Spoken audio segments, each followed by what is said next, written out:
Hello everyone, and welcome back to more The Roottrees Are Dead, where we got really close to finishing it up, the first part of the scenario,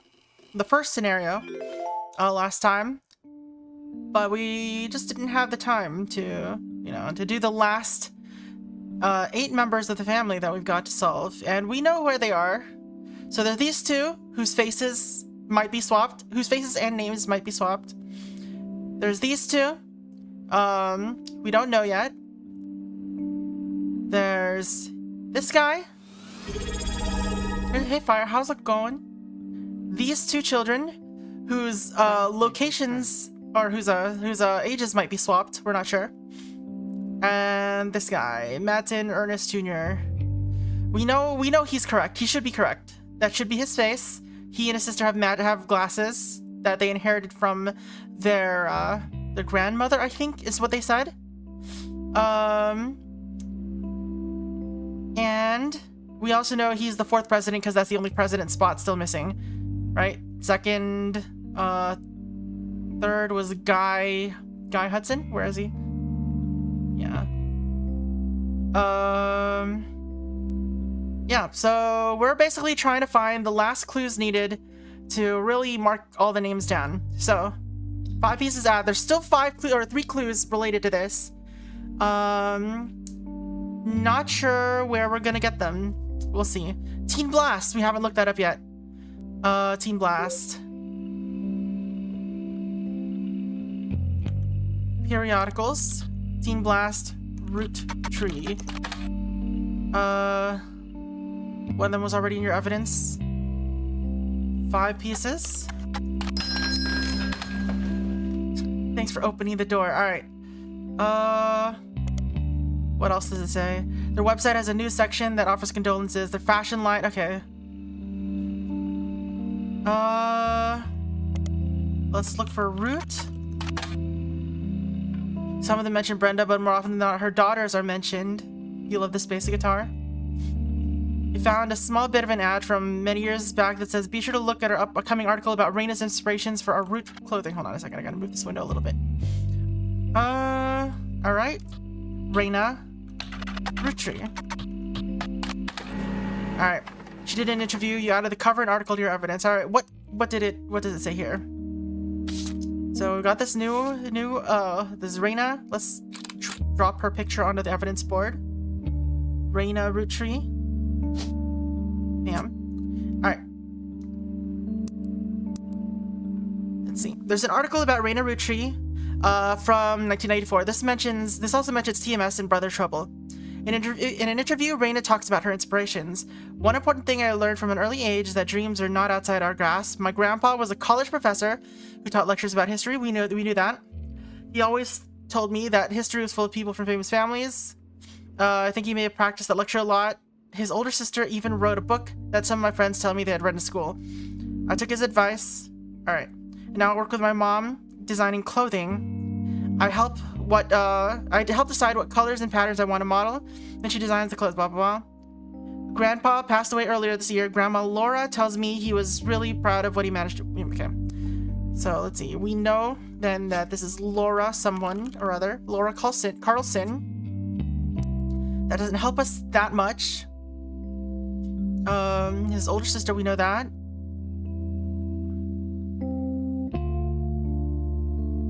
Okay.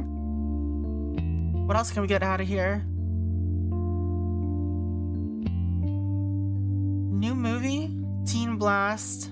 TMS. Will TMS searching for TMS help us? Thomas Mark Sheridan, blah blah blah. Is TMS dating a Rootree? Told a Teen Blast reporter that he met a girl at a party in Malibu. Apparently they cast the brother. Okay.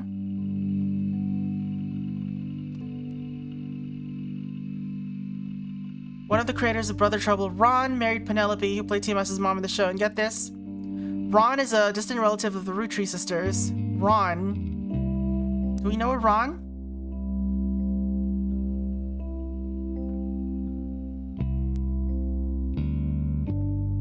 Oh, there we go. Here. Okay. This helps us. Alright. One of the creators of Brother Trouble, Ron, married Penelope, who played TMS's mom. Okay. So this is Ronald. And this must be Robert. Because one of them got married to this person, who I guess we have a photo of eventually somewhere. And he's also like a showrunner. Director maybe? Screenwriter? One of the creators. Screenwriter or director?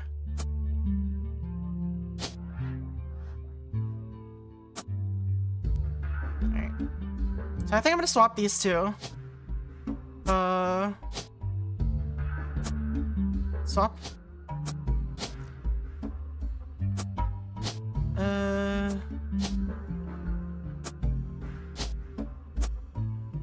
It's really hard to tell how old each are supposed to be. But okay, that tells us that Ronald is the one that got married. I don't know. Maybe I have to swap their faces. Who knows? Alright, what else?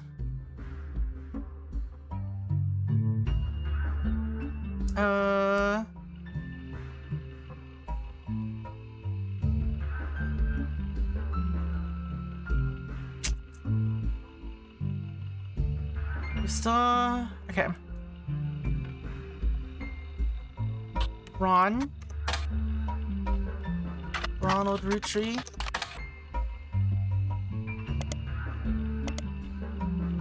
What was this book called again? Or this movie? It was called Brother Trouble. Let's search if Brother Trouble is anything here. Alright. The showrunner was a small... Okay, director, not screenwriter.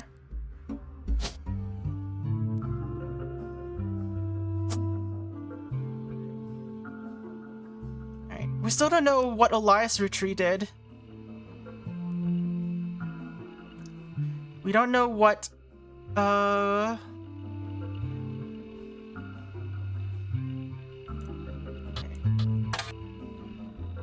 show was canceled through... Okay. The head of RR Productions.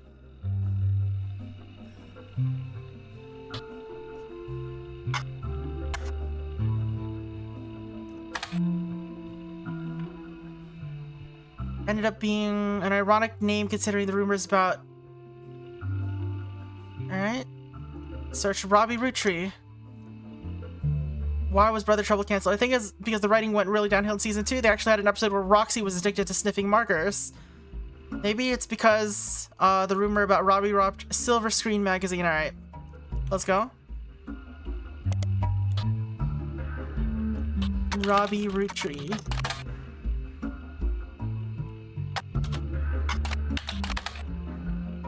Alright, is that not what it's called?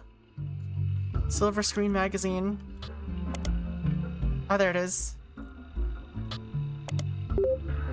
Alright, we got it added.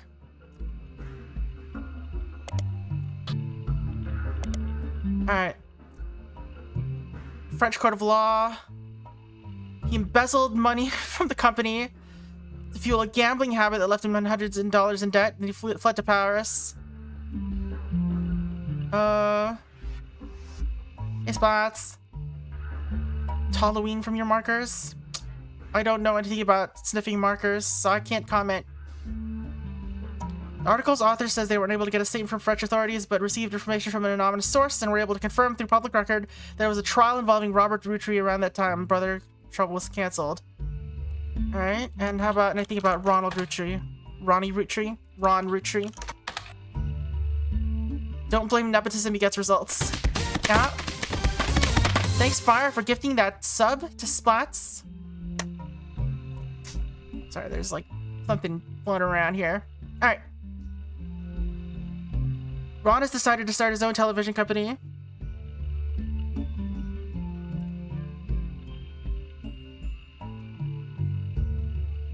Alright, so maybe so that isn't his current job. So he's not a director anymore. He's what would that be? Media mogul?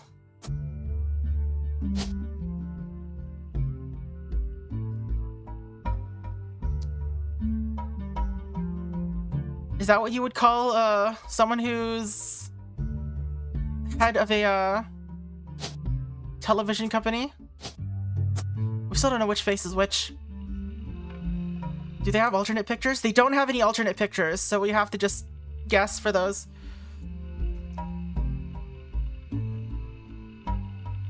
Alright, his younger brother does script writing.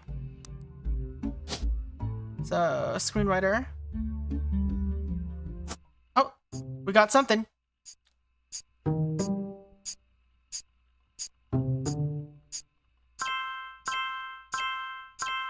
Alright, these two are right now. Thank you. Carlson and Laura. Heck yeah. Alright, we're almost done. So we know these two have to be Tessa Greens. That must mean he's probably not a media mogul. So I guess just director is fine, but director was also not right. So did he do something? Did he change jobs later? Has to pitch new shows to major television studios as soon as 1986. Until then, he plans to find the right project. Alright.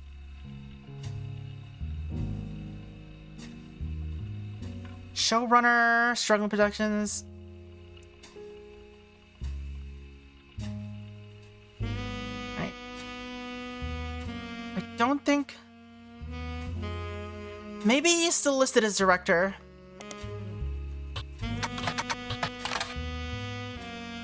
Head of RR Productions.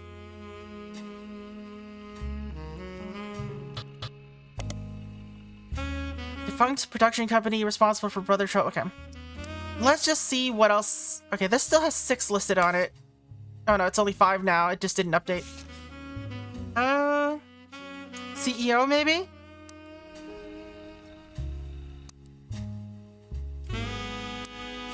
You think so? It's defunct though.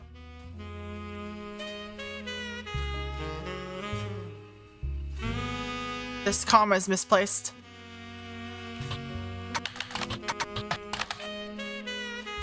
Alright.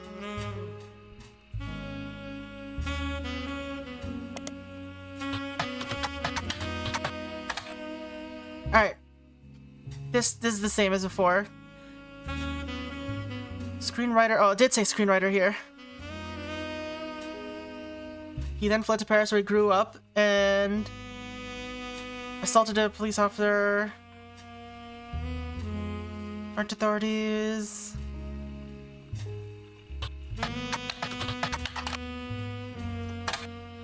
Nothing.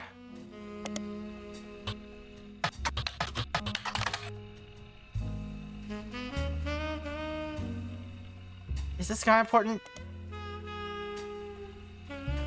The most important of which was Jane Eyre, which reimagined the Charlotte Brontë novel as a high school musical, or as high school romance focused on skateboarding. Alright, so that was not important.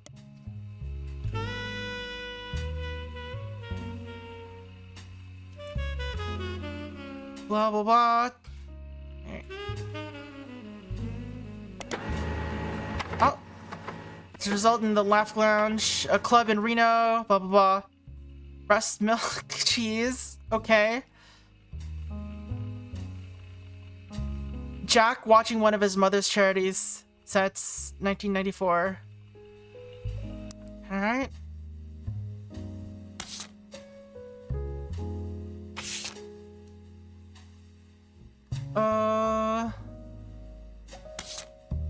is this?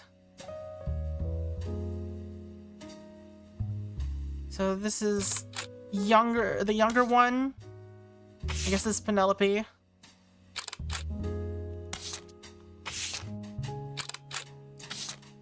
Alright.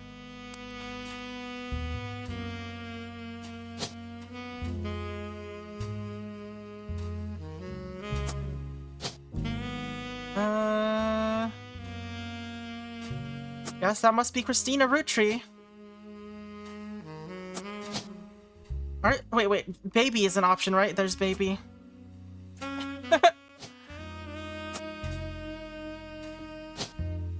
I forgot to grab the picture of Jack, I guess? No, I got it. Why did it not show up? Interesting.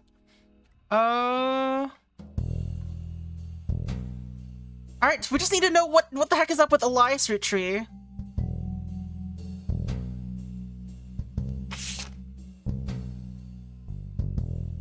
Alright, Elias is... Okay, is Jim's father. So, there must be something about that here. Some ironically, listeners didn't seem to pay attention to lyrics. Only the great-grandson of Elias Roottree can make disco this sweet. Song says song contains no clues. Alright. So let's dig further into here, though. There's something else missing.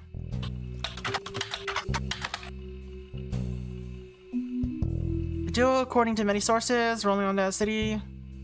Diamonds Dazzlers.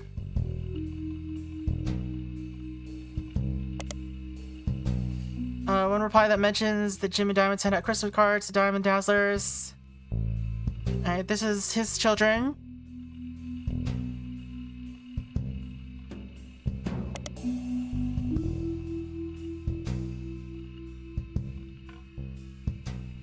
How did we get to...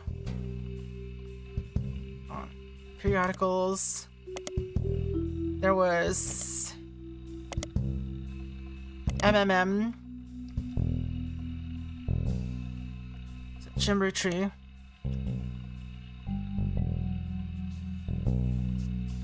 Alright. Clark never knew his father, so our grandpa says he spent time with my dad and me. Hey Ryan, how's it going? Alright. He doesn't mention anything about his dad here, though. Alright. Ah, that's how my father was connected to the Roottree. All of his old ad campaigns were hung on the walls of the record player. Alright. There it is. He was an advertiser. Means we just need a guess. What? Okay, there we go. We did it. We did it.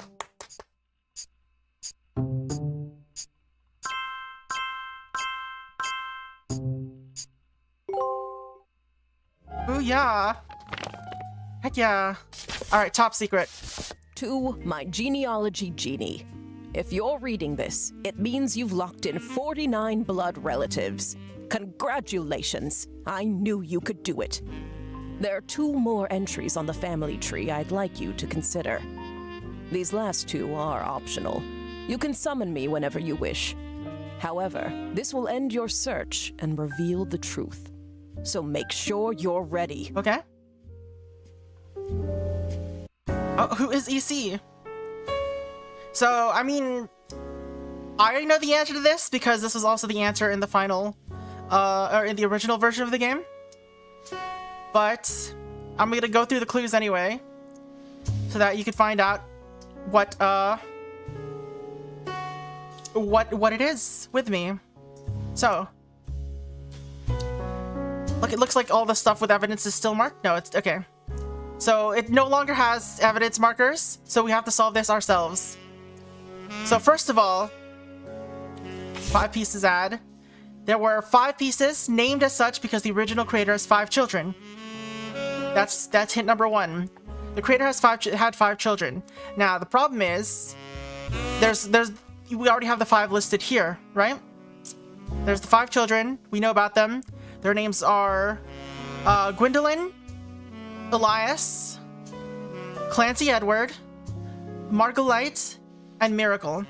And we know that the original, what is it?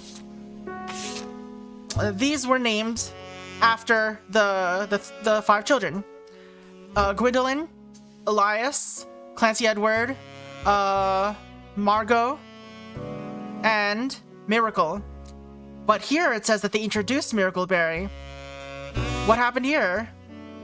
If there were 5 before, what did they introduce? What did they replace? And we saw previously that there was a previous one that was listed as EC.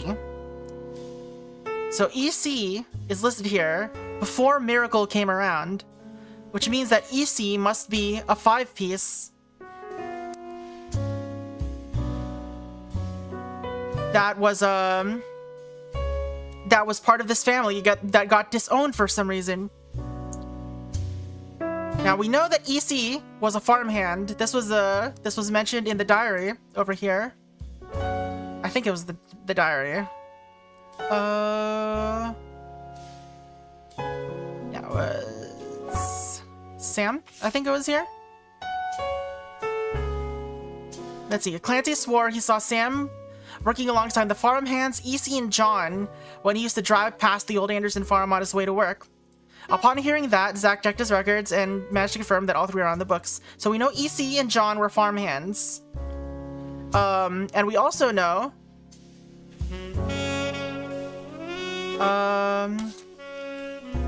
in this one that Sam, I think it was from this one, yeah.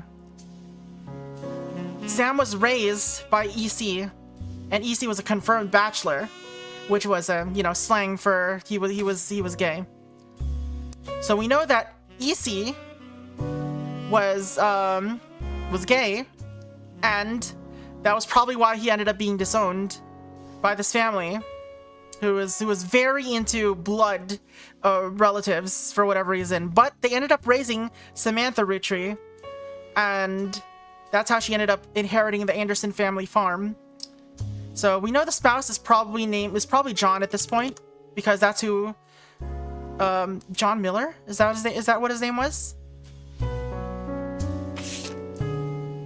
So him and his roommate, Mr. Miller. So we know that that's probably Miller John. And we need to figure out if we have a photo of EC and also what his name is. And we can actually find out what his name is. It actually shows up in this one.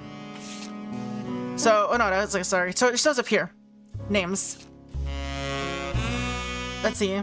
I remember once receiving certified mail for an Edward Clancy Roottrie. There's EC.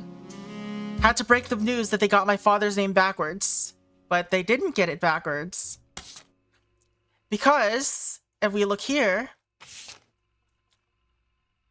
it talks about how when she met Sam the first time, and she didn't realize that this was Sam at the time, but Sam talked about how her dad looked like Lauren's dad, and Lauren's dad is Clancy Edward. I don't know who came up with this naming, but her dad apparently looked a lot like Sam's dad, who was not... Sam did not know that her dad was Elias. So we know that this is going to be Edward Clancy. Roottrie. Edward Clancy. So then the question is, where's the photo? And this is where it gets kind of fun. Because you're like, okay. So the 5 pieces. This picture is famous in her house. That's him on the pop. Even had a frame. That's him on the left. It was taken in 1935 to celebrate the move to the new warehouse that Eli Jr. decided. Let's see. I found out years later that they never even took a second photo. Alright.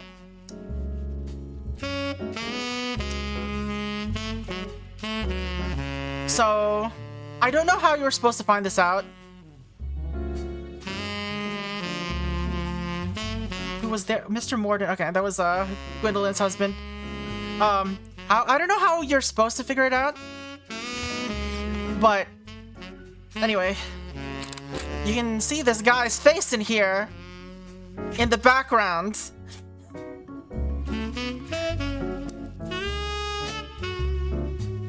And there is our Edward Clancy.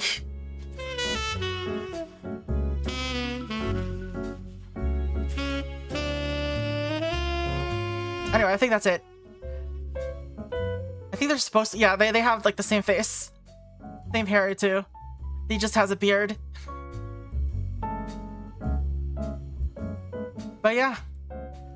You're just supposed to realize you can click that in the background and figure it out. I'm ready.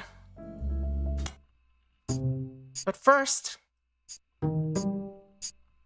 here's the final optional entries you found. Oh, we didn't do that. Yeah, let's do that. So, you thought EC was Edward Clancy Roottree, and his partner was John Miller? Okay, they voice acted it, so clearly I got it right. That's exactly what I needed to hear. I'm Sam Madsen, though you know Oh, me look, it's her. as Samantha Roottree. Yup, I got old. The only picture you have of me is from 40 years ago. My book tells the truth about Elias, the That exposé. and my parents. Not my biological parents, Elias Jr. and Patsy. My fathers, Edward Clancy Roottree and John Miller.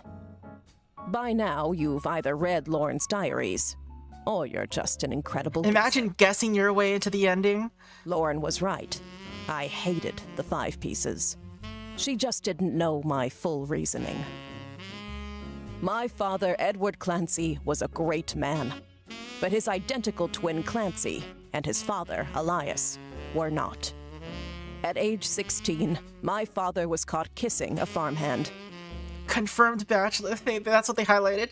Back then, they wouldn't even acknowledge gay people existed. Having one in the family was unthinkable.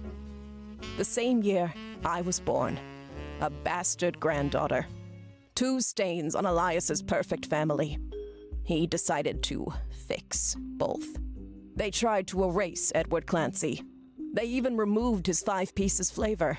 His name was deemed a dirty word. He Sinum. became EC. They weren't even. They kind of messed up though. Like, why were they both named Edward Clancy and Clancy Edward? They're twins. They're already gonna have a hard enough time. Why did you do this to them? We were sent to the farm, and the 5 pieces did their best to keep the next generation away, to isolate me from family. But Elias couldn't erase us from existence. Laura never realized I was the little girl from her diary. Who could blame me for being so confused that day? Her father was an exact copy of mine, except without the beard. And while the 5 pieces celebrated a new factory, farmhands did the real work. Oh, wait, the farmhands were working at the factory? It's a fluke there's a picture of my father at all. But there he is in the background. The 6th 5-piece. 5 pieces of 8. Or the 9 pieces of 8. Patsy returned, and things got complicated for Elias. She fought for my freedom, from a life she Oh, I never deemed saw this one. unworthy. This is probably where we get some more stuff. Elias relented, so long as I never learned the truth or receive inheritance. They knew I'd help my father. At Elias's will reading, I learned part of the truth. The rest I learned at home.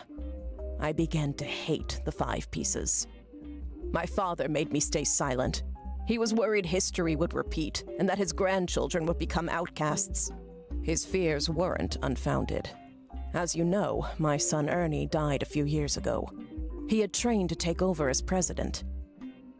But due to family politics, or perhaps hubris, it went to Guy. So that's why Guy was 3rd instead of Ernie. Ruled the company.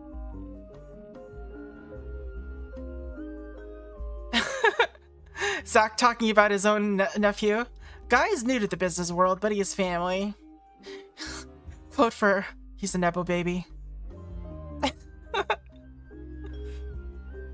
Alright, there are rumors that Ernest had originally trained to, yeah. Oh, I missed that part. I didn't search for Ernest in Business Watch. When Ernie took over, he saved the operation. Over 13 years, he made the family billions. Ernie earned about $36. They got by on Debbie's salary, but when he fell ill, he couldn't pay his medical bills. His death was my tipping point. That was part of the thing, the what's it called, the Clansid Trust, where something about only blood was it only blood relations that could, or like could own the company, and they'd only have like a salary of $6. But I don't know how they were supposed to actually earn money. Originally, my book was meant to expose Elias's hypocrisy. Until I started to look into the other dirty laundry. Robbie Roottrees was allegedly quietly tried and convicted under the name Robert Roottrees in a French court of law. He allegedly embezzled from the company to fuel a gambling habit. Ron tried to have Robbie removed from the trust, but couldn't. Robbie was a blood relative, even out of wedlock. That sounded familiar. The Clansid Trust that Elias established was designed to secure his family's future. His entire family's future. He couldn't write exceptions in without the whole thing falling apart. There it goes.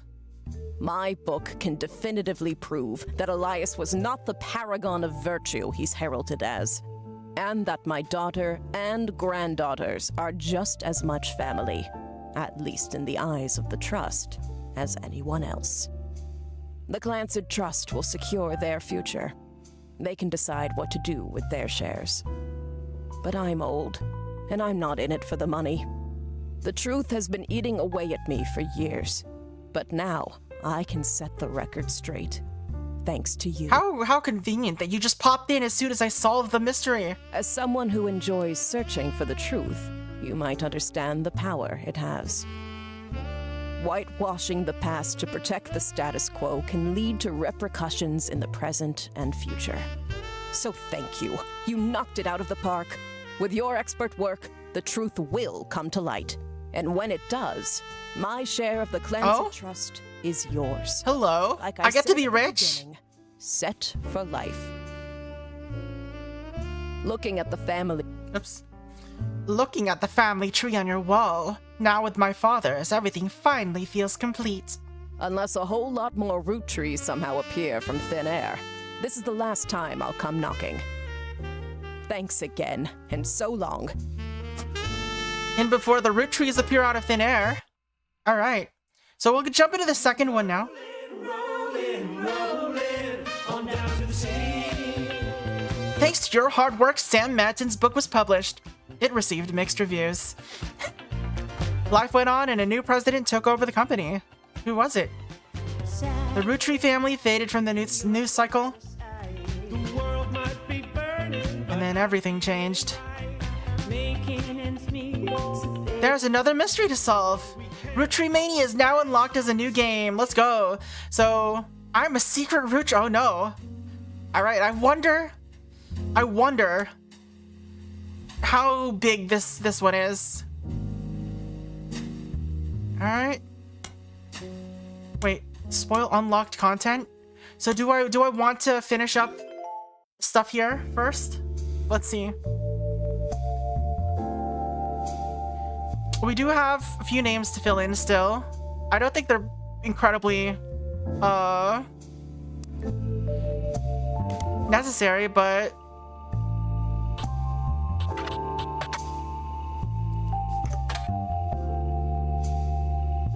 alright. His mother, father, Angie, and Christopher. Oh, we already have Christopher.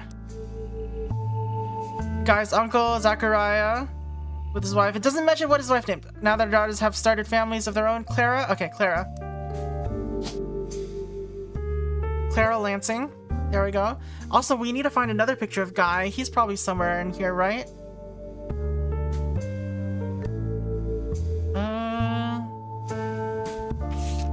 No, not here.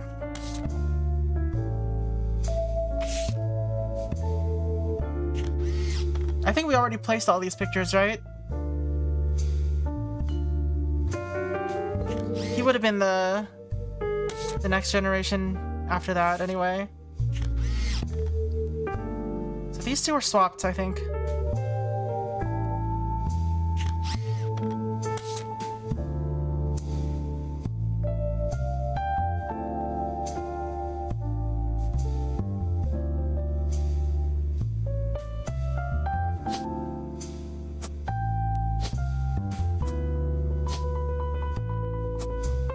How do I correct these?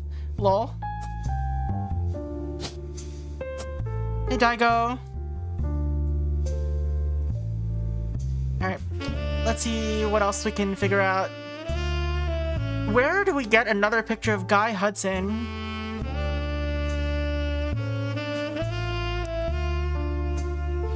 Alright. Guy's uncle present. Okay. Guy's due to the business world, but he's family. We at the Roottrees have faith in his innovative ideas.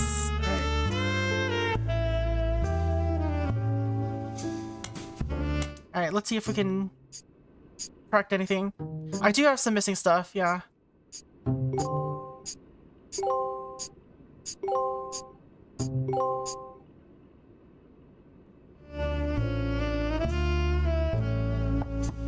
Alright, I don't care about this.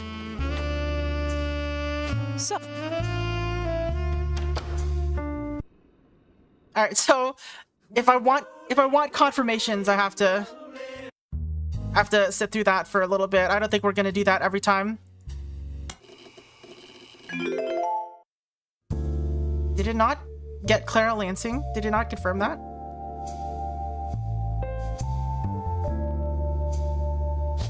Interesting.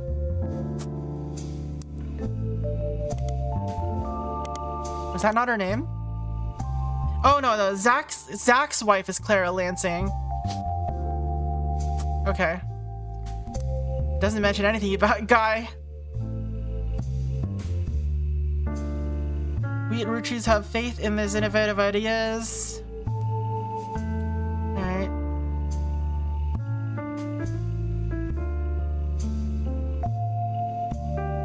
Boys and girls agree. Alright.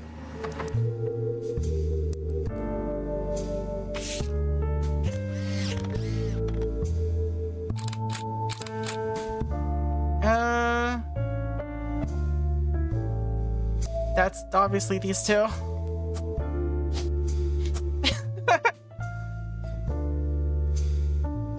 We haven't seen Guy's wife. That's his sister. That's not his wife. Alright, let's see.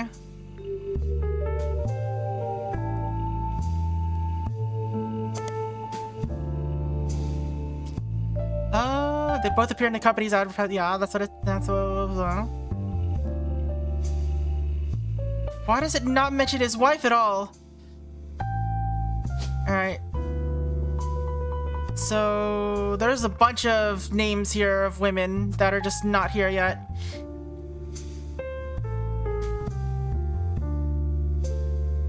Alright. We also need to find another photo of the LaRues that we have not found yet.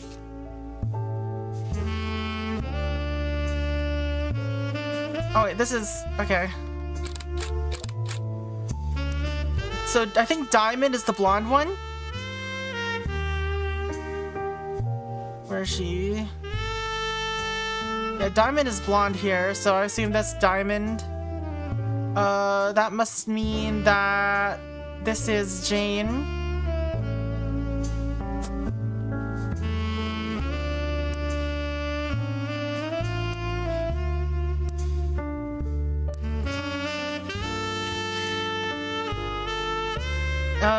Kim LaRue. How do we find anything about Kim LaRue?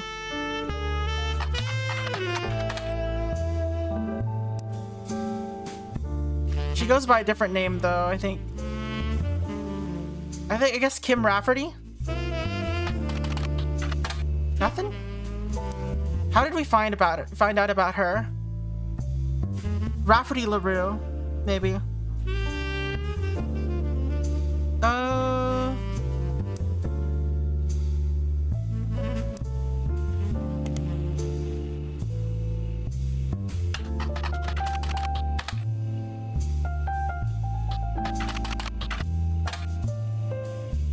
Come on. Did I spell it wrong? No.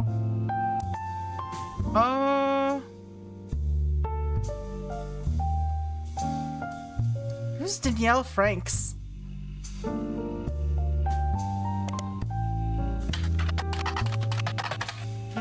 How did she even pop up to begin with?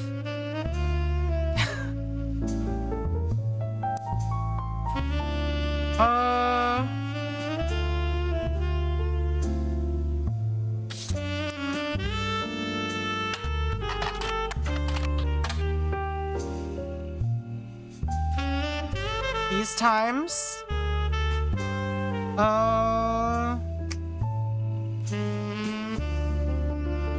C and J and D. What is this pop? Oops.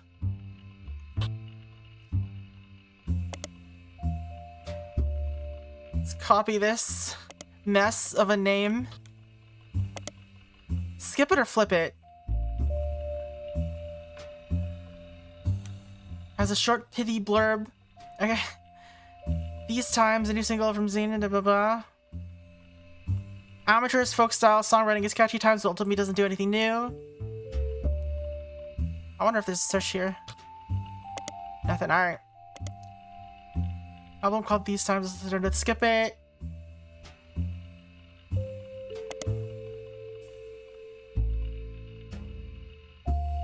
Banner. This. Okay. So it doesn't really help us here.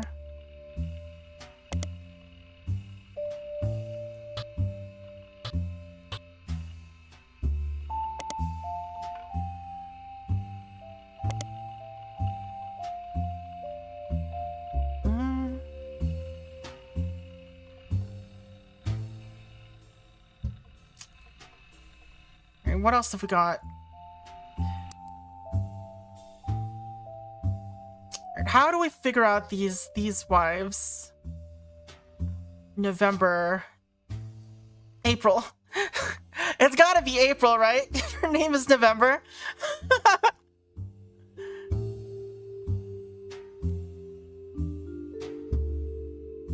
But we need to find. How do we find a picture of Kim? Is the question. We also don't know. Well, this guy must be a Morden. So this must be James. What else have we got? We still don't know Guy's wife's name. Linus Cornwall. Who's Cornwall, and why would they be in this list anywhere?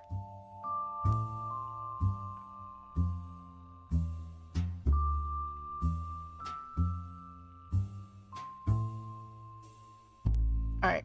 I think we should have figured out Miracle's wife at some point. Miracle III and his wife Nicole. 3 generations of miracles. Alright. Miracle Jr.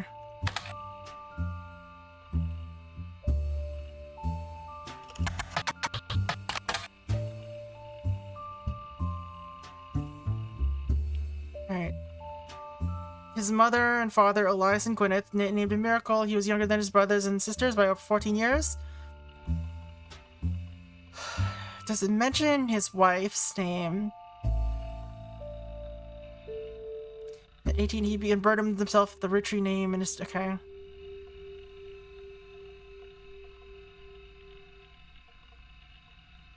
It does not mention that.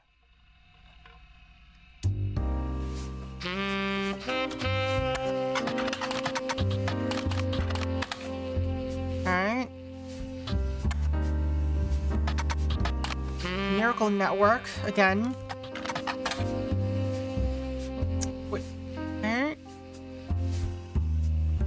Okay, it doesn't. That this is just what we get from that.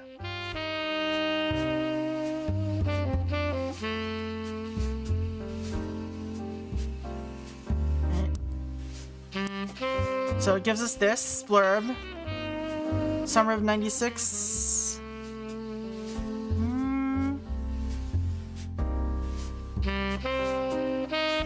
Children now welcome.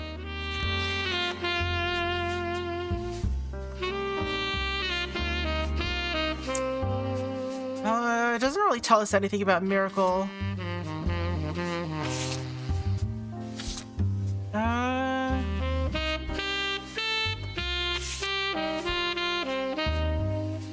Mr. Morden, who was there with Aunt Gwendolyn, found out years ago that they never took a second photo.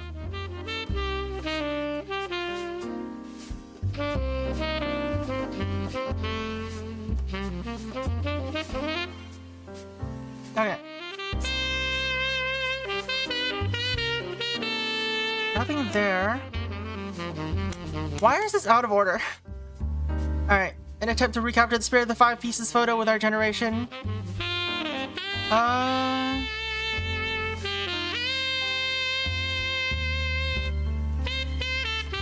There's Sam. I also didn't think it fair Miracle made it in since he's technically a 5-piece.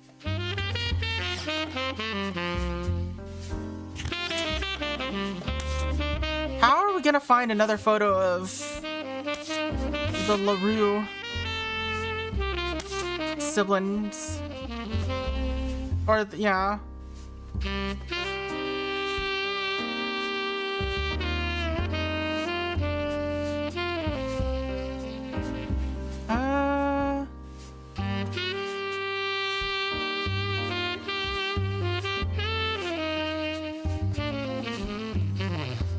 I don't know where to start with that.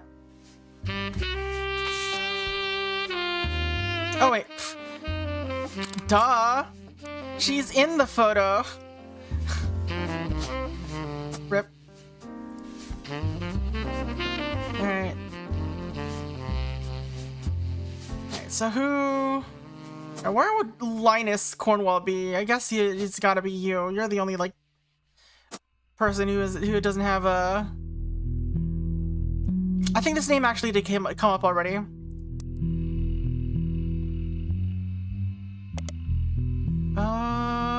Where was it?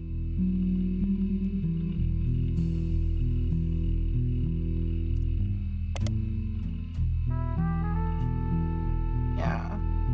There you go. There's nothing wrong with Cornwall. Yeah. So that's where that name came. Alright, how do we find out about Roottrees? Or about Miracle?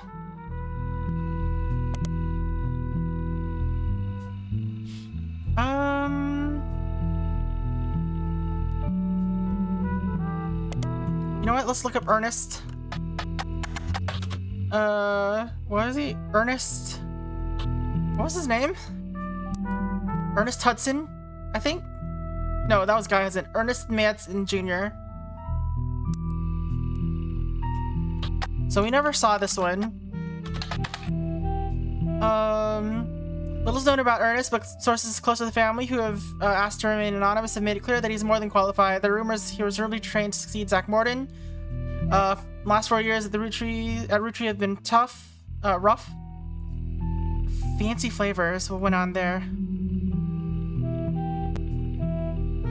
We've taken a bit of a tumble in public eye. Okay. Sky Hudson's first and historically most cited move as President Roottrees. Oh, this was the caviar one. I remember that. Alright, batter up bar. What's this? Failed candy bar. Pancakes and maple syrup.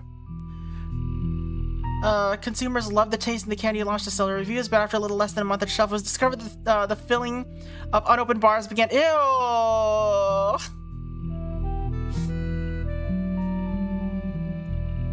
Alright, that didn't help me though.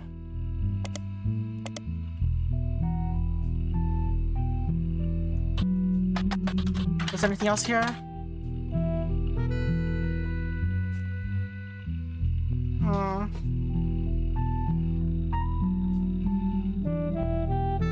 Maybe Zach Morden. Maybe searching for Zach Morden would get us some stuff. Hmm?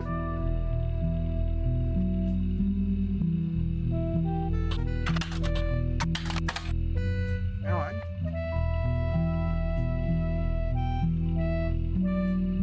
In 1959, blah blah blah, son of James and Gwendolyn Morden, grandson of Elias Rootree, blah blah blah. He's quoted as saying, Elias entrusted me with carrying on his legacy, and that's what I plan to do. Along with 5 pieces, our chocolate and maple products are selling incredibly well. We will not be making any changes. Alright, that doesn't help us. Lennon, Monroe, or Smith? Who else is missing? You're also missing one. She might be wrong, but her name's November. It's fine. November Rootree. Alright, so I remember November Rootree shows up because of here, I think? No, it was through Stephanie Jones, Butler Counter. Okay, hold on.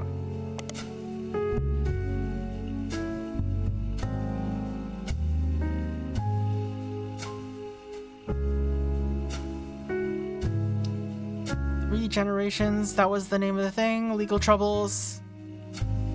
In an article about a tour they planned. Okay.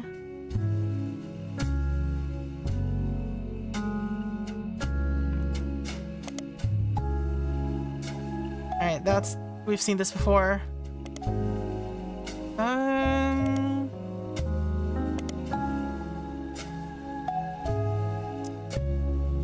Alright, and this is where we found the website for Butler Summer Theater, which listed choreography by November Studios.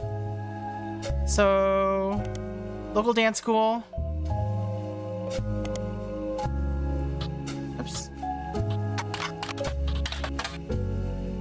Instead of November Studios, they should have called this No Placement, No Mention Studios. Why? Why would it do this to me though?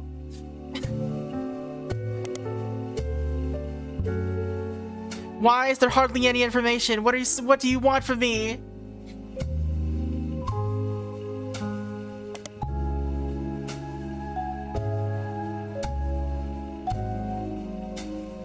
Holiday light poster banners.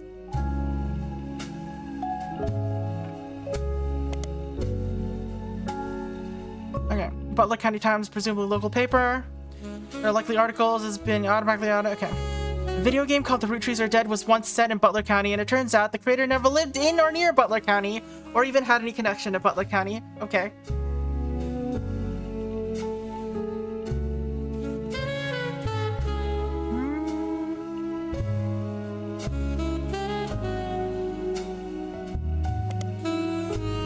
What else have we got? WRTD News.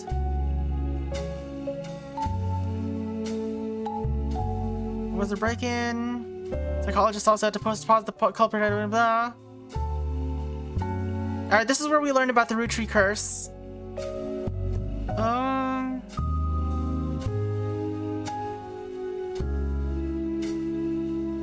I don't know.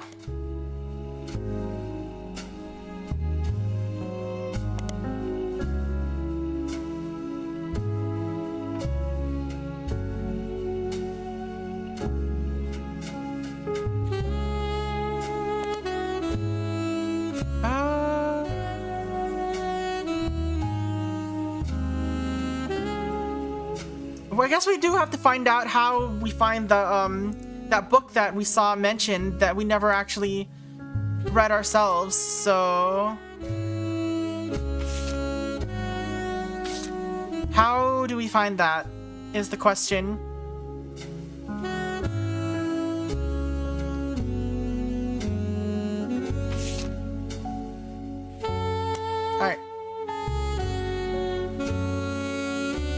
Lauren Rootree is a notable Rootree, blah blah blah.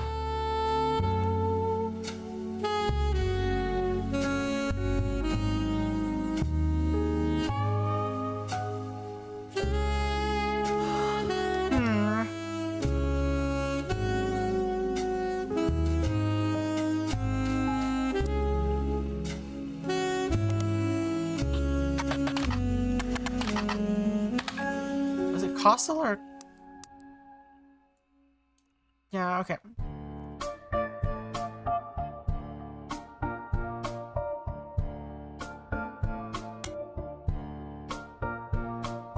Let's see. Lawrence, okay, it's complaining about Gwyn.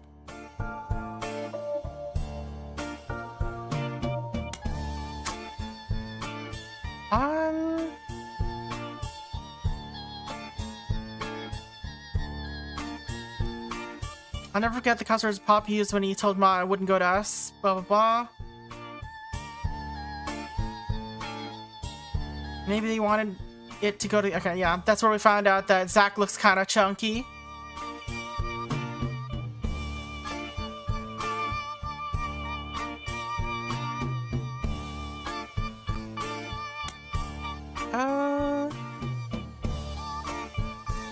This is about Sam.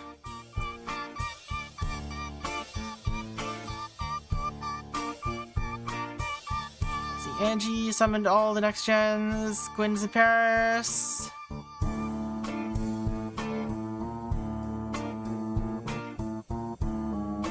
Alright, so... No mention about Miracle's wife at all.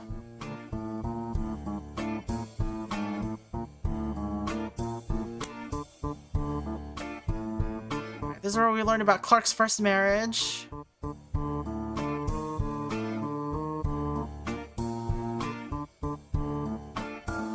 Find out about the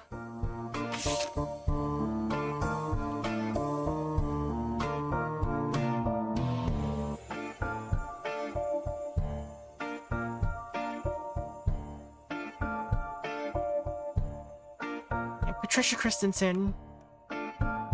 Maybe her name will pop up something. Ah, there it is. So if we searched her name, we get, Steamy Correspondence by Tina Angelina.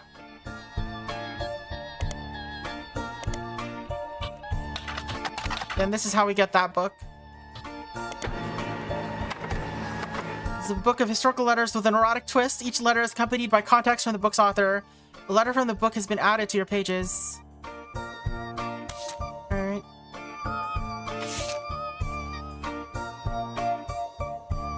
In 1934, someone who goes by Patch wrote a letter full of innuendo. Oh, my phone just buzzed and I'm not sure why.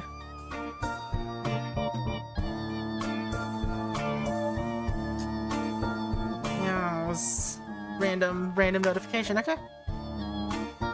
Let's see. Wrote a letter full of innuendo to an unknown gentleman who it is clear she had a romantic history with. Patch is thought by the book's author to have been Patricia Christensen, a daughter of the owner of Christensen Steel. Her, blah blah blah. Who would have been in her mid-20s when the letter was written, was married to an older man of no notable status. This letter was most definitely not to him. There are also a few passages after the steamy bits that mention a daughter, leading Tina Angelina to theorize that this letter was written to the father of a child she had hid from society in some way. Does this tell us anything interesting, though, is the question. The letter ends on a mention of a twisted twin that seems to evoke, Not for her story, yours and mine would be the most tragic tale ever told, blah blah blah. Left an outcast, forced to live a life of labor under wicked relatives, blah blah blah. Someday I shall return to you, and I pray that he has not corrupted her. Yeah, they're being homophobic, yeah. Alright, so this doesn't help at all, but we did find it. Alright, so we just have some unknown names here. We're just not gonna... There's just like 4 names that are just gonna have to be mixed and matched, I guess. Because they don't have children or anything, and they're all like, women. So they didn't pass their name along. Also, there's a Gwyn Roottrees photo that I need to attach her face to. Where is it? Where is it? There it is.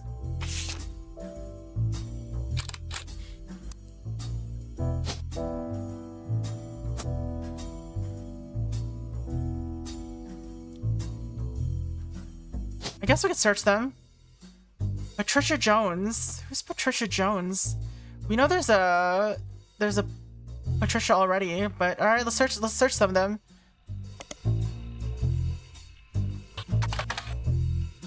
Nothing here.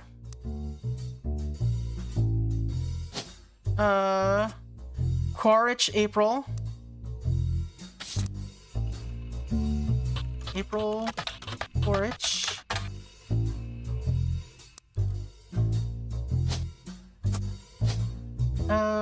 Helen Lennon. What a name.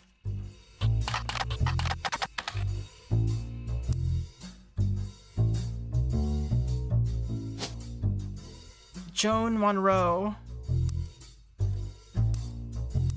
This is not helping though. And Nicole Smith. Alright, that did not help, unfortunately. Alright,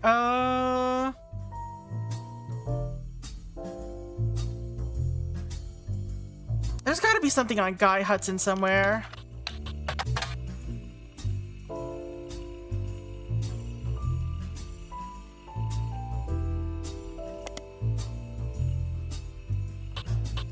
There must be something else. Oops.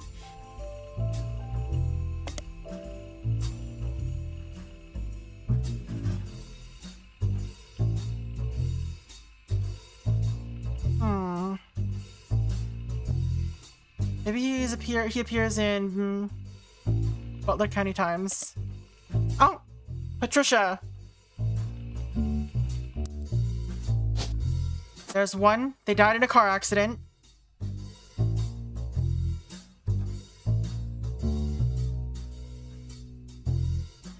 Alright. Elias Roottrees.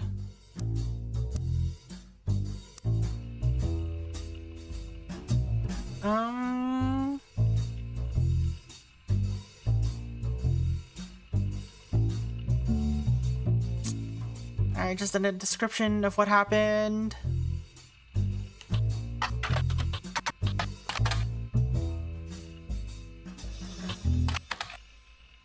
Alright. Elias C. Roottrees.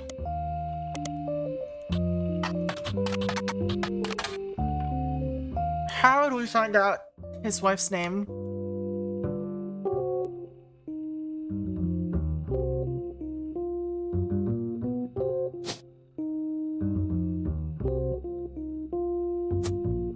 I mean, I'm just gonna guess Lennon because they became musicians.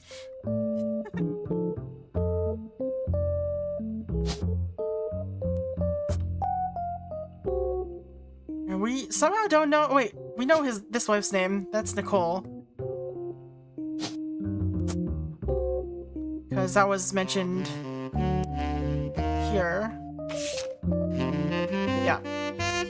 Alright. Let's lock in whatever names we can.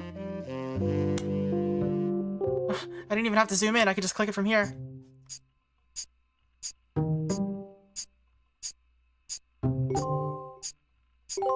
Alright. Yes. Yes. Yes. Yes. Oh, we didn't get all. Okay, well, 2 of them are swapped then.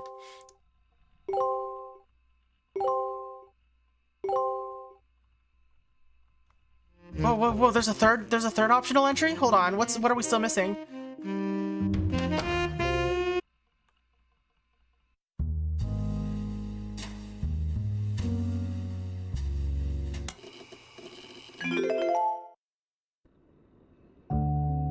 We got to do this. All right. What's missing?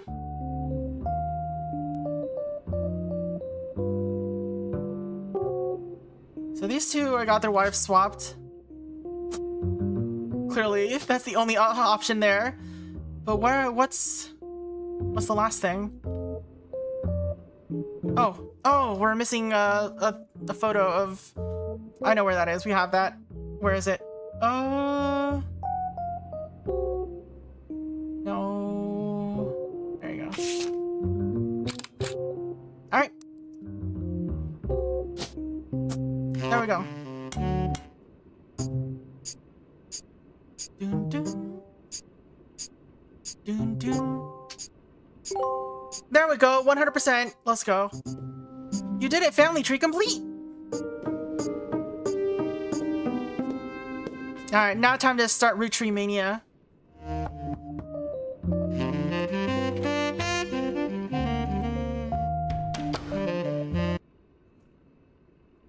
We're rolling. All right, let's do the new thing. Root Tree Mania.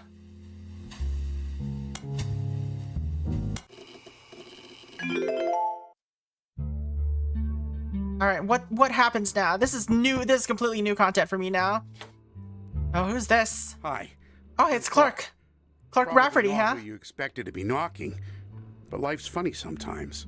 You've done well staying anonymous. It took us a while to track you down. A lot has happened in the last year. Far too much of it public. But there's stuff going on behind the scenes, too. I never wanted to be president. I'm not great with Oh, stress. he's got to deal with being a My president. mother's deteriorating can... Rip. I'm sorry, I'm rambling. I'm not here for sympathy. I'm here because part of the fallout of Sam's book is that everyone's coming out of the woodwork. Oh no, are they all claiming to be root trees? Now that it's public knowledge the Clancid Trust covers any root tree despite their history with us, a lot of potential cousins have surfaced. You may have seen that man on the cover of News Time. That was a disaster for us. And then Miracle went and made it all about himself. Of course. The long and short of it is a lot of potential cousins just showed up. Sam's helping some of them, but she's not really going about it the right way. And she's not taking calls from anyone in the family. I let it slip through a mutual friend that I found you, and I was stopping in. It's manipulative, but I'm hoping she'll reach out to you. You can let her know I'm on her side. All right. In the meantime, if you're willing, I can share our files with you. Pass them along to Sam if she reaches out. I'm genuinely hoping she'll realize I'm an ally. Feel free to do your own research. I've been told you enjoy things like this. To each their own. All right, so what are we doing? Okay, so this is like the complete tree. That's why they were like, yo, you see neither a root or a tree? They truly must be dead. Oh no, see here's the tree. And here's the root. Alright, let's see. Alright, so yeah, we gotta solve the first 4. Let's go. Previously on the Roottrees Are Dead. We're starting the second scenario, by the way.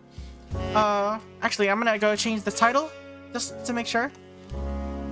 Set title. Roottrees here. Roottrees there.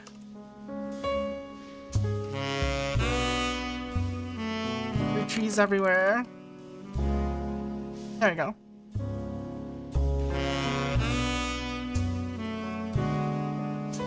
Well, it was a family tree, but now we're on the part 2 where everyone's claiming to be part of the family. So we're trying to, I don't know, I guess knock things out. So this is the story so far. Okay. And this is a previously on.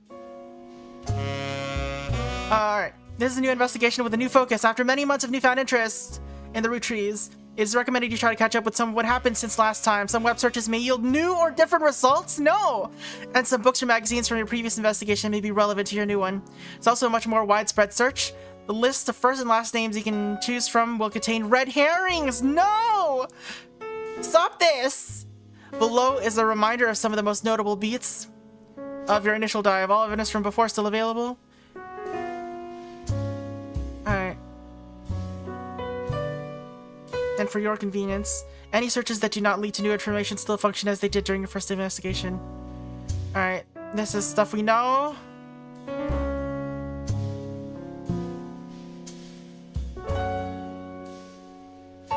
We never found this book, Family Man. Okay. Carolyn Morden's sculptures were not useful, yes. Lauren's other books, historical romance novels, were not useful on their own. Though could lead to... Okay. You're right. But it has 8 evidence on it, so... Yeah, anyway.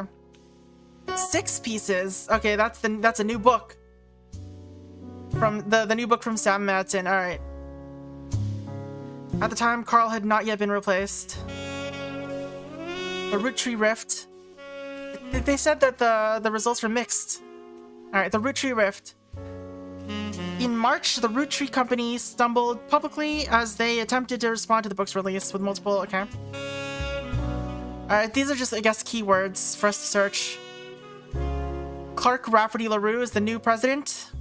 The company hired an outside legal group to handle the changes to the clans of trust. This includes any new questions of heritage. After this announcement, there was a rash of different people claiming to be Roottrees. The 5Ps. Okay, 5Ps is the only notable person on the updated tree. Okay.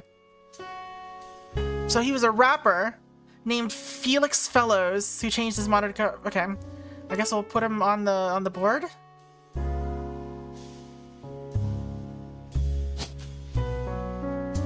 Oh no, they changed up how it works. What was his name? Felix Fellows.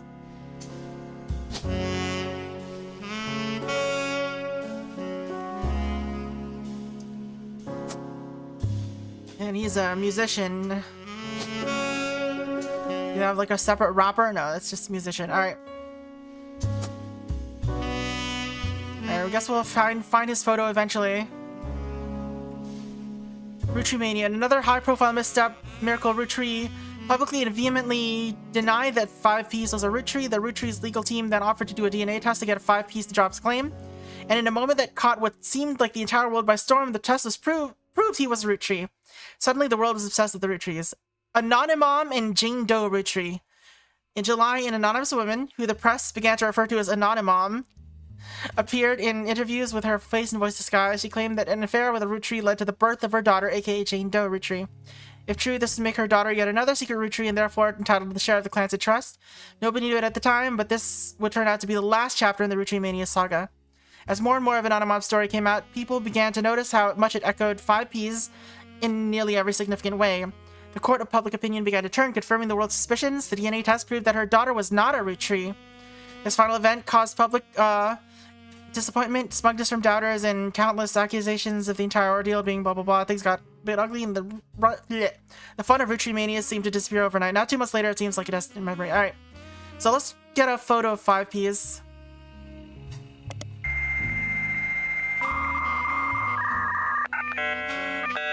Alright, it's 1999 now.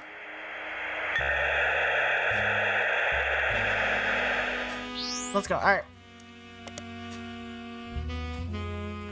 5Ps. Really? How? How is he not on here? What do you mean? Whatever. Alright. This is playing on the 5 pieces. An article you'll find on our website known for their particularly harsh reviews of modern music gives his most recent album, Root of All Evil, 1 star. Nothing? Out of 7 for whatever reason, with the headline more poser than my action figure collection. The review mentions his real name is David and used to go by Dirty Davy, Dirty Davy, and the author rues the fact that this rebranding was a blatant marketing stunt at the expense of his mother's tragic past. She overdosed when he was 16. Apparently, only one of the songs on the album is new. What the heck? What is this talking about?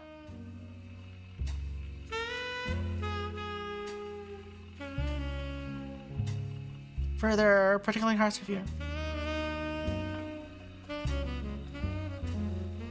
What? So is Felix Fellows not his real name? Is his name David? The author rues the fact that this rebranding was a blatant marketing stunt at the expense of his mother's tragic past. She overdosed when he was 16. Apparently, only one of the songs on the album is new, and the others were simply rewritten to turn blatant references to sex, drugs, and violence into clumsy euphemisms. His rise to prominence was kickstarted when he appeared a few months ago on the cover of News Time holding a photo of his mother with Guy Hudson. Oh. At first, the Roottrees company denied it vehemently. Miracle Roottrees even appeared on the same magazine a week later. So we can search News Time. But since then, they've backtracked and publicly welcomed the family. They're okay.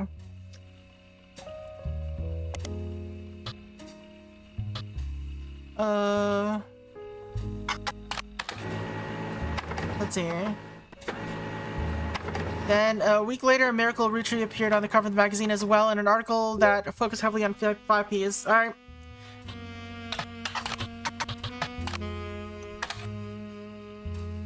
The article, okay. So we've got the article evidence for that. Oh, here's Miracle. Why do we get any photo of Miracle? Can't even put it there. Possible infidelity. There's so much here. Oh god. I don't know where to start. But I guess we start somewhere.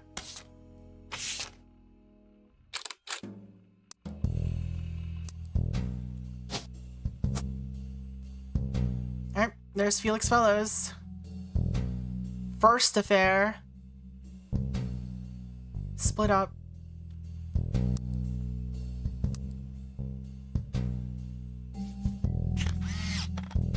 Okay, we can't use that as a photo. Alright. Let's see. You're not holding a photo of his mother and Guy Hudson. The article concerns his insistence that his father was Guy Hudson. The story was dramatic and blah blah blah. His mother Joanna was Zach Morden's secretary when he retired, and then Zach Hudson's secretary for 1 or 2 weeks after that before she quit. His parents divorced when he was 4. After his father learned of the affair, Felix and his mother then moved to Portland because she was afraid for her and her son's life. Alright. So what was her name? Her name was Joanna.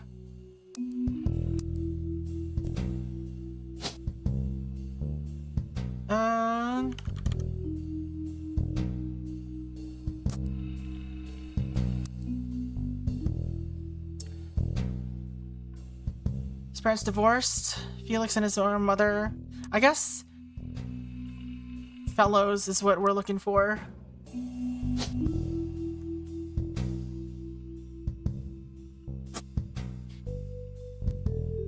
Alright. He grew up with her until he was 16, but one day his mother never came home from the store, or movie rental store where she was working. They found her dead from an overdose. She had stolen all the cash from her drawer and spent it on heroin. Hairbrush, photos, stuffed animal, love letters, and photos related to Guy Hudson, as well as a letter from his father containing threats. He threw it all away, with the exception of one photo. Alright. The photo shown in full inside the magazine was added to my evidence. Alright.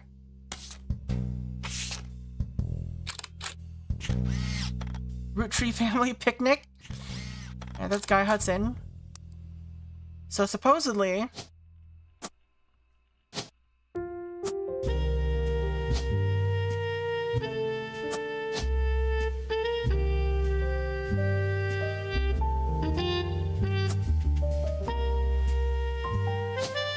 and he would have been president third at the time.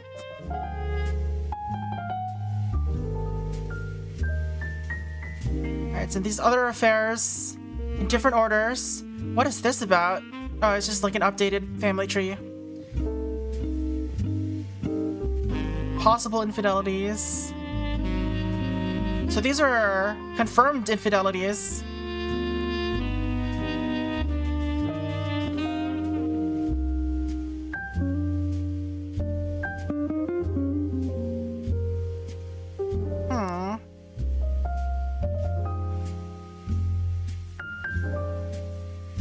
So it's not necessarily actually Guy Hudson, but that's the claim.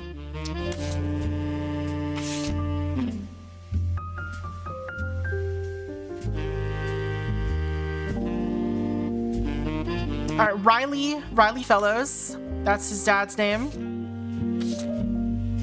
Hello?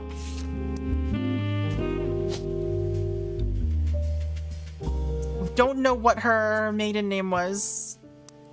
And that's apparently the name that we're supposed to be using for these. He tried to find success in Portland. Writer did some research into the truth of these claims. Joanna did work for the Roottrees Company as a secretary.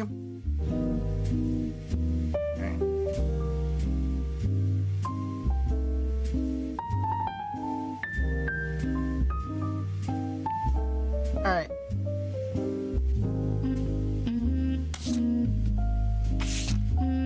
Miracle Rootree starts with 6 pieces of content. He says that although most of the book was based in fact, It left out anything that wouldn't fit the agenda. He points out Sam's daughter still earns a generous salary for overseeing the farm division of Roottrees, and that Sam did the same before her, blah blah blah.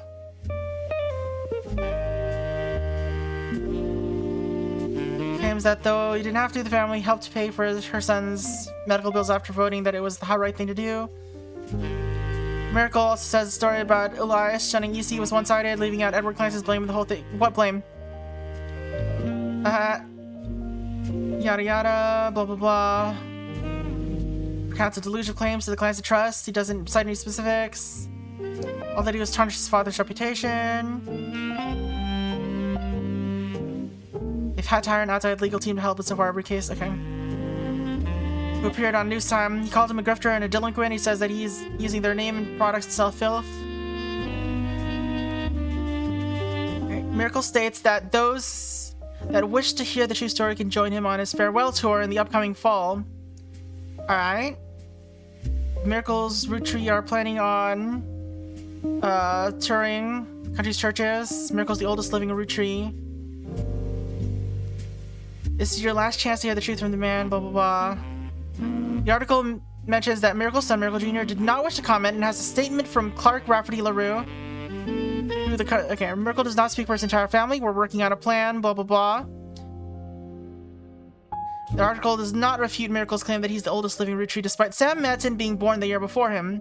It was unclear if Miracle made the claim out of ignorance or spite. Alright, charlatans and thieves. Miracle Roottrees fires back. Alright, let's look up a couple of things here. There's what's it? I wanted to look up what is the Miracle Foundation? What was it called? Miracle Junior, whatever. Miracle Network, there you go. Themes Miracle Senior is going on a new tour of the United States in late 1999. The previews flyer for the 3, okay. Be part of the story. The oldest living Roottrees reprises and retells his incredible story.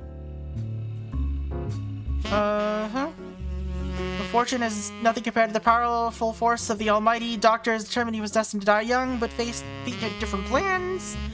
He has lived a long and fruitful life.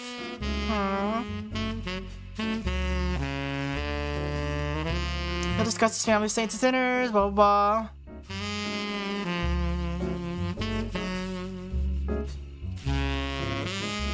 I don't think I learned anything from this.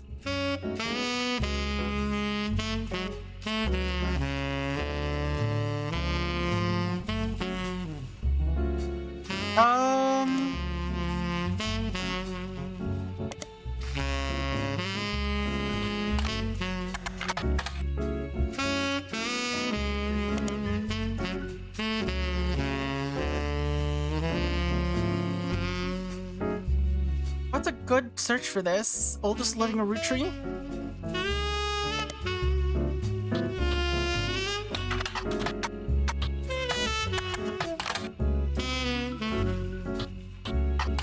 I mean, they're basically televangelists. Alright, that didn't help at all.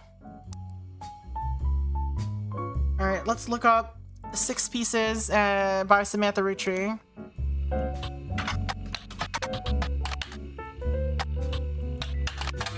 Six Piece, maybe? Huh? Is that not the name of the book? 6 Pieces by, Sam Madsen. Is how, okay. So she's not going by Samantha, she's just going by Sam. Alright. Sam Madsen's book was released earlier this year. You'll verify our story, that said. Alright. What we got on the book? Alright, it's just a summary. Sam's book has a few different passages about her own history, blah blah blah. Most of the relevant rumors coincide with the reign of Guy Hudson, who took over as a president in 1978. Sam was very much not a fan of Guy, and according to 6 Pieces, it was an open secret within the family that Guy was very much not a fan of remaining faithful to his wife, Patricia. Many of their hires at the time were young single women, and Guy often spent a lavish amount of money on private parties. This was 20 years ago, and Sam warns that most of this is hearsay. One of Sam's farm supervisors was named Elizabeth. Elizabeth had a daughter who Sam never met, but who worked as one of Sam's secretaries. According to Elizabeth, a caterer from a local restaurant called Antonelli's met her daughter at one of Guy's parties. Wait. What? A caterer from a local restaurant met her daughter at one of Guy's parties, and they eloped quickly due to a pregnancy. Elizabeth wasn't aware that the party was for swingers. Rumor has it that her daughter showed up with Guy and didn't seem comfortable switching partners.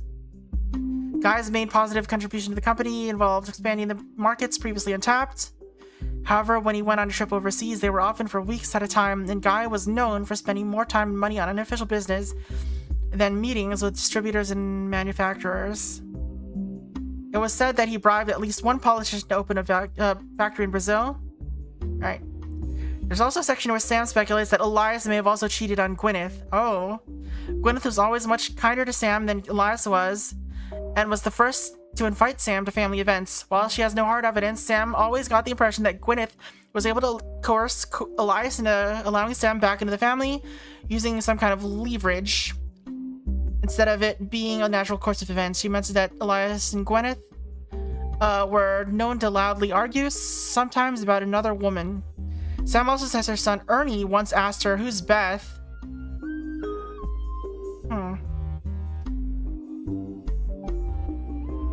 Because he overheard them yelling about someone with that name. As far as Sam knows, Elias once had a secretary named Elizabeth, a different Elizabeth than the supervisor from the farm, but she never met her. Alright.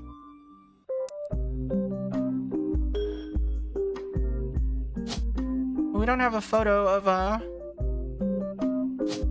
Sam Roottrees, or Elias Roottrees, but Elizabeth something or other.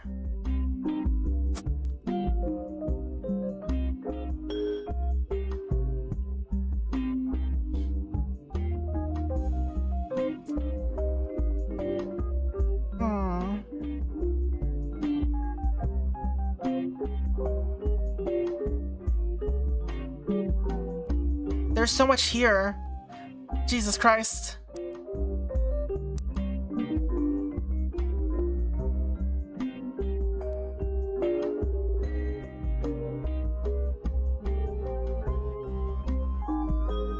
Alright, let's search for Antonelli's, I guess.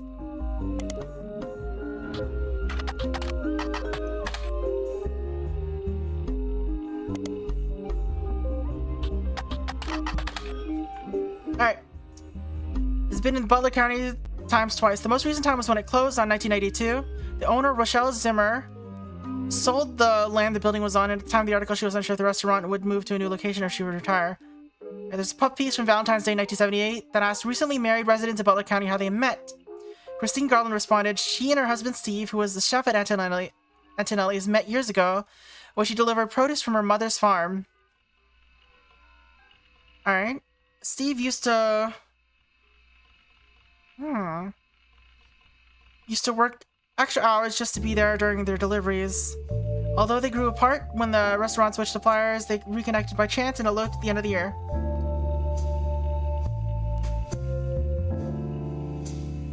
Now she has a bun in the oven. They're both working as much as they can. She's a secretary, but went back to delivering produce. Alright.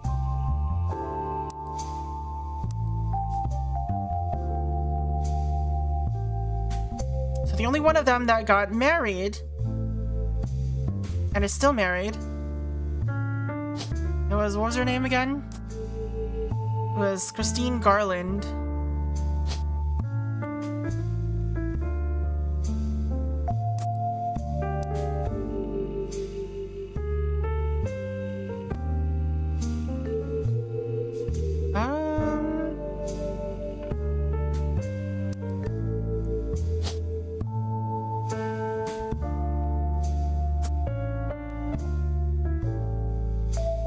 It was delivery? Farmer?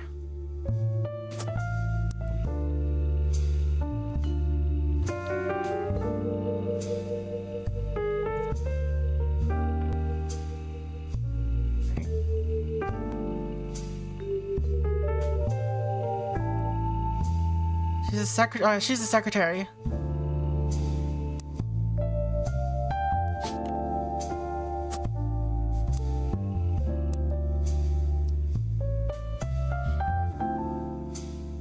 They apparently have 2 children, Nathaniel and Superfly.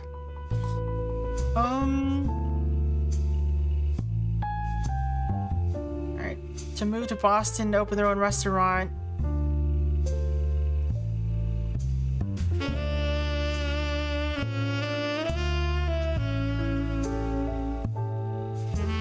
Alright, I don't think we got anything else out of that, but... Do they not, like, have a photo or anything of that? How do we find a photo of all these people?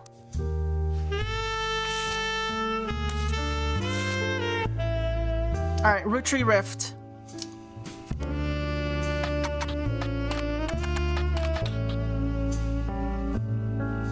First was fairly standard, saying there's no president, blah blah blah. Emailed to business newspapers 3 hours later and announced after the vote, Ron Roottrees would be taking over temporarily as an interim president. Company's lawyers would be...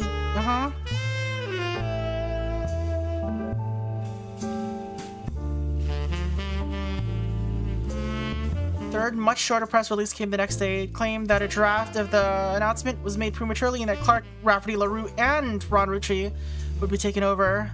Alright.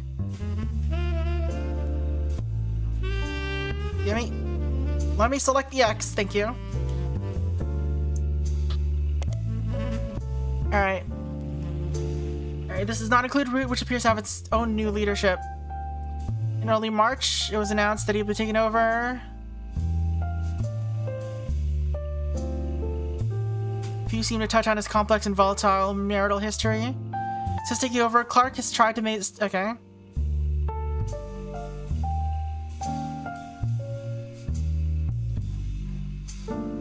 It served an announcement that the Clancy Trust would no longer be handled by anyone in the family. This is due to their financial motivation. None of the... Okay. Business Watch. Ruby Spratt.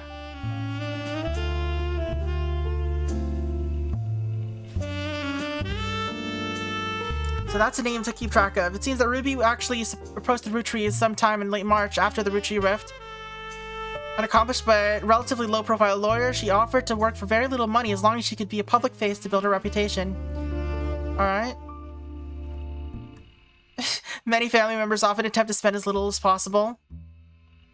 After looking at the Clancy Trust more carefully than anyone had in years... Okay. The implementation was not legally sound. There would be constant legal challenges without some modifications. The family decided to put her in charge of the trust, both legally and as a public face, to prevent further issues. Alright, her first move, as sort of a trial run before she was even hired permanently, was to help them draft a public statement to accept Sam into the family and declare that they... Okay. Alright, so we gotta search for Ruby Legal Enterprise... Ruby Spratt first, and then Ruby Legal Enterprises.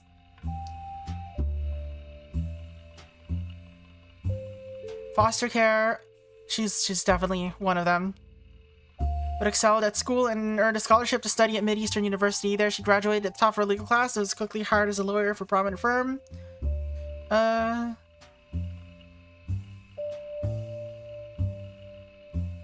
rollout of Project Gas Station.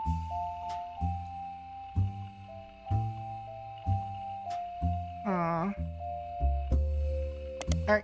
Ruby Legal Enterprises.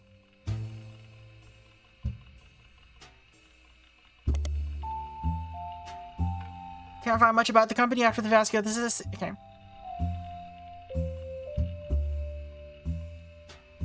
Sisley Sanchez.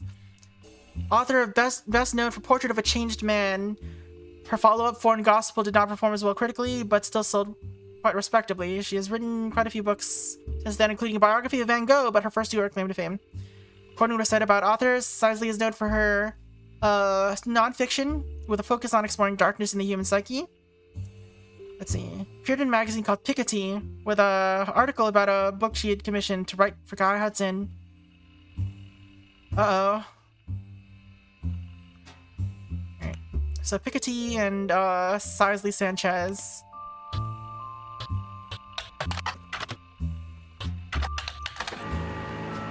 In an issue, they're focused on a talking toy fish and the demonic messages it supposedly said as the batteries ran low.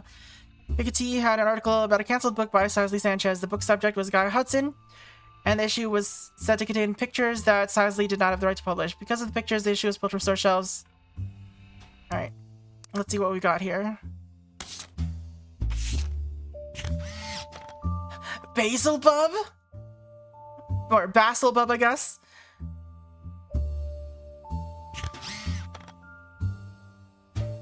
Alright. Unreleased book with Guy Hudson. It seems that, okay. Rendering this magazine useless. So sure.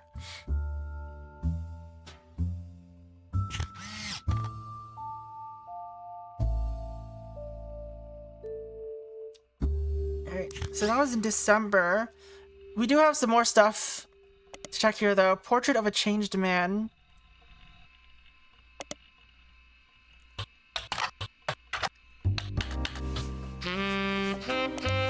Alright, out of print.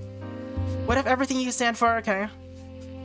Tells this true story about a man who woke up after being saved from drowning in his backyard pool and became an entirely different person. Included interviews from those that knew him before, as well as one-on-one chat that paints a Charlie. Okay. What was the other book? Foreign Gospel. Claims he was told by God that he should travel to Thailand and begin to preach, specifically with the goal to convert 10,000 people. This doesn't help. Huh.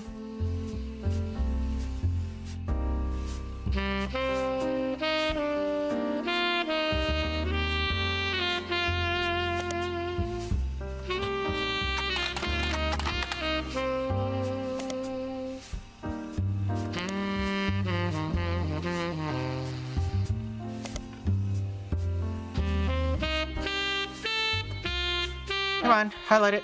Thank you. Nothing, alright. How did she get into... Okay. So this is why how she ended up in the lawsuit, I guess?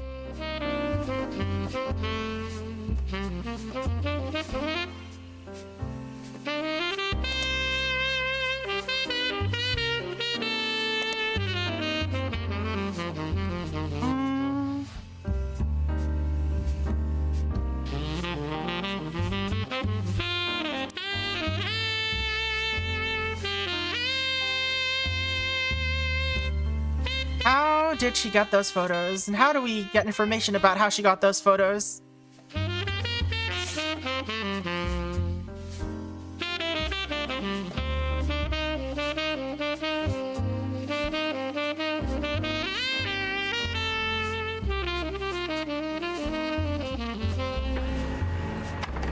Alright.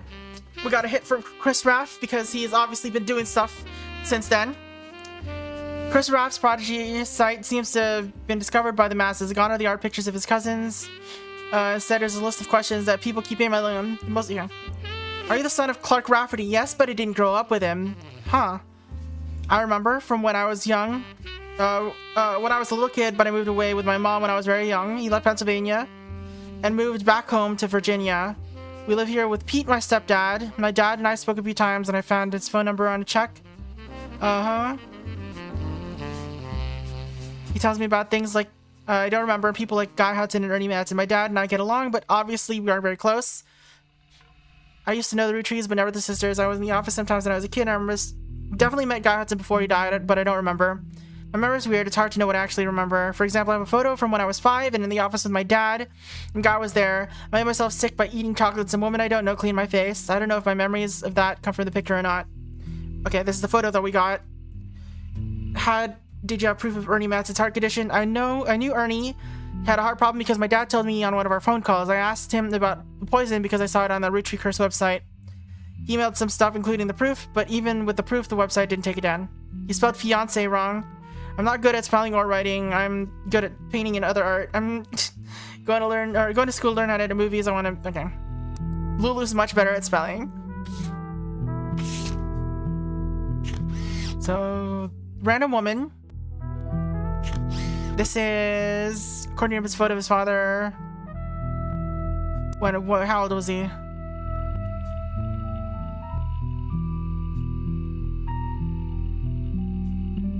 When he was 5, and he is born in 75, so this must be in 1980.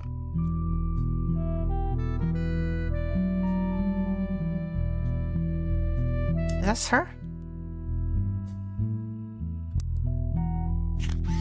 It looks like a different person.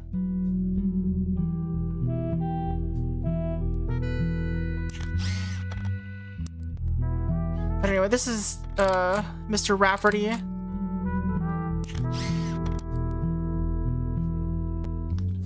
This guy Hudson. Oh, well, can't add bonus photos yet, I guess. We don't know her name, unfortunately, still.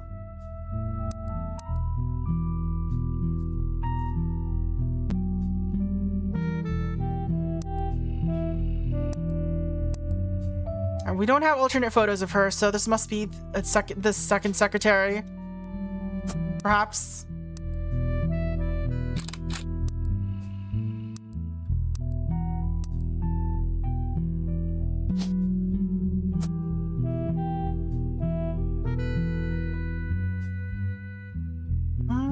We don't know their names, though, is the problem.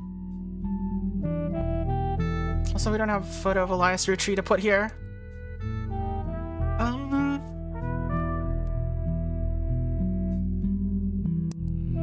Did Chris Rafferty have any affair? Or did not Chris Rafferty, Clark Rafferty have any affairs?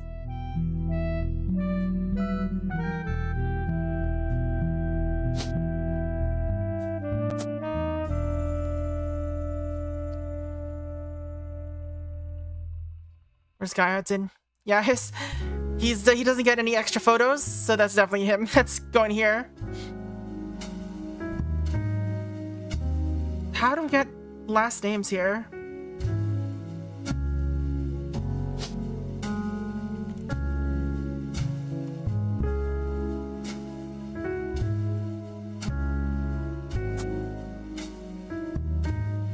She was a secretary, right?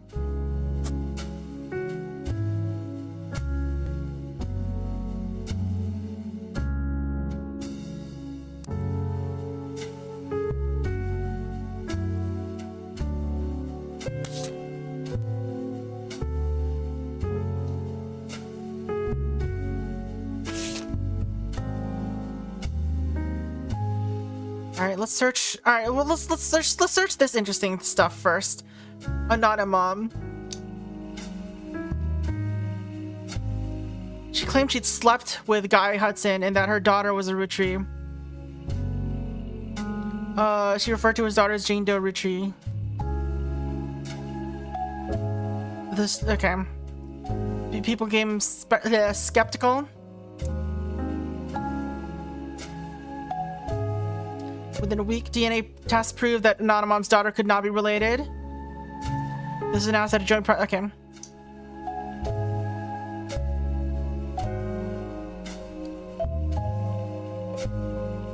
Many demanded that Anonymom be held accountable. The Roottrees company felt pressure to put out a second statement to try to curb backlash.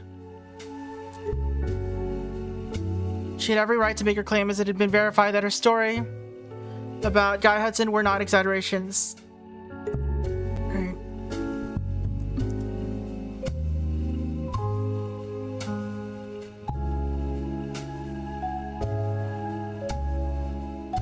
Alright, Anonymom's affair does not appear. Alright, so this doesn't. Okay, this is only about Anonymom.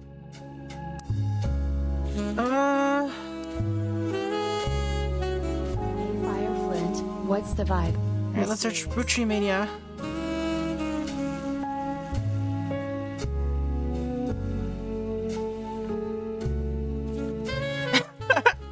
When you submitted your name, it simply said no with an image of Clark Rafferty LaRue giving you the finger.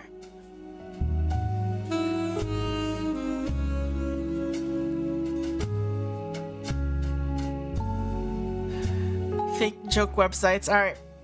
Lauren's Diaries. VHS releases of Gwen's old movies, as well as countless others unauthorized biographies, which mostly seem like an attempt to capitalize on the Roottrees sisters, Carl and Brenda. These re-releases were too late to successfully capitalize or extend the craze.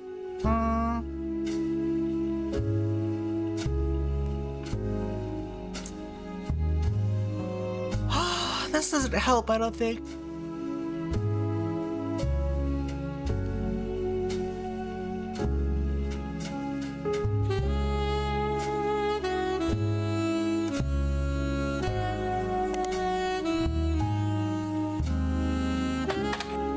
Really? How is that not relevant?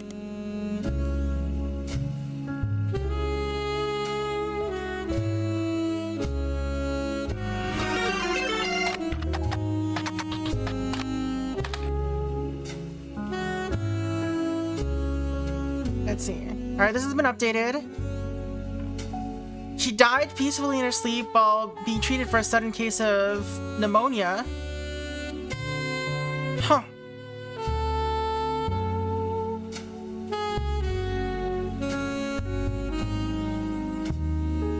Hey, don't abuse the yawn counter. After leaving Hollywood, she made no effort to stay in the limelight. Okay.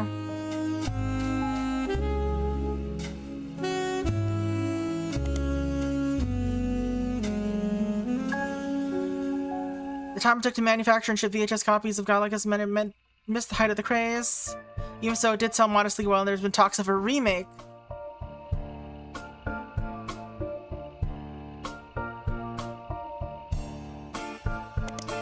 Alright. She retired, not much is known. And recently, as part of a myriad of articles and research people have done into... Okay. It came out that she died of a genetic disease known as Huntington's.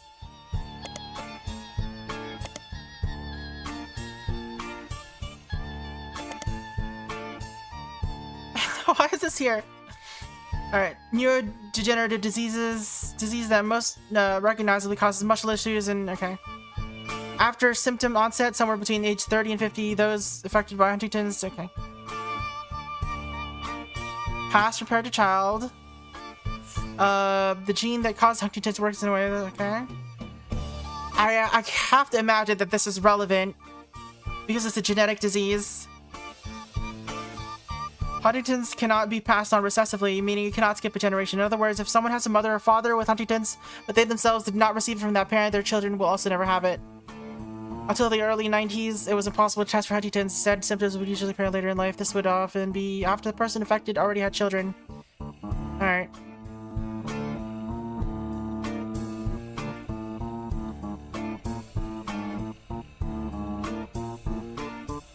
Alright. And then Harrison Lane. Alright, this has not been updated, so it's fine. I don't have to worry about it.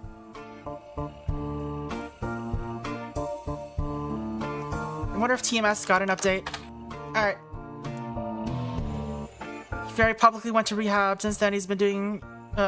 he's been seen in public a few times, appears to be doing better. Hasn't had any new movies, rarely appears. Okay.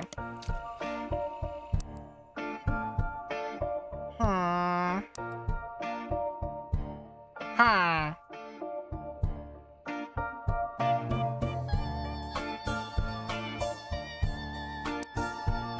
Alright, let's search Dirty Dave. Or Dirty... What was it? Dirty... No.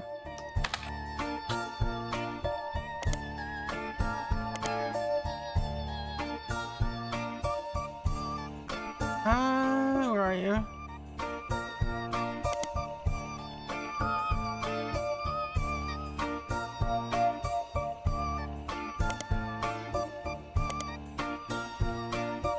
More poser than my action figure collection.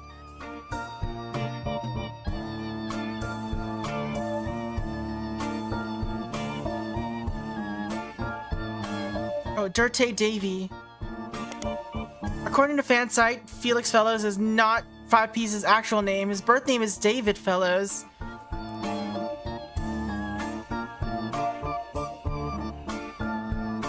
Alright.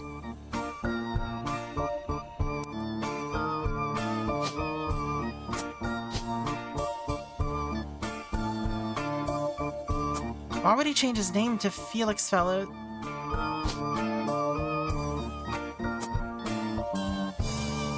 Why? Huh.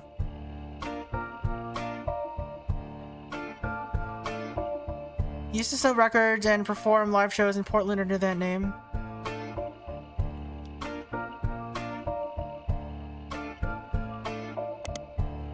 Alright. There's discrepancies, debates about what year exactly it was released based on some of the pop culture references and some. Yes, I can jump.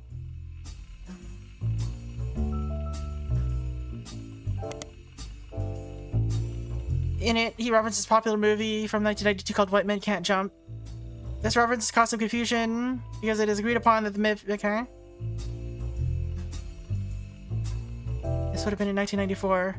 Some take this to mean that the album had to have been released in 1994 at earliest. Others claim that he was likely to be trying to make himself sound older, since in response to some of the more questionable lyrics, he has stated multiple times that he was just a dumb kid when it released. Why is this relevant? I wonder.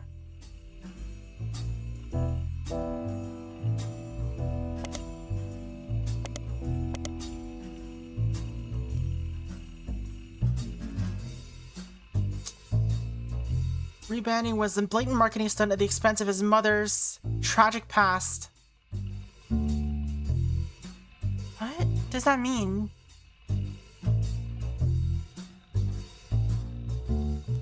I guess they mean the 5 Ps thing?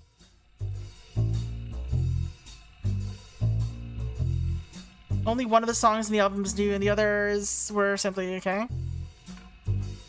I don't think we checked the album, or we searched the album, so let's search the album. Alright, All Your Problems, the first and only single released. Alright,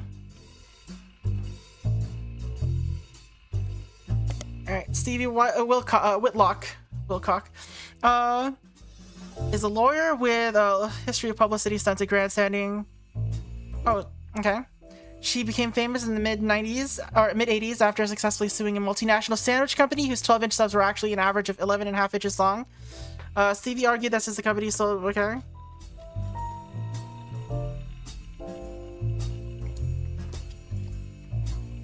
Unfortunately, none of this seems related to the Roottrees, of course.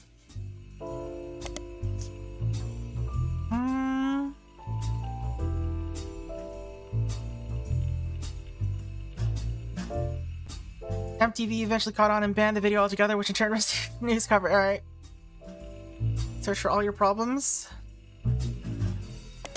Alright, we got it. We got the MP3. The only new song in the album. Subject matter of the song is hypocrisy of those that claim money is evil. Alright. You find a copy of the song on a suspicious looking website and download it for your records. Alright, sure. Let's listen to it. Where is it? There it is. Attention, attention, Roottrees. This is 5 Ps coming at you from the real world. You know, the place you ain't ever lived in. You say money is a root of all your problems.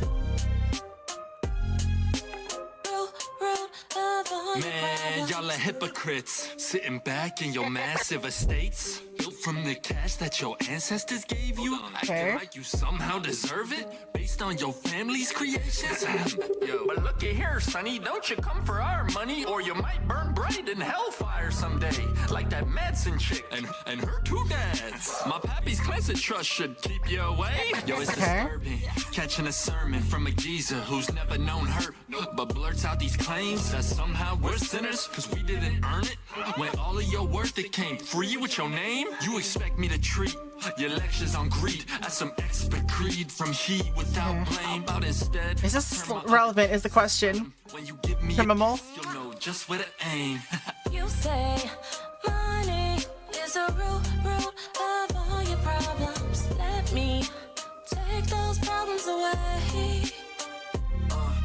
Whoever calls dollars the root of all evil, just trying to make small pursuits of real people. You silver spoon feed you the world's purest treacle, while real world folks burning spoons with a needle. So once more with passion, tell this poor tragic orphan how your mansions and Porsches are actually horrible. How I'm better off penniless, grasping for morsels. I wanted my share. That's actually extortion with your candy ass name. He has name. Synonymous with sweets. Oh, you wanna call me classless? I'm gangster from Portland, but I play that game. I came up on the street. I need like a newspaper or something in the game Hypocrisy. for Portland, because that's come up a lot. Have G's. Top off my pockets, please. Cause the same God that got to steal my mom from me is what he wants, right? For you to live in poverty. And if you're suddenly not eager to unhand that fortune, that's unfortunate. I guess I'm gonna have to take my portion, and I'll do it all legally.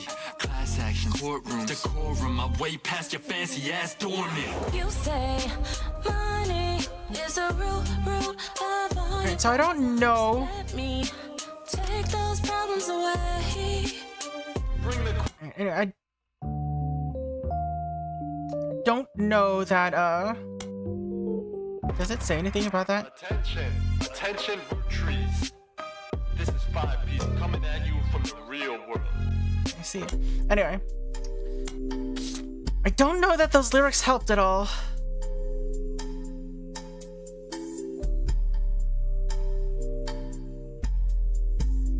But Portland has come up a lot, so...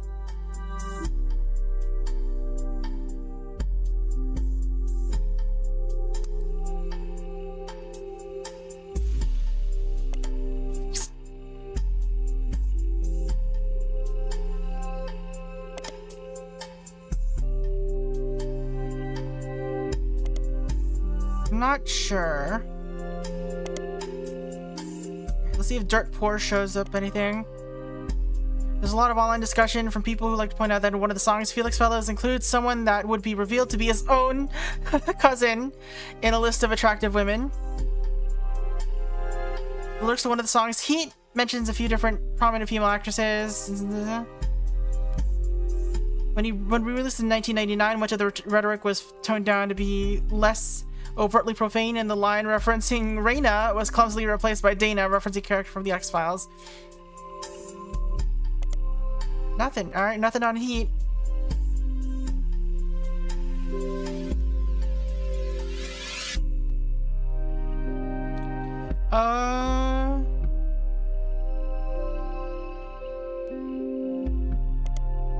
That doesn't help.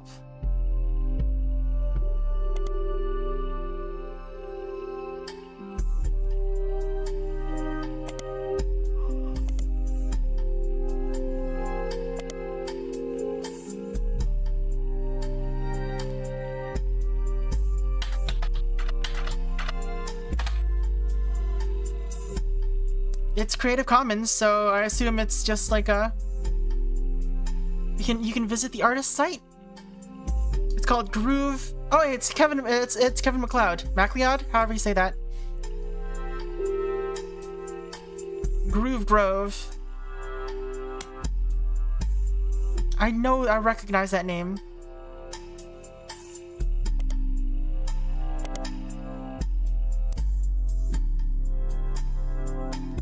So it's free online song.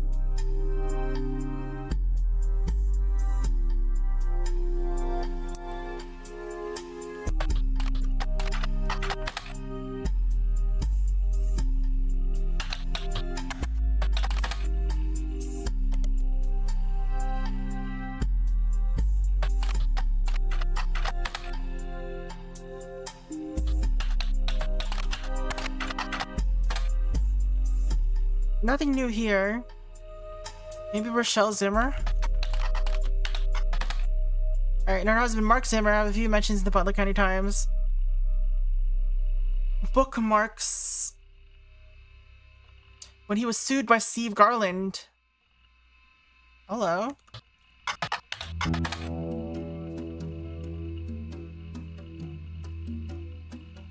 Did I search Steve Garland? I guess I searched Steven. Alright. Second is from months later. A listing for his weekend cooking classes, Gourmet from the Groovy. The blurb mentions that he's been giving lessons from his home kitchen for the last month so that he can keep an eye on his son. The third was from 1991. It's titled Local Authors Sued by Former Butler County Resident. It seems that a local author by the name of Mark Zimmer was sued by Garland after Garland saw Zimmer promoting his book Kitchen Tales on television. Alright.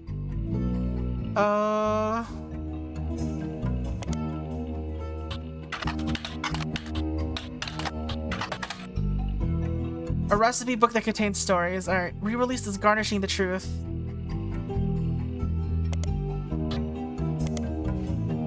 What?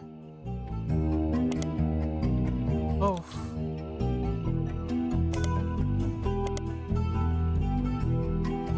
His recipe book was partially plagiarized from the recipes that Steve Garland would give his students.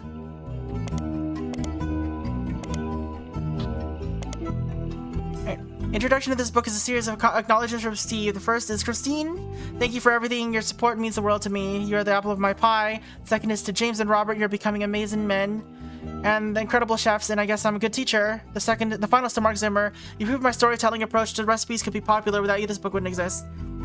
I first met Steve in 1978 when he taught a cooking class. The next time I saw him was over a decade later when he was suing me for stealing his recipes. Yes, really. So you might wonder what I'm doing in this introduction.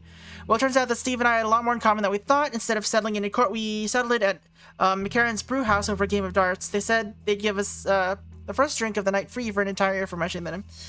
At the end of the game, he and I agreed we'd both make a ton of money together, spend a lot of money on lawyers. It's pretty rare to meet your best friend so late in life, so when I decided to retire, I moved to Boston so we could just hang out. So if you're browsing this book in a bookstore, please buy our book. We need more money for when the free beer runs out, and the bookstore could probably use the sale. What the heck? Let's search for this first. A pub in Boston. They have a website. Apparently the bar has been around a long time. A few listings of TV shows and books that have mentioned McCarran's as well as how they come up. One of them is Garnishing the Truth, which is the site has to say, okay. Local and regular CVG wrote a book about food. We prefer cocktails, but he gave us a shout out. And we ain't gonna say no to free press, so grab a bite at his kid's joint Fry Die and swing by. Okay. They don't have a website, but many locals seem to mention them in various pieces. It's not a full restaurant, just a front door and a very small. Okay.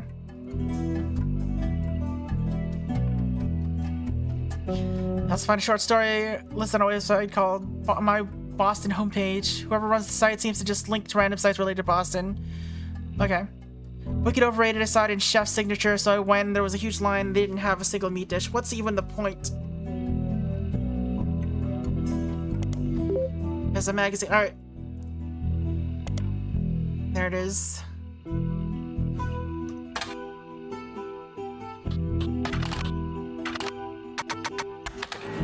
Alright.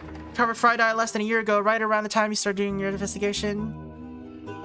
Each article tends to focus on a restaurant, like, okay. Samosa cone. Each restaurant lists the one main dish the head chef is known for. Okay. Cover and main article has been added to your evidence. Okay, new evidence finally. Oh my god.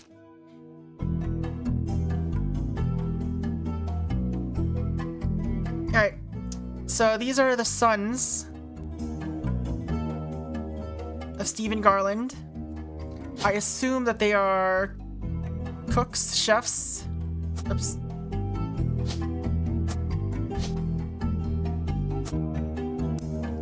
Alright, chef signature, blah blah blah.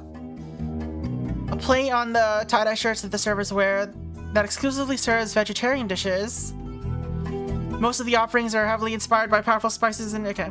Signature samosa cone, which from a distance somewhat resembles a traditional ice cream, complete with waffle pan. Okay. Robert and James Garland, I guess is their names. Oops.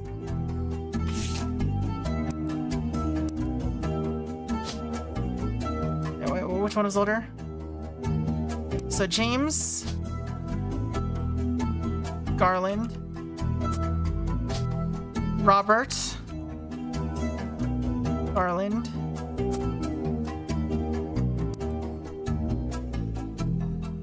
alright, has left him okay, to wear the sous chef jacket his whole life. He doesn't mind. Alright, do I have to label him separately?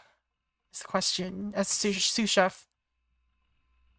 Is sous chef a separate thing? Sous chef is not a separate thing. Good. Alright, let's just put their faces on here.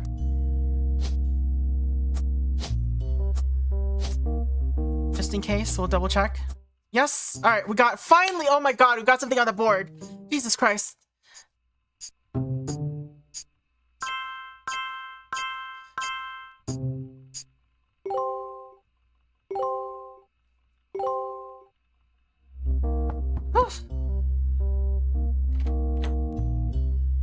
Has Clark reached out to you? Well, let me give you a short history lesson about the last few months of my life.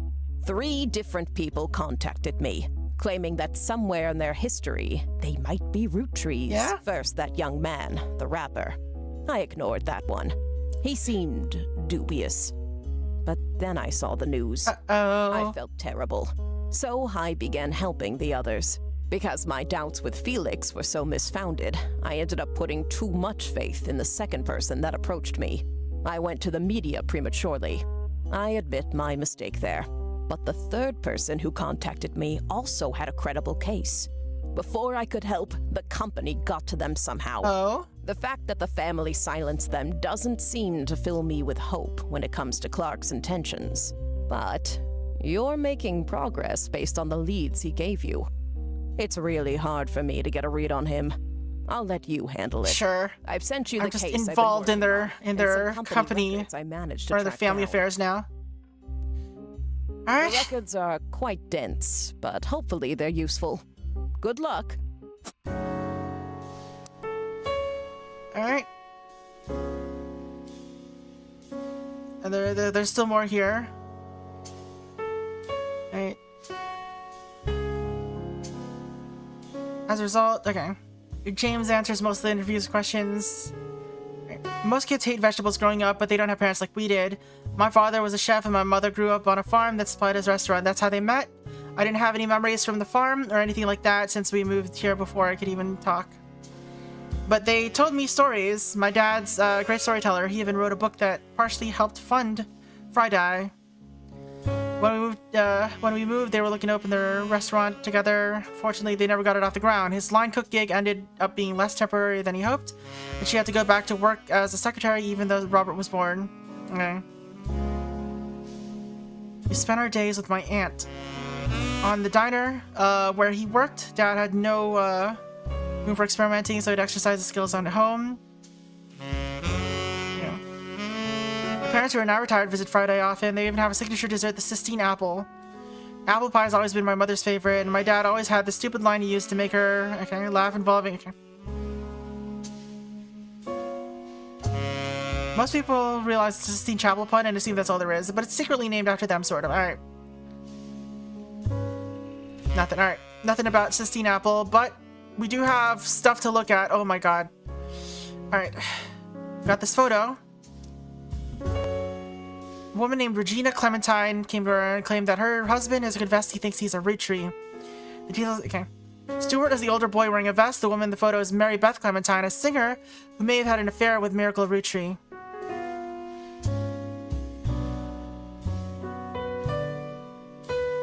Alright.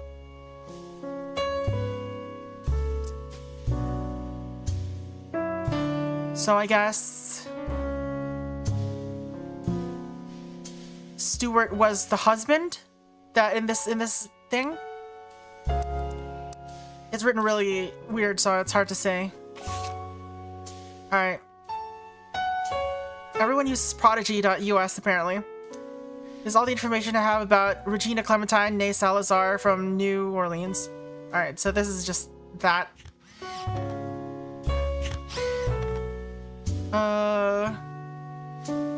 And her husband, Stuart Clementine, showed me about a month ago. Apparently, the Roottrees lawyers went after her since then. By the time I received her letter, okay. Her husband, who is a police officer and never knew his father, told her he thought he might be a Rootree, but he's estranged from his family and didn't want to pursue it. Alright, are any of them married here? Not married, not married. So it must be this, one of these. But this is too old, so it must be here.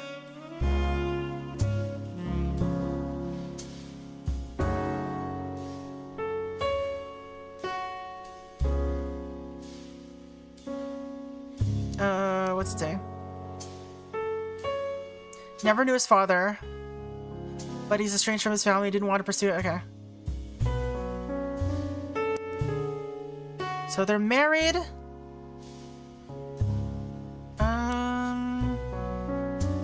Let's just use that now. Oops. So his name is Stuart Clementine.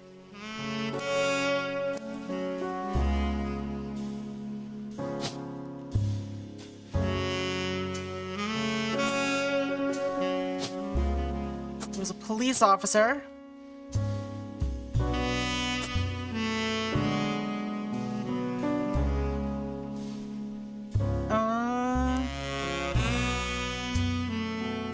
Mary Beth Clementine. So her name is Mary Beth, but that's not her original surname, I think.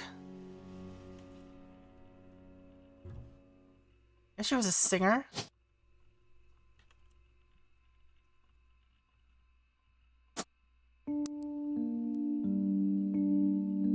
With Miracle Roottrees. That would explain why Miracle shows up here. Okay, we have his photo already.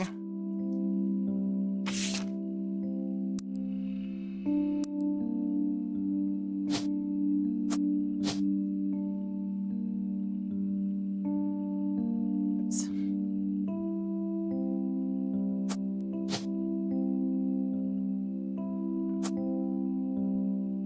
You also gotta grab her photo as well since we have it.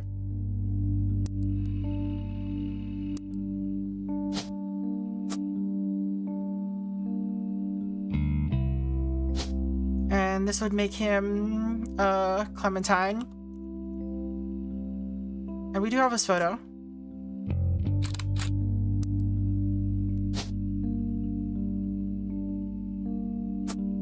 And that means that there is a younger brother involved here as well.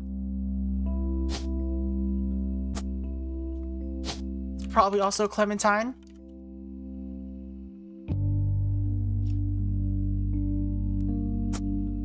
Alright. And we know the wife's name was here, Regina Clementine.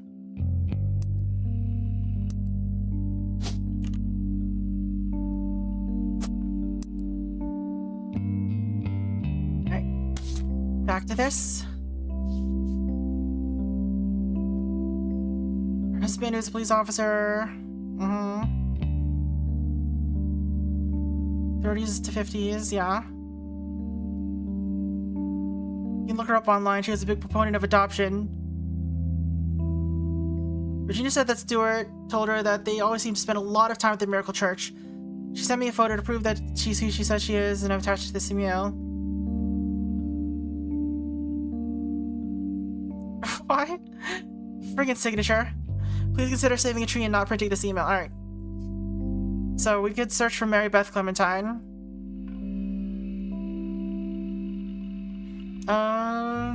Mix of religious songs. The only one you find mentioned as a cover of He's Got the Whole World in His Hands, released under the label New Edison. Alright. Adopted.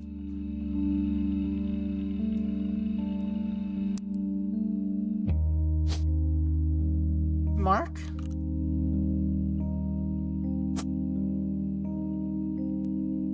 So she claims they got adopted, but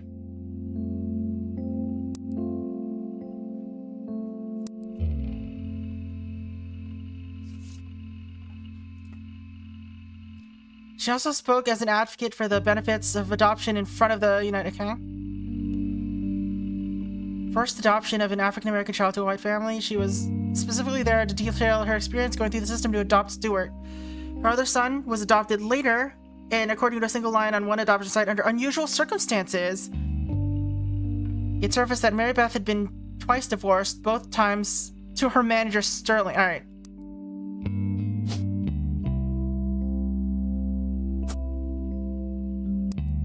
That explains why he's like creeping around in that picture.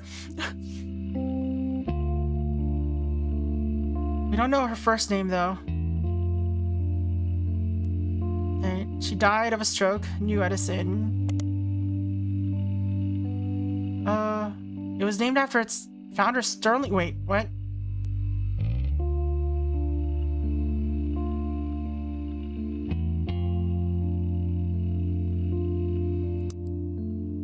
Okay. So actually her last name is Clementine. And his was Edison.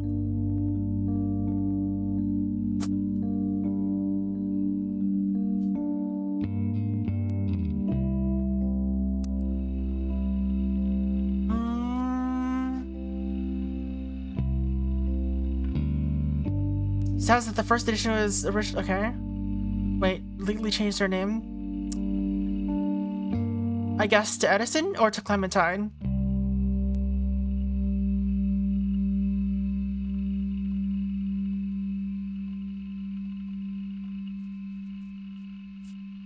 The police have to be called to New Edison Records. There's no site. Okay.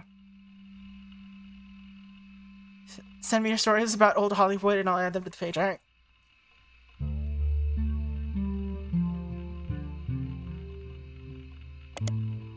Okay, no search results for Sterling Edison.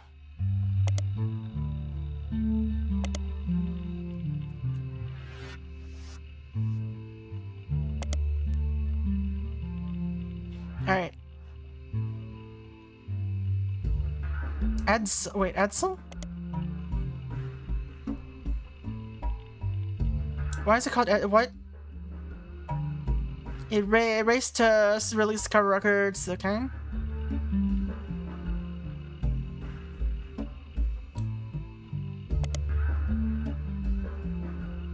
What I said about lawsuits mentioned this is a fun case because the name of the lawsuit was actually the biggest problem for the person being sued. A record producer who called himself Edison was immediately outed as not actually being named Edison. Okay, so it's not Edison, it's Edsel. Jesus Christ.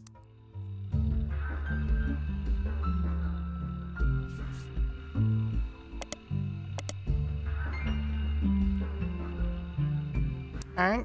I think that's it for that lead for now.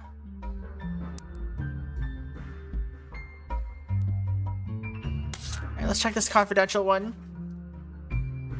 Partial staff records to cross-reference by Sam Matson. Alright.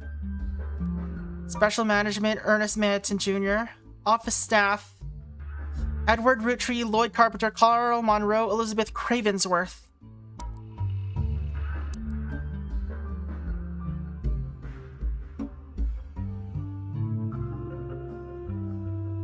Right, she wasn't a secretary. Was she? I don't remember. Alright, so we do know that there was a Beth Cravensworth that was mentioned at some point. Elizabeth Cravensworth. Joanna Robertson and Beth Knox. Okay. Yeah, where's my stuff? Alright. So, Robertson. Maybe she was a secretary.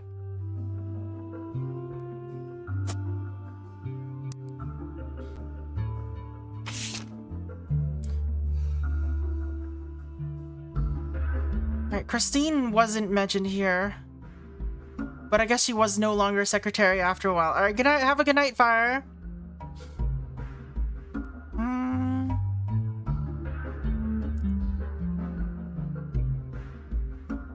There's lots of Elizabeths around, apparently.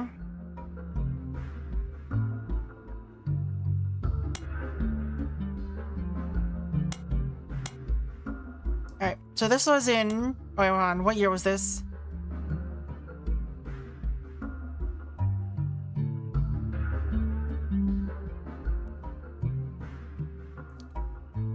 Alright. Alright, so this is 1975. Okay, hold on.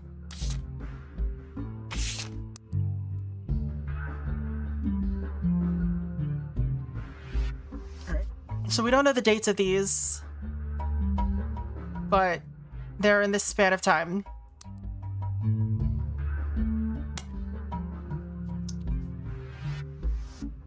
Susan Ford no longer employed. Alright, so these are diffs.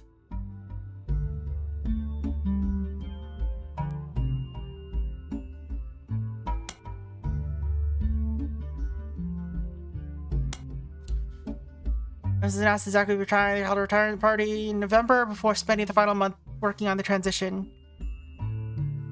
Oh no, maybe... Okay, yeah. So this is when she changed her name. Then she got fired. Is that when she died? When did she die?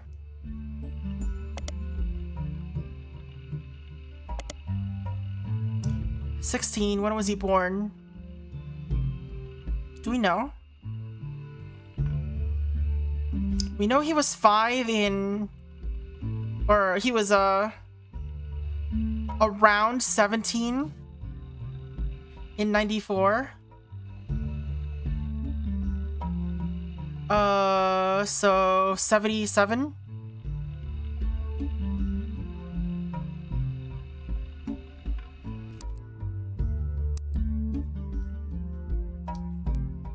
Yeah, she would have overdosed around then. John Miller was fired.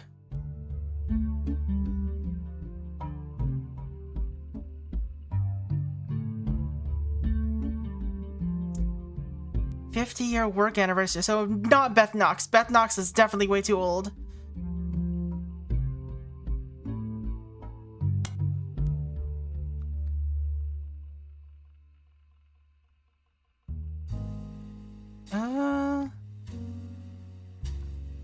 Edward Roottree, Elizabeth Cravensworth are no longer employed. Christine Garland. She was already Garland then. Wait, she was working. She was on this page then. Christine Farrow. Farroa. Christine Farroa.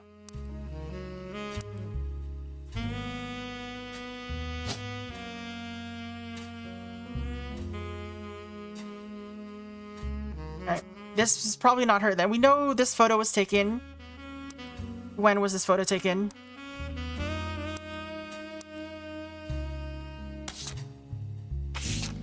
So Chris Rafferty was 5. And I think he was born in 1980? Or born in 1975, rather. What is it? Where's the search? I know you're here. There you go. No? That's not the right one. There you go. 75. So yeah, he was born in 80. Or he was... This would have taken place in 80. So... In 80, who was working there?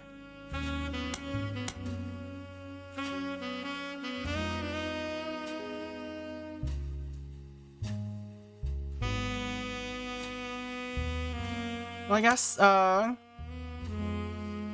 it said that Christine Garland is no longer working at Roottrees, so... Wait. Yeah, so it couldn't be her. So this cannot be her. So we don't know what Christine Garland looks like at the moment. But we might be able to search Butler County.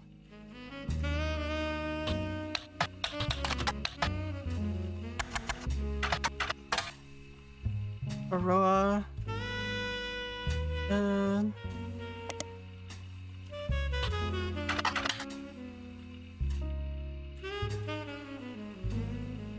Why doesn't it not mention her? Oh, I mean...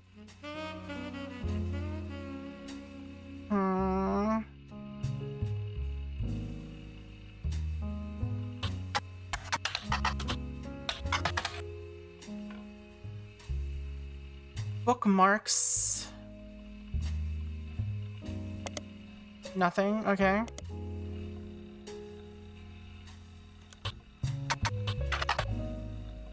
All of them are in the form of advertisements. Alright. Oh, Lauren did do a book signing. This has been updated. Let's tracked down by a reporter in the most upscale memory care. Okay, so she began suffering from. Are we sure it's Alzheimer's? There was a minor backlash toward the reporter that tracked Lauren down because they were caught standing on a ladder and holding the camera over a privacy wall. All right.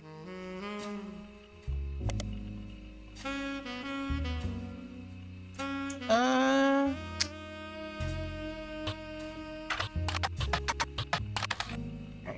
No, nothing important here. You have old timers. Alright.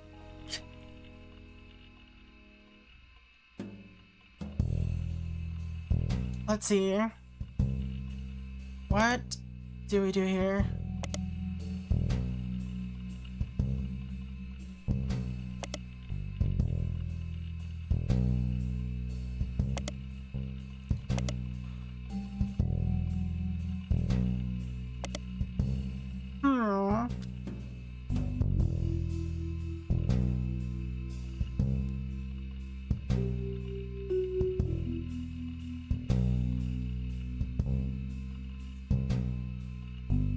So they don't have anything in terms of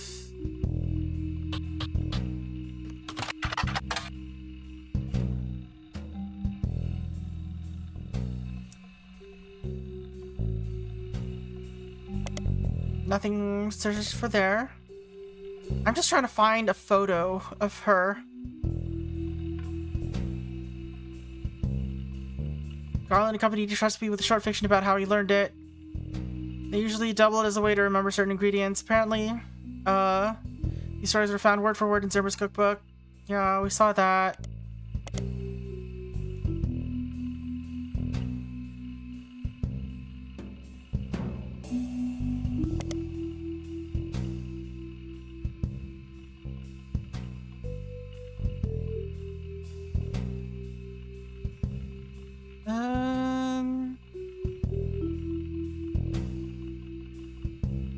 Alright, so McCarran's brew house is how we found the brothers, I think? Yeah.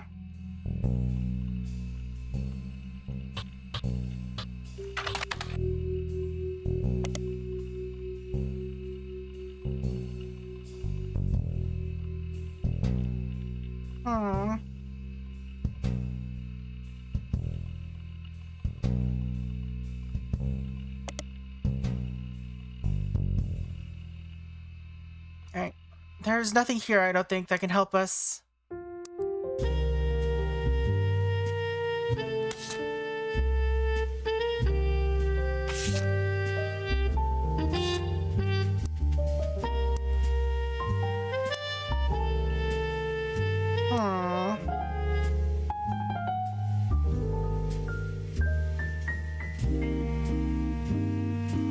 Let's see if Mark Clementine. Oops.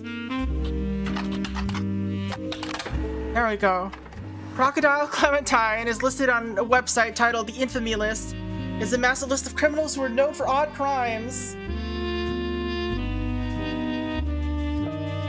Okay. He's listed as being from Los Angeles. Hey, Rhyme. You're still around. Crocodile. He has a pretty big entry. He seems like a real piece of work. Alright. He famously punched the principal, a man named Billy Sims, killing a latch. Ooh. In Wild's World or Rise.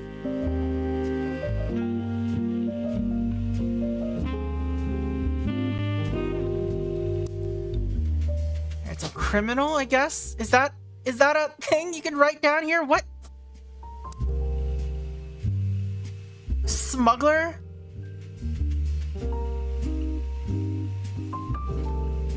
Okay.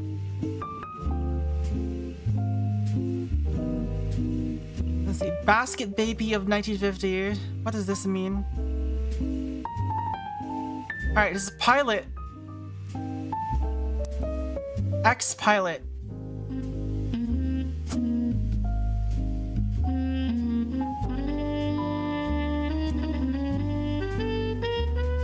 we got something else out of that, right?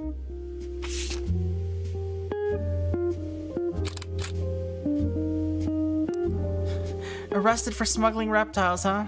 Did his hair change color, or is that a different child?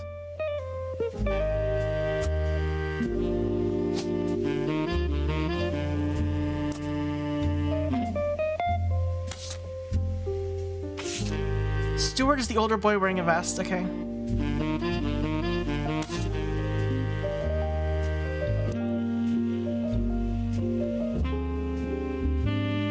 Alright.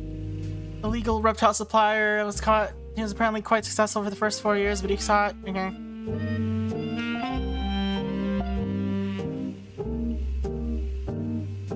Alright, he famously punched the principal to visit his daughter's graduation. Pretty much every news organization for frustrated. Okay. It wasn't the punch that captured nature's attention. Instead, it was Billy Sims' matter-of-fact response to the threat in his comments afterwards. Alright, Billy saw Mark pop onto the graduation stage and said, "Sir, you'll want to sit down or we'll have a problem." At that point, Crocodile reportedly sucker punched him in the face. Billy, apparently only slightly dazed, said, "Alright, sir, I guess we'll have a problem." Okay. Sims anticipated and performed a maneuver that spectators describe as a wrestling move mixed with a backward somersault, which immediately brought both men to the floor with Sims straddling Clementine, keeping him neutralized. As security arrived, the recording captured someone asking, "How did you do that?" And Sims' response is famously, "Trust me, I'm as surprised as anyone." Lol. Alright, I don't think that's gonna be particularly interesting.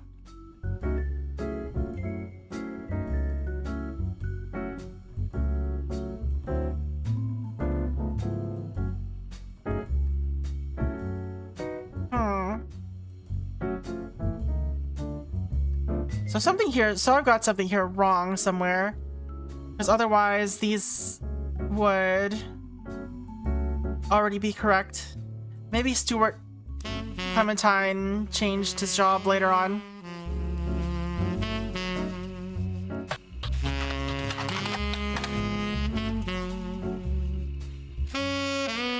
Alright, so he's still a police officer.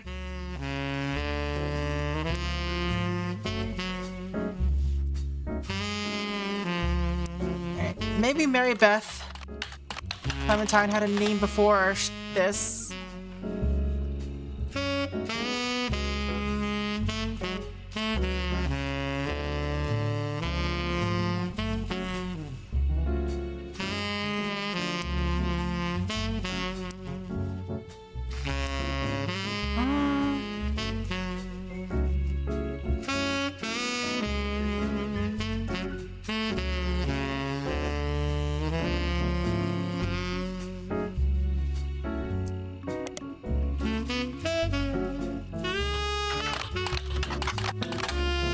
Alright. Very positive review. Writer complimented her voice and the tone of the guitar.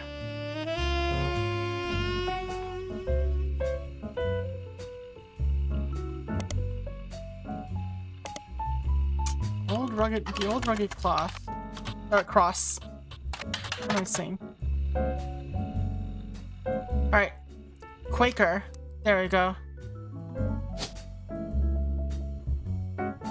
Making me work for their friggin' names. God damn.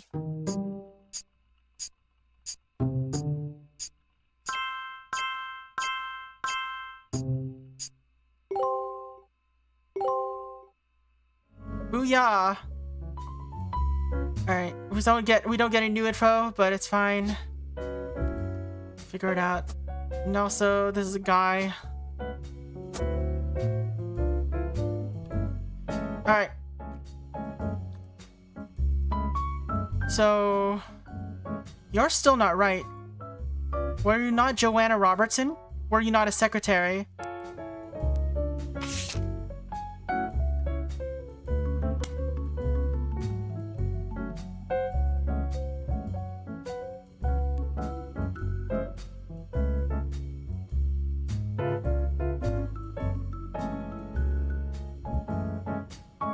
No, that's gotta be her name, right? Because Fellows was her husband's name. Yeah. And she's listed as a secretary, so that's gotta be her. So I don't know why it wasn't correct. Maybe that wasn't the actual name. Maybe her name isn't Joanna.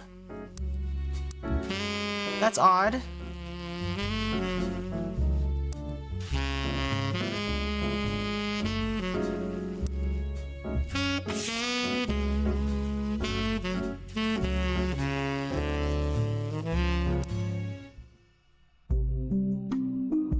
Joanna.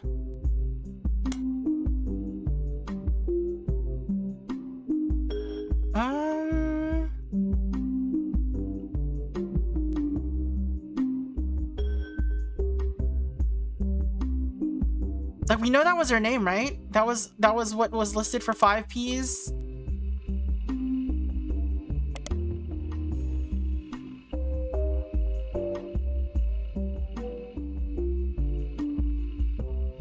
Wait, how did we find out her name? Oh, it was in his little article.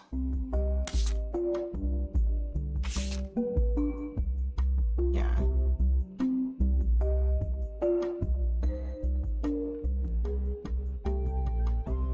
Okay, so it must be that she got a different job after she quit.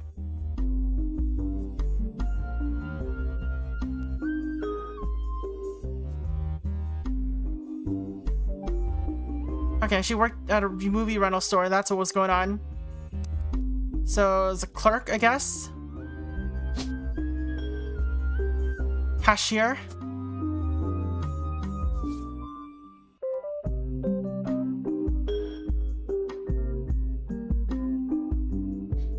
How are we gonna get a photo of Christine?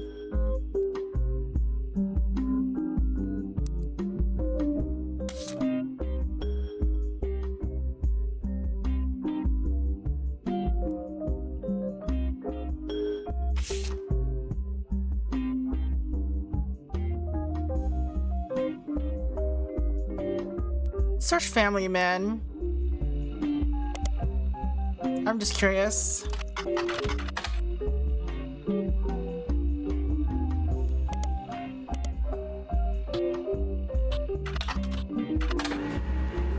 A reprinting of an old book about Elias Roottrees. During your first search, this book had a picture of the farm on the cover. This version includes a portrait. Alright, well, we now have a portrait of Elias Roottrees. So there's that. The reissue of this book was so lazy that they reused the famous photo of Elias from Business Watch, whose copyright expired. Is that it's only 85 pages long, right?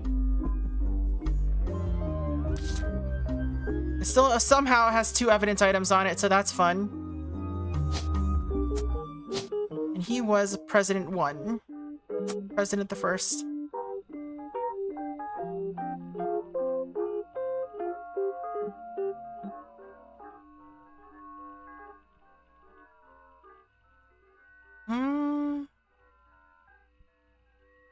So there's children here that we need to find information about, I guess, eventually.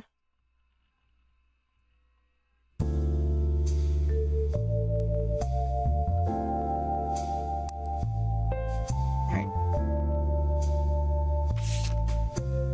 There's 8 clues on this page somehow.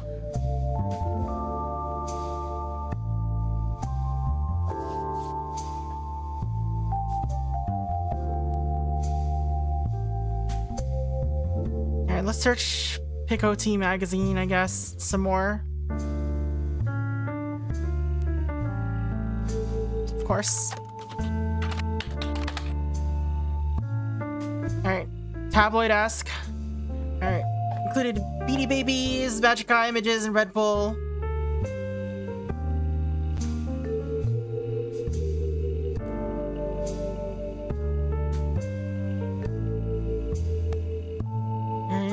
Doesn't really help, does it?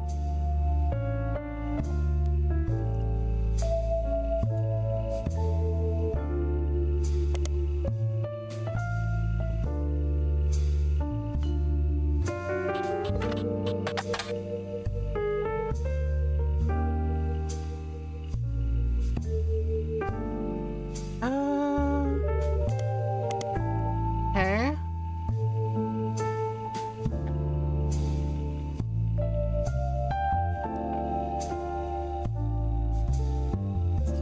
I don't...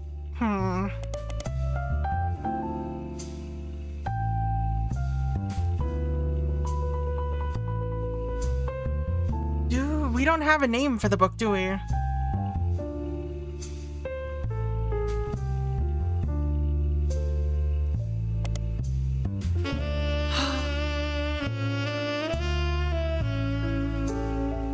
That issue was removed.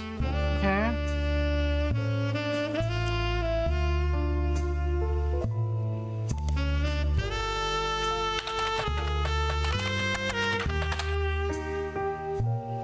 Alright, so that doesn't help us.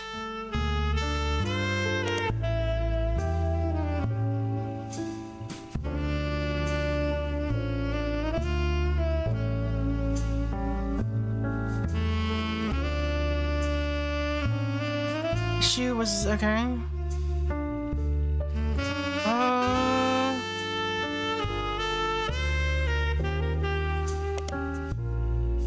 Oh.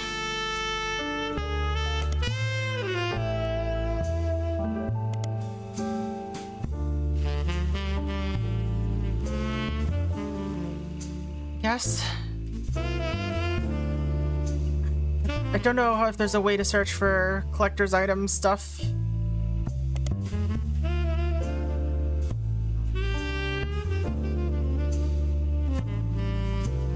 Alright.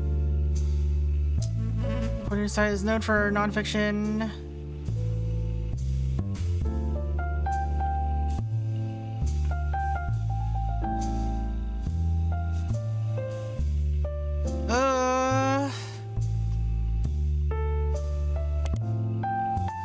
Not sure where to go from here, fam. Alright.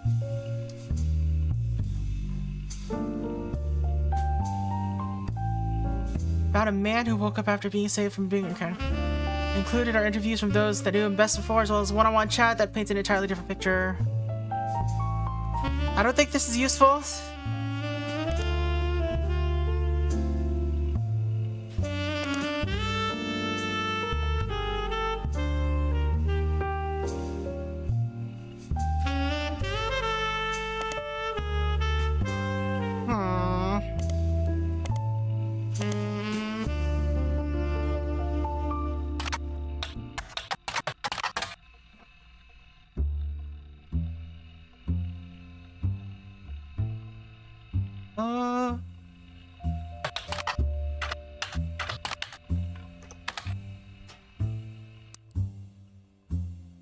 Oh, Sanchez, not Chavez. What did I say? Why did I write Chavez? Alright. Piketty apparently announced that they would be pulling their issue the following day. Alright, just in case it'll be okay.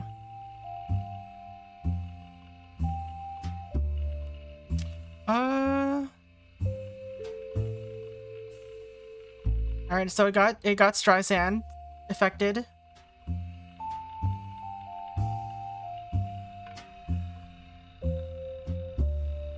This doesn't help me though.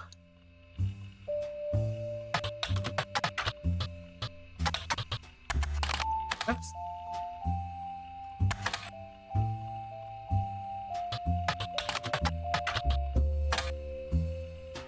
No?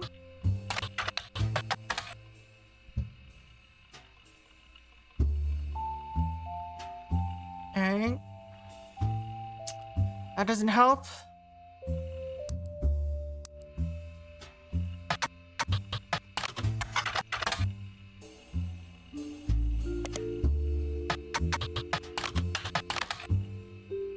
Alright.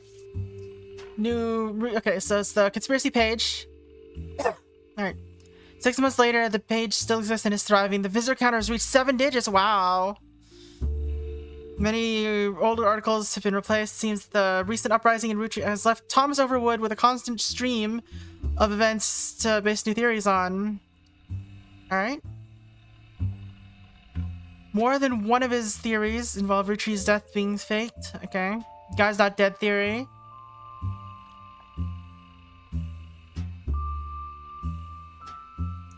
Ron Roottrees still in charge, somehow. Gwen Roottrees' death was faked, and that Clark is only there to throw people off. Apparently this allowed Ron to travel to France to develop their new candy recipe in top secret. It can't possibly be Roottrees. One of his album's first songs, when he performed under the devil name, actually mentioned that he wanted... Okay.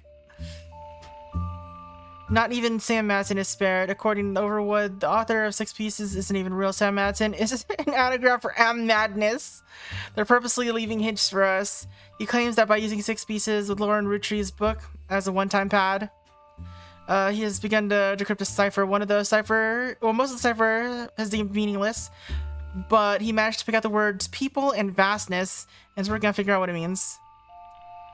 Next year's a leap year, and Overwood is looking for funds and volunteers to catch the Roottrees handed. Okay. Alright. So this is still that. No changes there. Spirit Cola. Alright. None of this seems to have anything to do with the Roottrees. Alright. Thomas Overwood.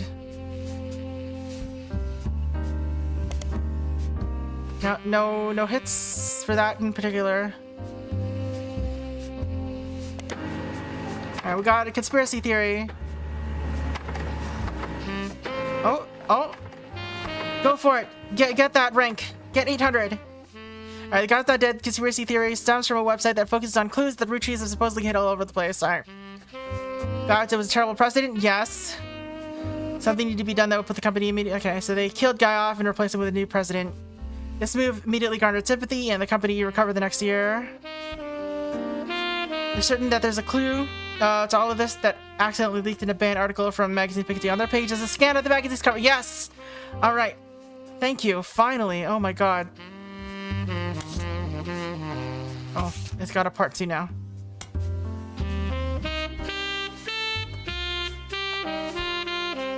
Okay, so there's no photo, but it is an article. Is there... Okay. There's photos here. Sisley Sanchez in Piketty. The issue of Piketty magazine that came from was pulled from the shelves, but you managed to find it online.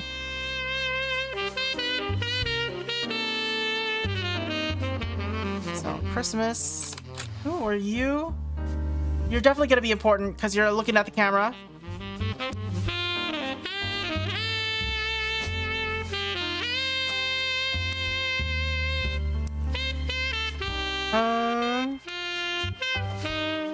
Alright.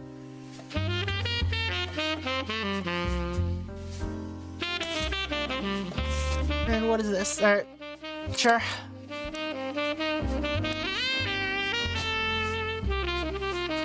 Alright, this is Zach Morden. Yeah, we got a new photo of Zach Morden.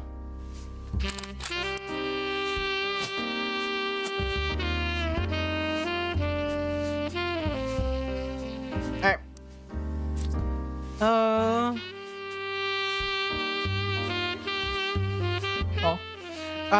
Who are you? Alright. Does not label as individual photos. Both photos are under the shared label. Sisley was provided these. Okay. The issue of Piketty magazine that can't. Okay. Alright. What's the magazine say? You claim to have been paid a significant amount to write a book about one of the Roottrees. Alright. I met him on New Year's Eve, actually. The last night of 1978. Guy liked to throw big parties. This coming. When his wife learned who I was, she invited me to the party and they cornered me to talk about a book. That was the first time anyone recognized me for my work. I had finally made it. The book they asked me to write sounded great, but none of the stuff that made him interesting was allowed to stay. Alright. And what was the stuff that made him interesting? At his core, Guy was not complicated. Alright. He's the one to be seen as the second coming of the great Elias Roottrees. Second, he'd never been satisfied living the life he needed to be seen. That he had his fortune and good looks, and he really liked to exploit that to pick up women. But he couldn't let anyone know that, so it cost him a lot to cover up. Okay.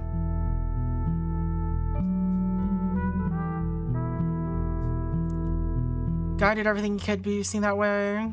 last time he and I met, he even switched out his orange suits for the same green ones that Elias wore. Is that in one of these? So he's in his orange suits here, and then he's in his green suit here. Alright.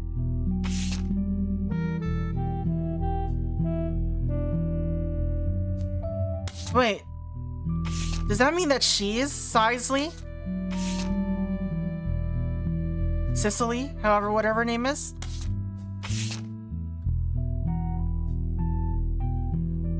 Were they boinking? Anyway, alright.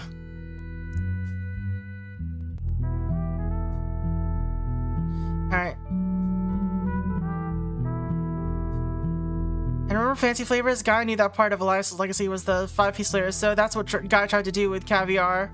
Or tried to do. Caviar was a disaster here, but is actually somewhat popular in Brazil for some reason. In Christmas 1979, he went to Brazil to open the Roottrees Brazil factory. Guy was always hopping around the world trying to recreate that success.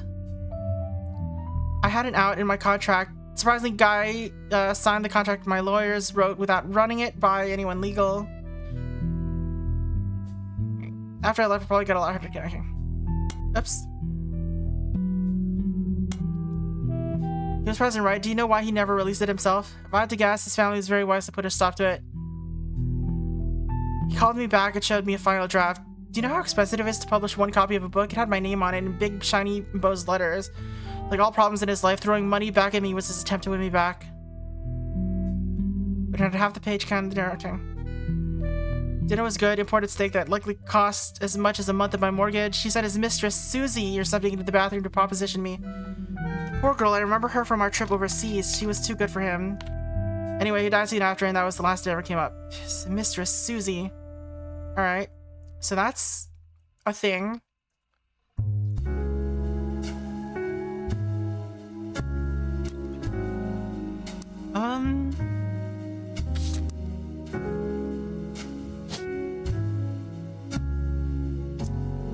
Susan something or other. Let's see, that was 82. So, yeah, 82. So let's check the confidentials. Susan Ford.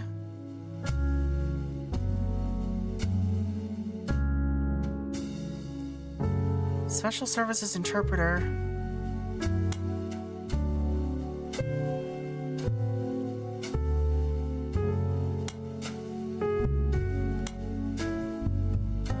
Alright, then she was fired in 1982. Alright, so that must be Ford Susan. Unless she was married, in which case that her name isn't Susan. She could have been married at some point. Or, anyway. Or, I'm just saying words now. If she was married during the affair, then her last name would not be Ford. But, we don't know that, so. Foreign relations? What could possibly be listed here? Travel agent? Secretary? Public speaker? I don't know, what would you call that? Office staff.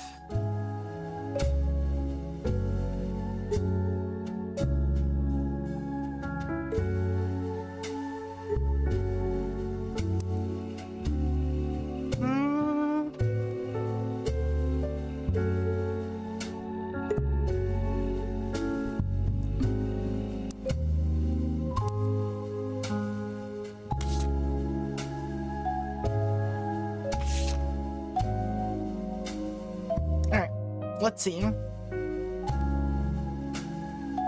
Just broke your LBG record on accident? Wait, what's LBG stand for? Light bow gun? Is that what it is? Alright, let's see. Actually, I haven't read it. Just skimmed the sections on Guy to see why people were suddenly calling me up to ask about the man. Alright, alright. I'd say she did well for what she had to work with. She only had rumors, whereas I spent time tailing him. Sometimes he knew, sometimes he didn't. He invited me to join them when dealing with Roottrees Brazil, but I actually had people on him when he went to Australia, France, and China too. When he met with someone, I'd figure out who they were and how they were involved. Doubly so if the meeting just happened. Okay. The daughter of his business partner in Australia, I think her name was Robin. He and she definitely spent a few nights together that he didn't want his family to know about, but I did. All right. Someone in Australia.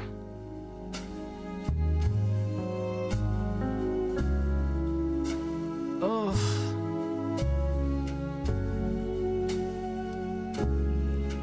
Roottrees Brazil. Sometimes really refers to as Roottrees Brazil. Alright. It's developed as part of Roottrees Everywhere initiative. Wow, there's so much here. Ugh, my brain is frying. Alright.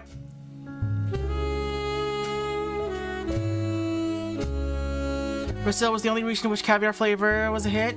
The primary reason that the factory still exists today is solely to create that flavor, which comes to its own standalone 5-piece bag with Portuguese writing. Small town near Alvalagos, near the municipality of São Bernardo do Campo, became the location chosen by the Roottrees Candy Company after, okay? Alright, Edson source. Brazilian politician, you find dissertation published. Seems until 1988, Brazil was run by the military. The paper tells of a few politicians at the time, including Edson Suarez, I guess. Edson is former mayor of Alvalagos, Brazil. Before politics, he was a manager at an automotive factoring plant for a major car company. He was put in charge of Alvalagos by the military government in 1973. He used his manufacturing background and knowledge of American business to establish new factories. Alright. First, he became quite rich. Second, many locals were forcibly relocated. Okay. This did not make him a popular mayor. His wife, Sonia, was discreetly put in charge of a television station called Telerede. He often used this connection to ensure supporters would appear on local. He remained in office until 1988, until when he was defeated in the first election after mayor. After this election, he left town. Okay. Can we do something about that, Nim?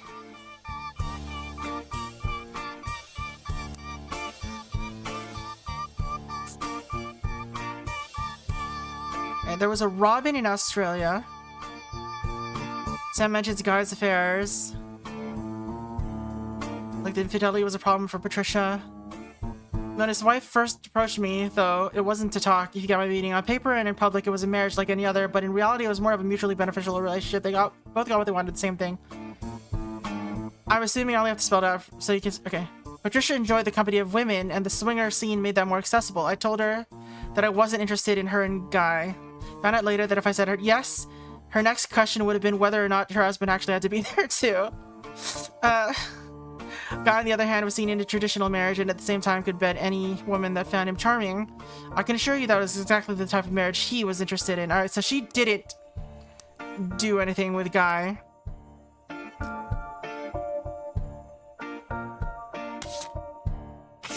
I guess if his wife didn't care, it didn't matter. It doesn't matter. Alright.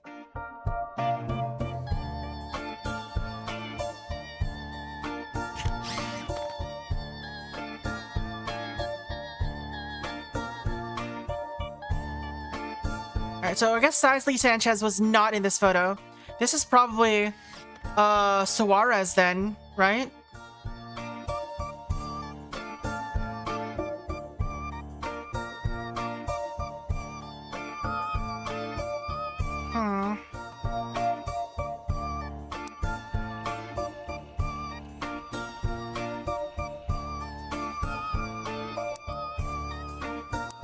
If we look at these lists, all right. Yeah. Okay. This is Edson, Suarez.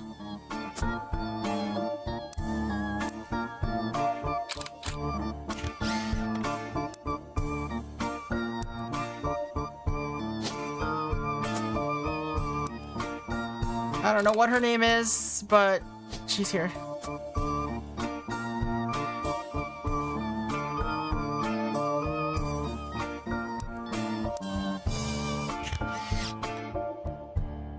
Who's this supposed to be? A secretary, maybe?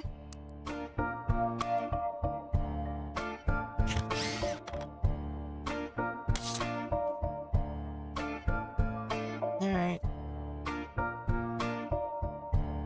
There's still a lot here, though.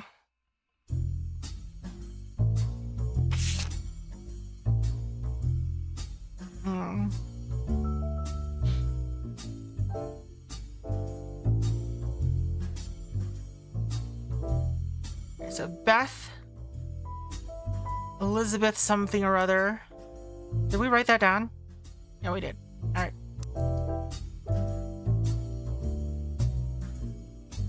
Elizabeth had a daughter, who Sam never met, but who worked as one of Guy's secretaries. According to Elizabeth, a caterer from a local restaurant called, yeah, this is about, what's her name? Christine Garland, whatever.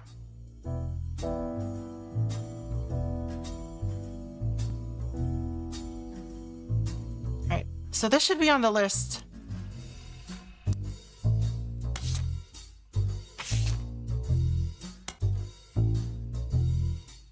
Yeah, oh, this is how you're supposed to find out the name Faroa, I guess.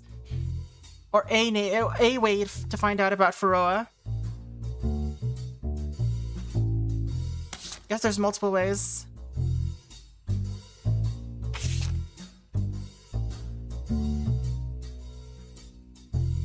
Elizabeth wasn't aware that the party was for swingers. Rumor has it that her daughter showed up with Guy and didn't seem comfortable switching partners. Right.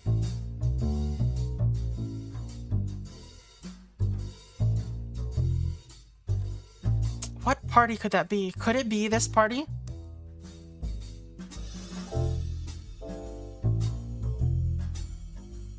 This party that we have a picture of right here?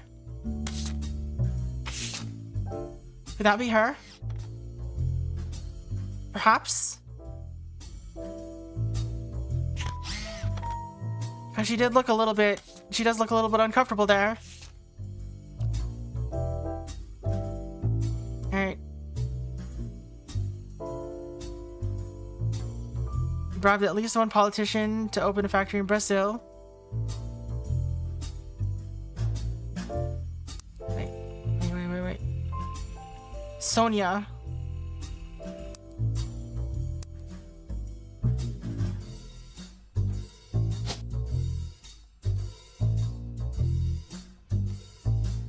And she works at like television something or other.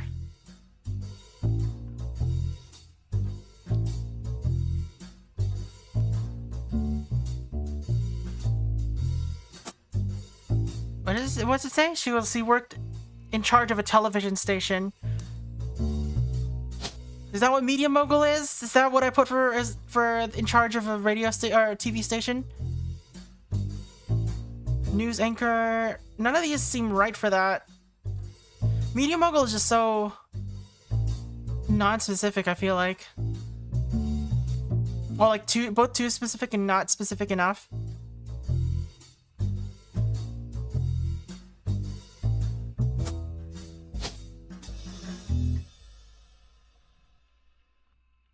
We're gonna go media mogul for now.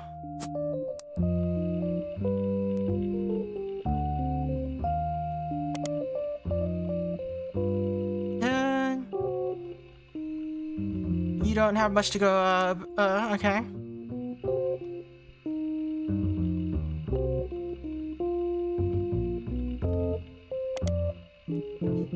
There's a real place in Brazil, a game designer by the name of Jeremy Johnson looked up cities in Brazil. Okay. He didn't want to offend any Brazilians with the tale he was writing. So the small town name he made up, where the factory was located, was invented by mixing two other regions, Interlagos and Alvarenga. Sure.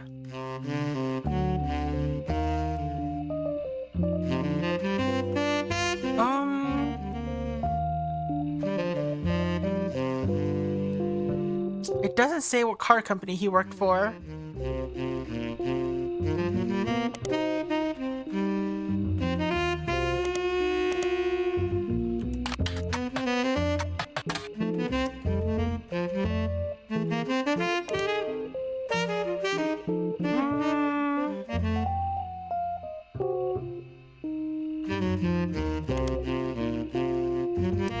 Alright, I don't know where to look right now.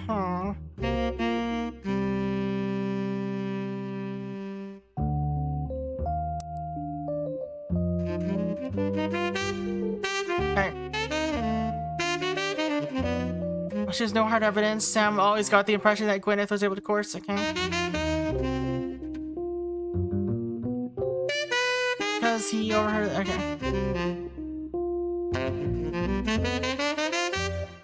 Elias once had a secretary named Elizabeth. I don't think we have information about that though, right? We don't have. We don't go that far back.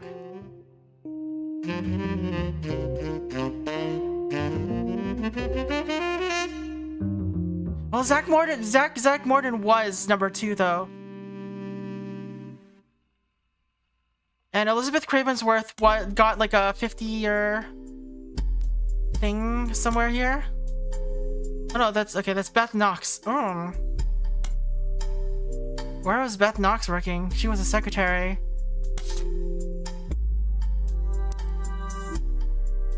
Perhaps her.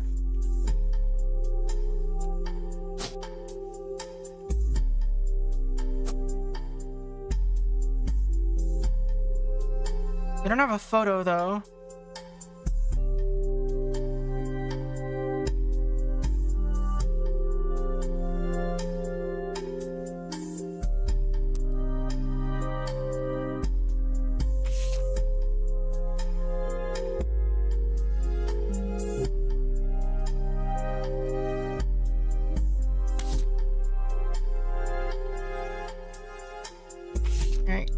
We've got something else here to look forward to. I guess it's the cashier thing.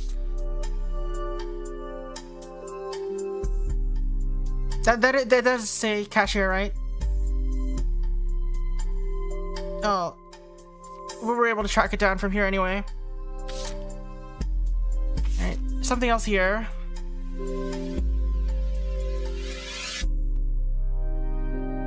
I mean, this is just where you get his photo, I guess.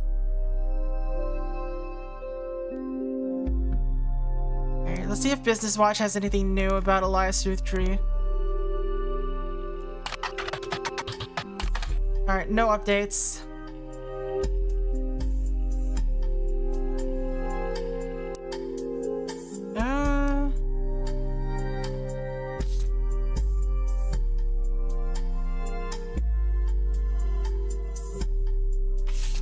Yeah, there's something else here apparently.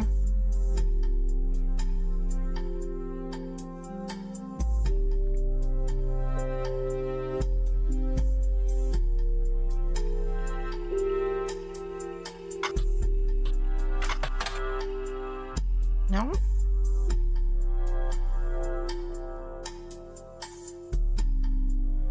Samosa cone. No?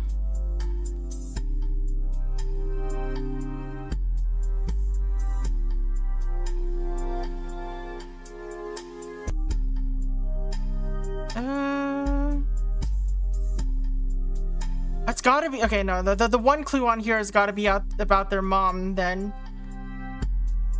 So maybe there's a way to get her pictures somewhere from there.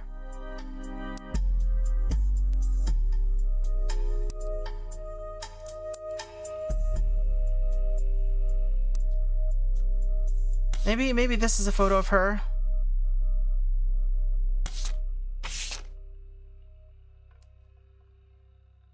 She looks too happy, so.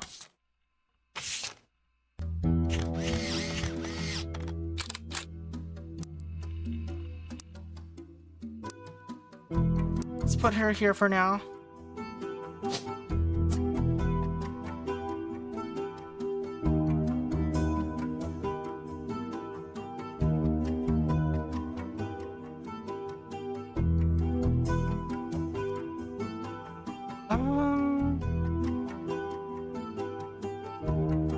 I would still need to find one more person anyway. So,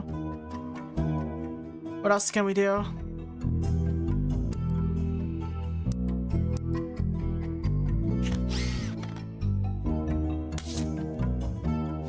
Reminders.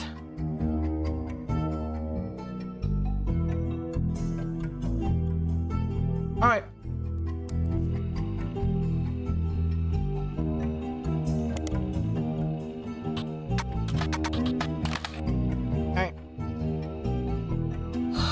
Instead of, okay, source on the inside. Template says the family actually held a preliminary vote.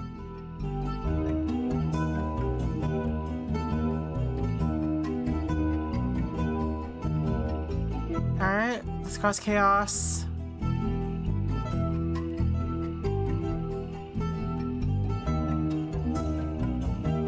Alright, that didn't help at all.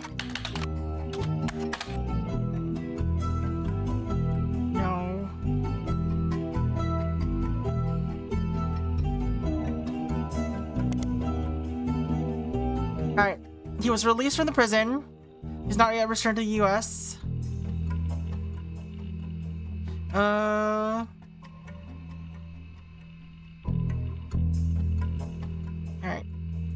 So nothing from that, but...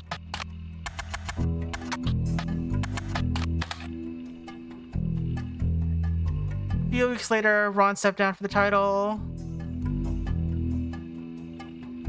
Alright. He hopes to release a movie about it, of course. I don't think that helped.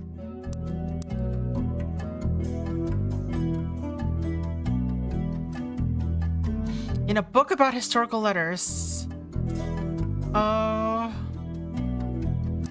Let's search for that book again. How do we find that book again? Patricia Christensen.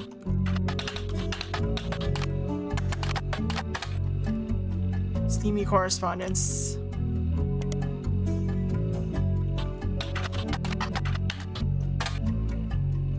So, not important, apparently.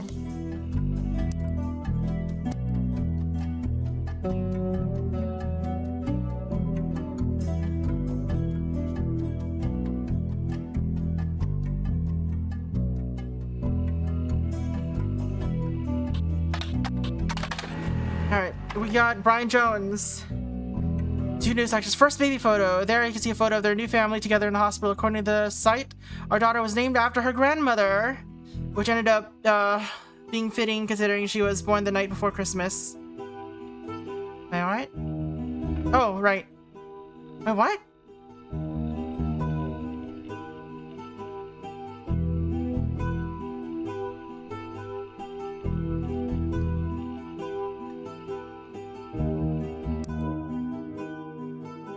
We got a new photo. So this is Brian Jones, their daughter, his wife Stephanie. Alright, let's check. Okay, what was her name again? Stephanie Landon.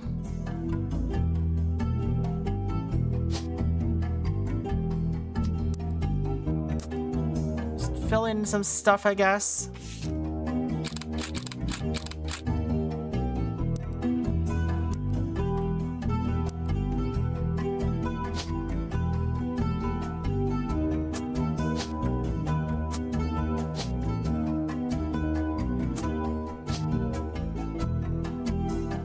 Assume she's still a politician. Named after her grandmother. She's a baby, that's her occupation.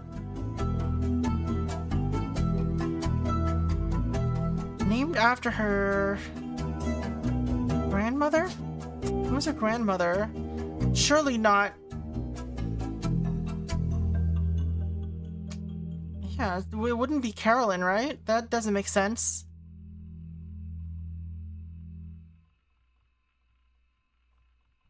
Is there a different grandmother around? Why? Oh, I guess it makes sense. Carolyn as in Christmas carols. That's what she's making a reference to.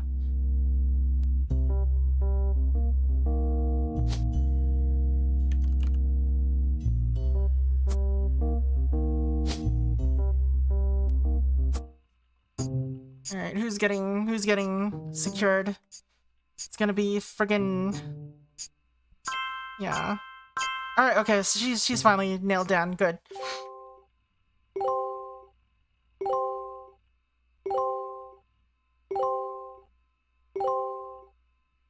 Getting a lot of photos, which is good for us.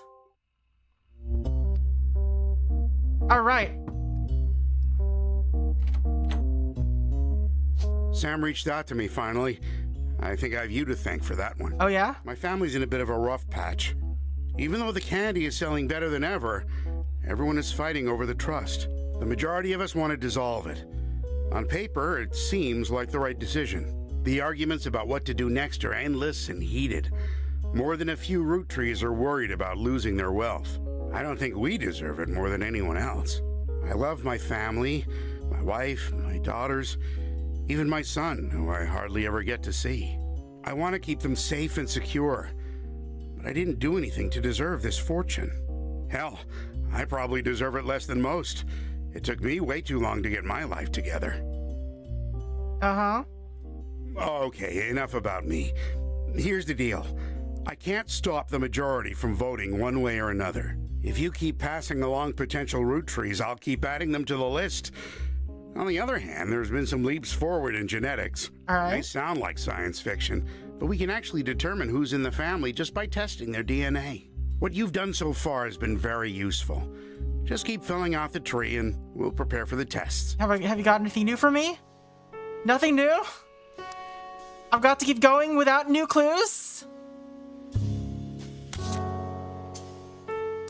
Alright, I gotta find 8 more without any new clues to help. Great. Beautiful. Well, there goes. At least we know that this is right.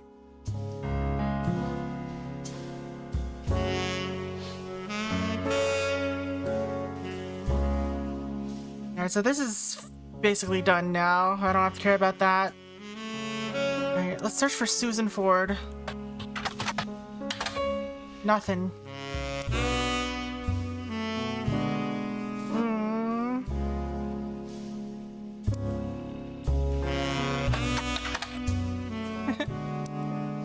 That was definitely not gonna have anything. Alright, whatever.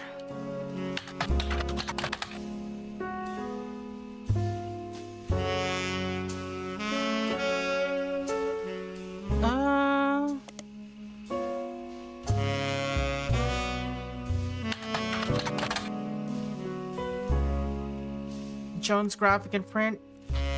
Alright, no changes here.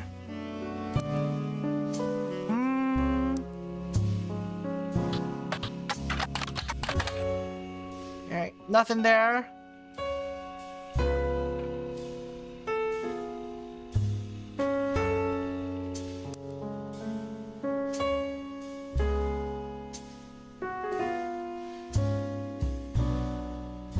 I wonder how we're gonna get information about their spouses. I don't even remember how we got Regina. Alright.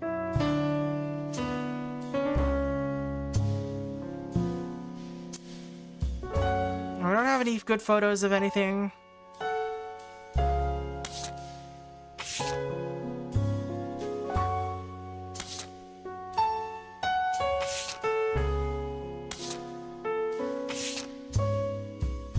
So Regina Clem. Okay, so that's how we know her name was Regina. All right. So we don't care about Regina's email anymore.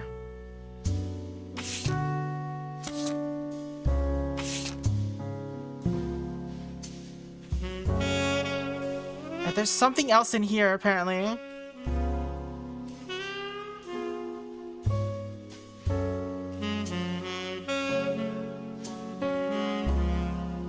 Maybe we could search about Bess Williams.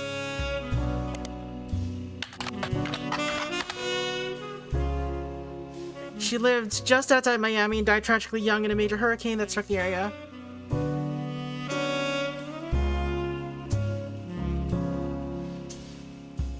Right. The Bocadoro Library, not far from where she lived, was partially destroyed during the hurricane.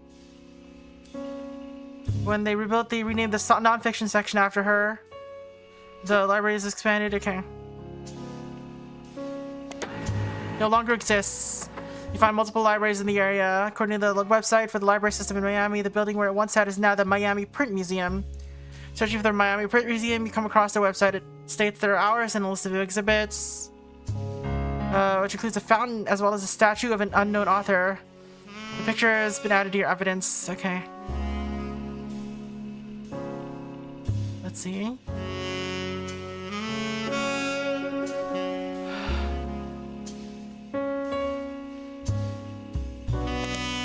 It has no records they can find online. Okay. Miami Mercury Sunday. Result. Okay. The result in one. There was this result. Okay, one larger failing paper, which was only notable to the author because, by combining names in the way they did, it was tied for the longest title for an American newspaper at the time. Okay. Guess that's not important. Cuba Cubans. Marcia Barbin. Well, it says at first glance.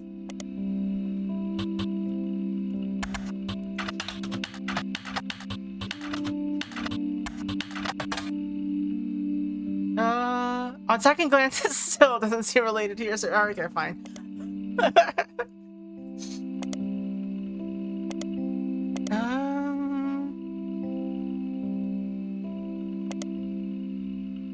Alright. Well, we did get new evidence out of that, so let's see what that's all about.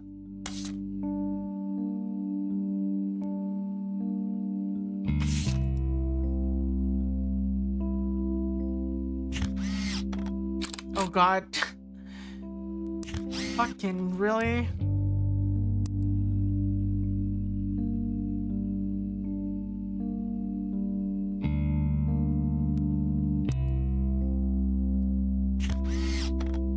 Who is this supposed to be? Beat your dual blade records on accident. Nice. It says on the courtyard and according to the site, it's said to be of an unknown author.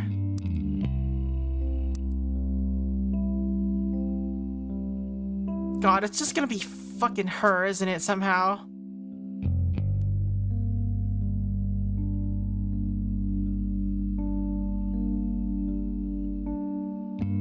Or maybe she's Elizabeth Knox.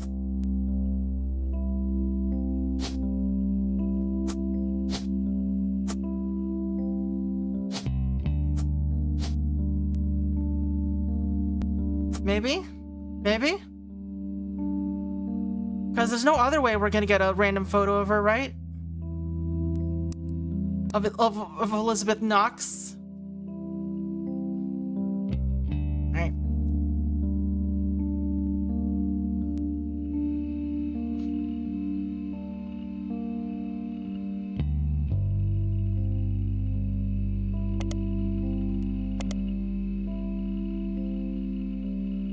In the late 1800s,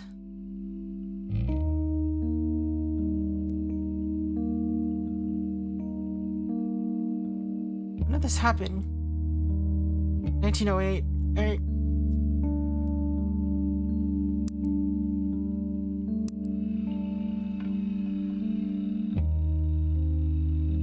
Died tragically young in 1926.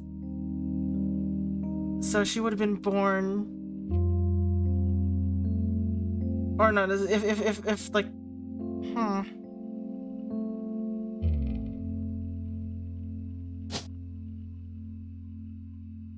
Is Bess a nickname for Elizabeth? No. No. It's this! They keep talking about Elizabeth, but it's because it's a daughter.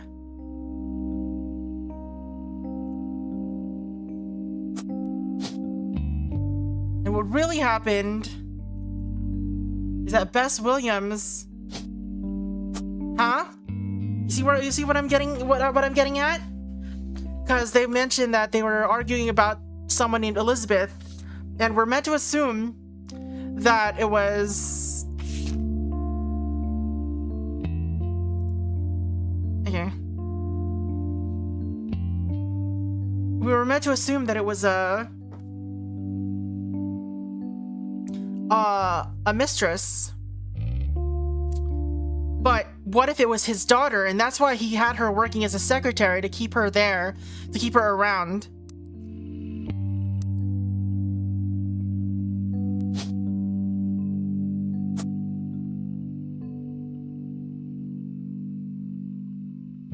But I don't know where she would get the name Nox.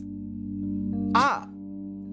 I mean, I guess it would be Roottrees then, wouldn't it? But she wouldn't have the name Roottrees, so maybe she took the name Williams. I don't know. We're getting somewhere here. We're getting somewhere here.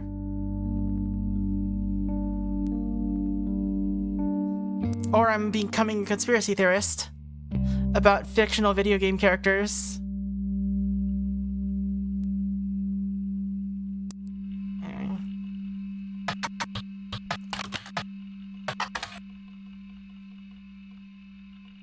Alright, Roottrees Everywhere Initiative.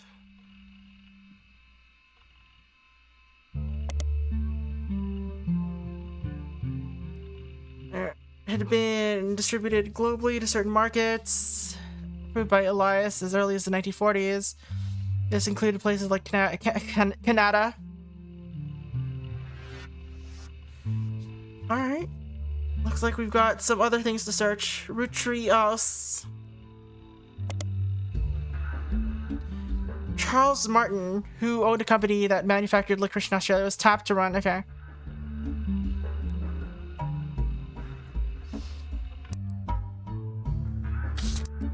So there's a Robin Martin somewhere here then. But where? I mean, I guess this is the only one left, right? Martin? Oh, Robin? Martin?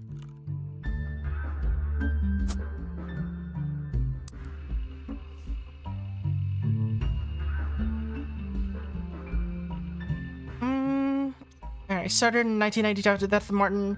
Roottrees now serves as an important distributor. Alright. China Roottrees. Lang Hongbo, who was said to personally win over the Roottrees family, was the owner of several multiple textile factories who did not wish to. Okay.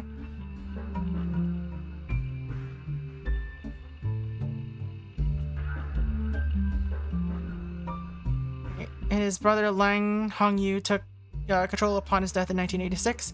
After Hongyu died in 1992, it passed to the oldest child from the next generation, Lang Xinyu.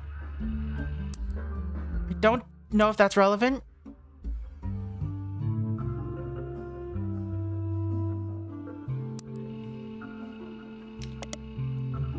And Roottrees, France.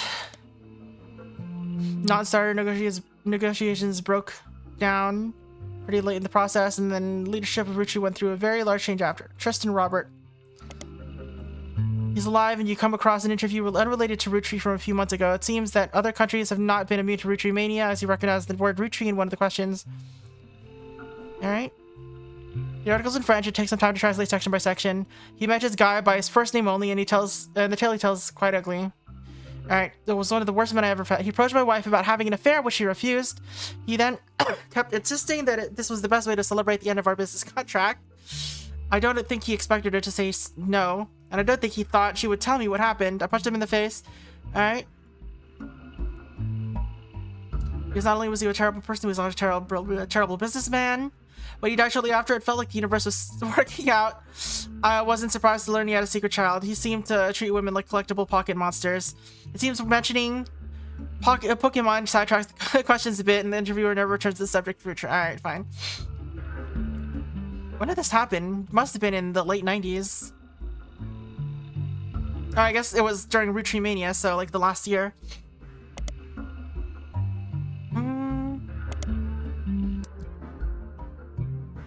Alright.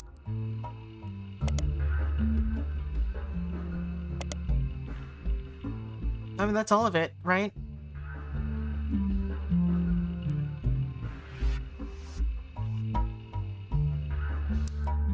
What else? What else?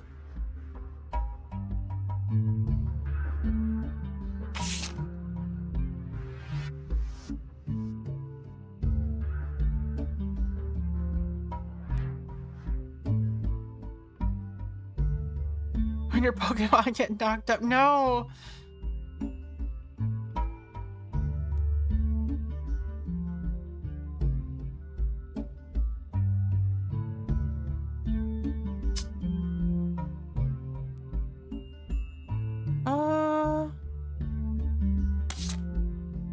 Reminders. What more reminders? So Butler County.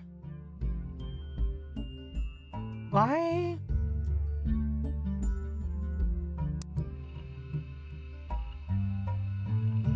Alright.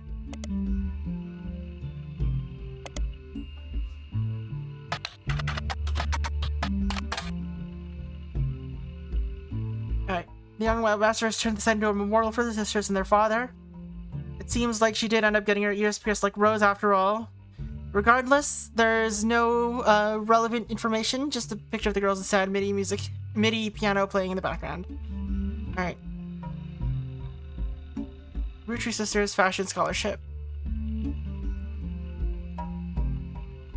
On the leadership page, you'll learn that Root is currently managed by a designer who was apparently Brenda White's second in command. You don't recognize her name, she seems unrelated to your search. There's also a scholarship page. On it, you find information about the Roottrees Sisters Fashion Scholarship. It was awarded to 3 underprivileged high school girls each year who wish to pursue a career in fashion. Apparently, it also gives them an opportunity. Okay. Was created directly from shares that would have contributed to the... Okay, Ruby Legal Enterprises. Alright, update for the Clancy Trust.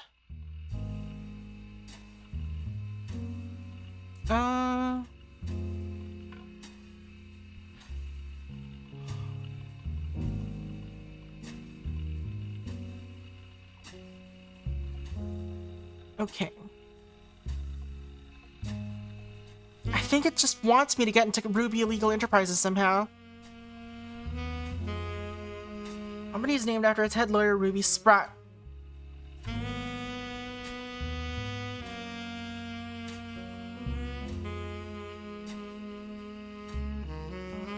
We never did find out about Ruby Spratt.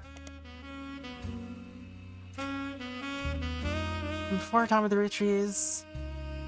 Magazine owned by a major airline.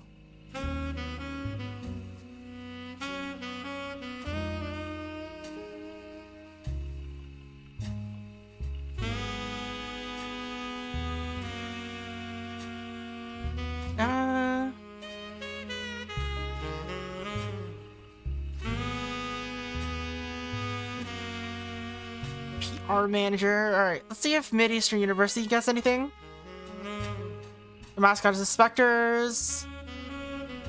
Some refer to it as a Little Ivy. They also have a printing press that they use to print one special... Oh, Hit Herald.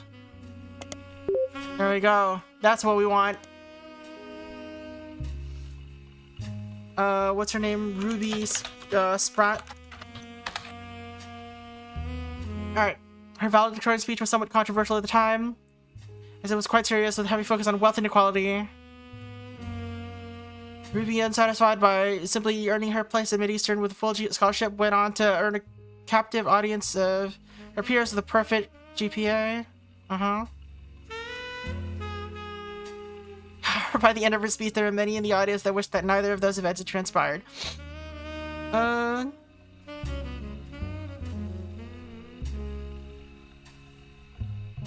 Alright, this didn't help.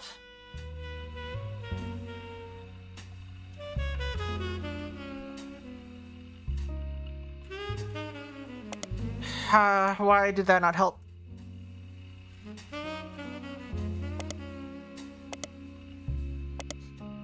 Alright, more about Mid-Eastern University, I guess?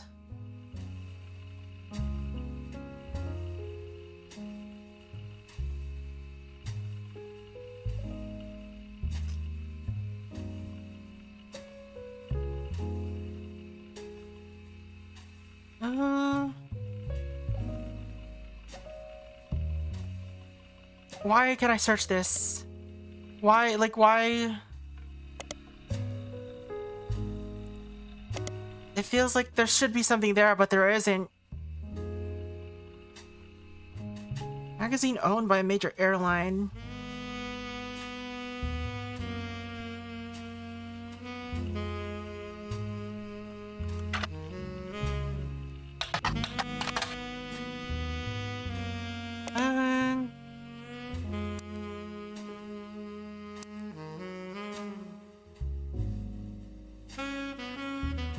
Alright. Search Jim Roottrees.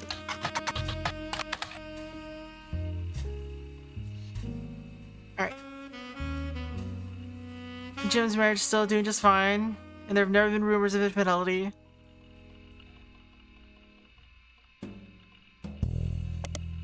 Alright, nothing about Diamond Dazzlers. Alright, nothing about Jim Roottrees, seems like.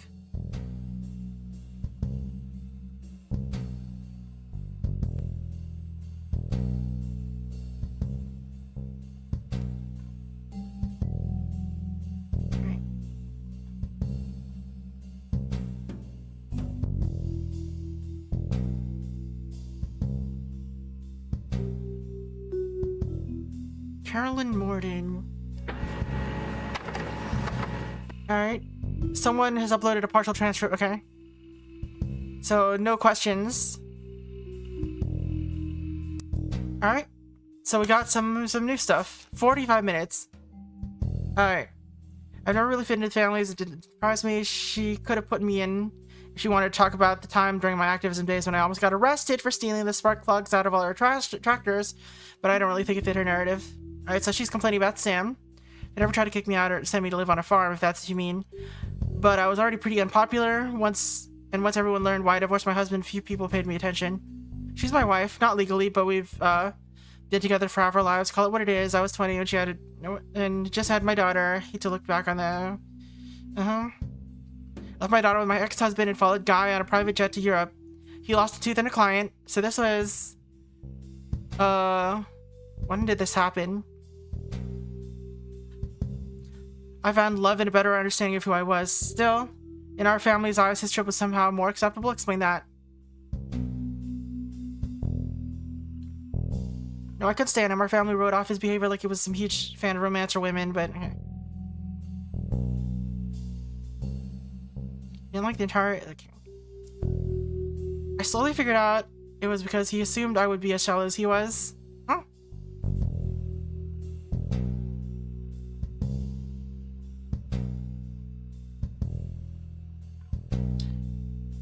Who's she talking about here?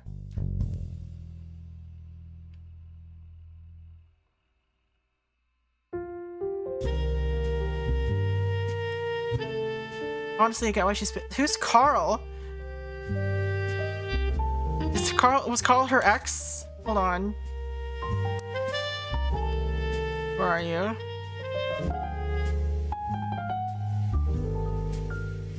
Mark Landon was who she married. So who's Carl? Carl? Do I know a Carl? There's no Carls on here. Right?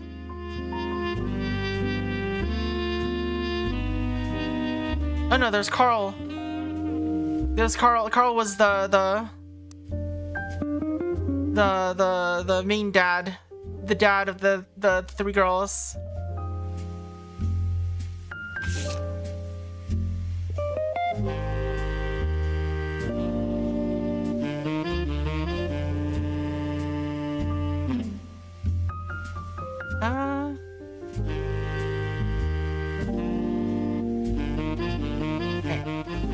Not unless you want more stories about Guy. With Carl, though, all I can say is we used to be friends before they sent him to private school. He came back a lot judgier.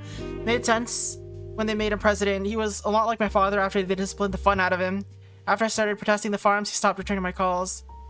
Oh, he started a label. When I was a teenager, he was basically drunk or high or both all the time. He actually used to sell me pot. His problems with women were different than guys, but he never really judged me. I guess he knew it would be pretty hypocritical to judge anyone for anything. Back then he was destructive, unreliable in every way, but nowadays he's just kind of boring and old. I prefer that to how he used to be and to Guy and Carl, but it's still a cautionary tale. I hope I'm never that boring and old. Is she talking about fucking Clark? They're probably they're probably asking her about Clark.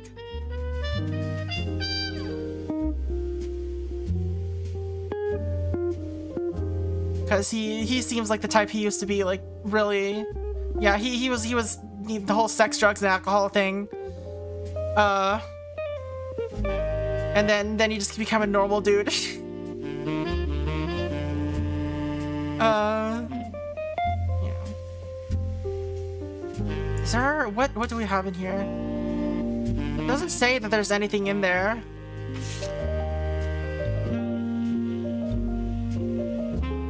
Well, that's kind of a useless interview.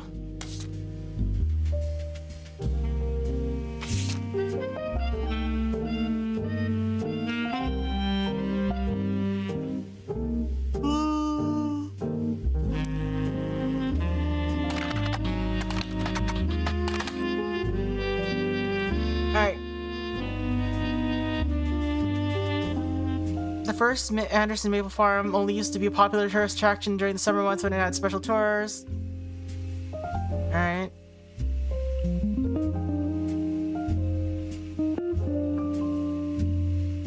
Quotes from Bress Williams' book appear to have been taken down.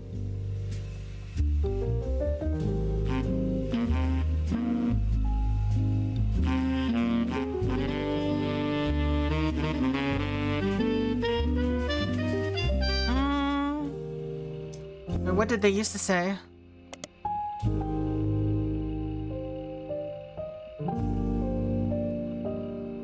Just say thereby. Okay. So no specific quotes.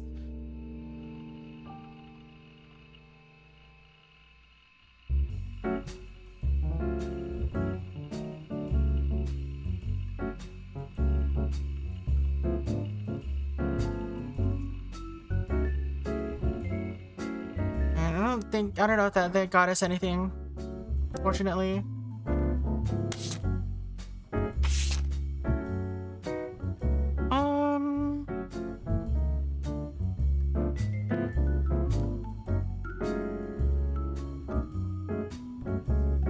Guy's main positive contribution to the company involved expanding the market's previous. Okay, so this is the Roottrees Everywhere thing.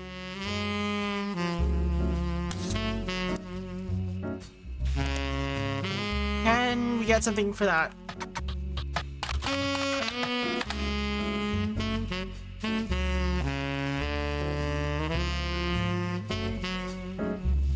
You may find more by searching for individual people involved with the deals that led to the company's creations.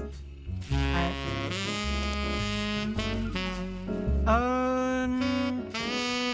Tristan Robert.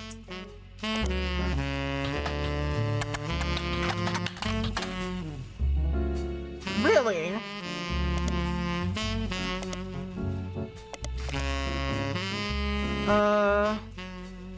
Roottrees House.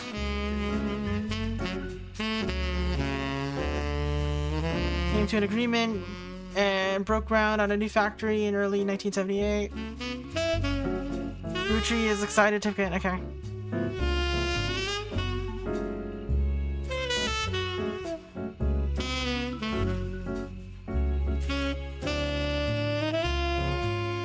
I guess, did she end up being a CEO? I think, did Charles Martin die? Was that a thing that we saw?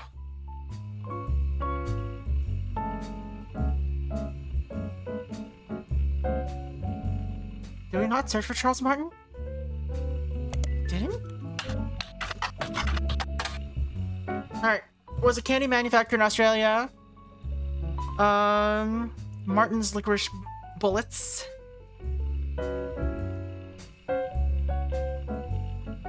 Alright. So he did die. Robin Martin. Alright, she's down here. CEO.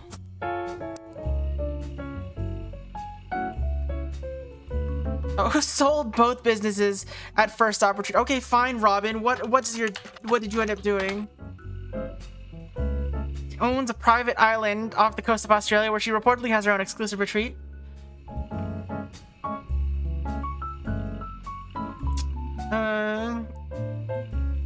Okay.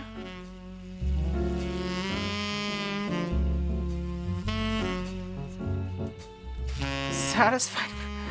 Okay. So she's living her best life.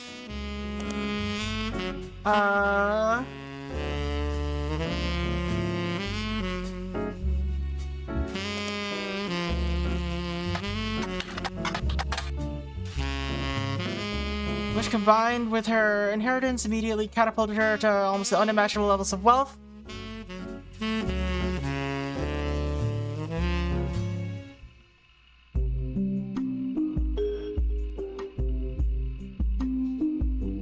I guess she never had children apparently, but she did.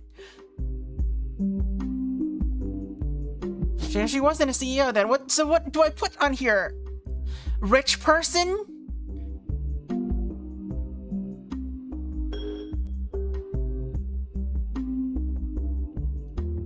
I guess that was her latest job, right? Technically, despite not actually doing anything with it.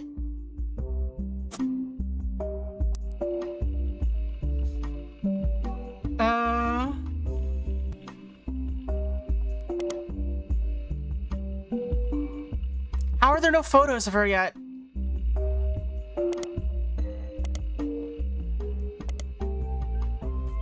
Yeah, Martin's licorice bullets. No, nothing here.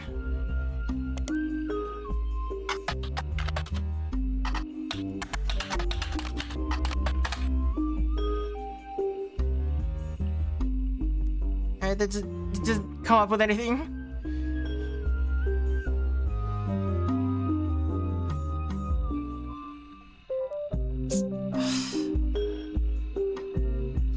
Alright, that didn't help. Alright.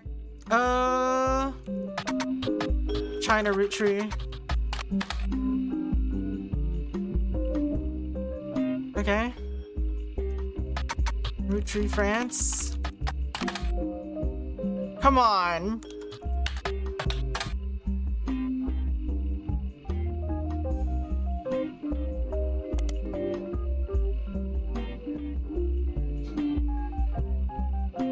Did we search Soiree here? I don't remember his name. Edson Suarez.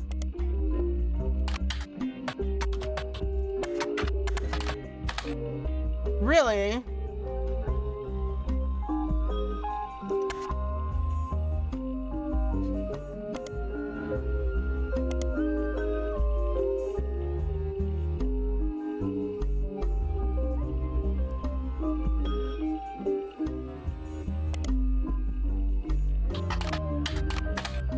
Uh-huh.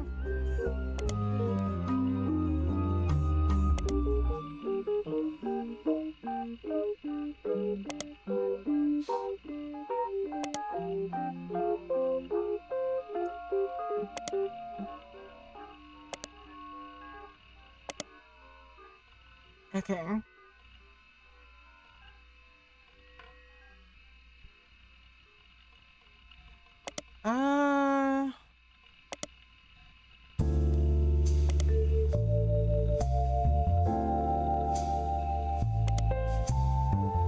Alright, this we saw that this wasn't updated.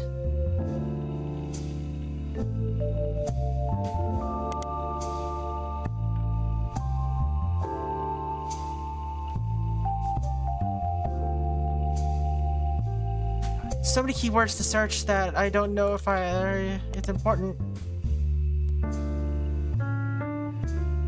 So,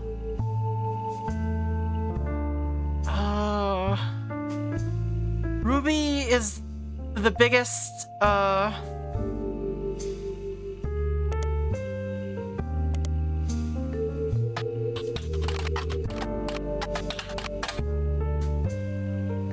spelled that wrong.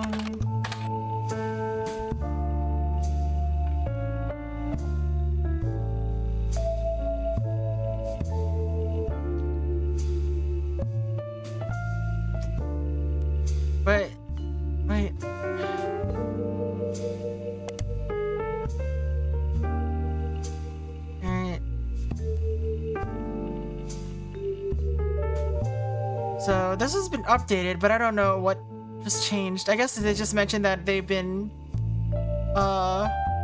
changed, or because they've been like arguing about it. But what about Edward Clancy Roottrees? Huh? Nothing.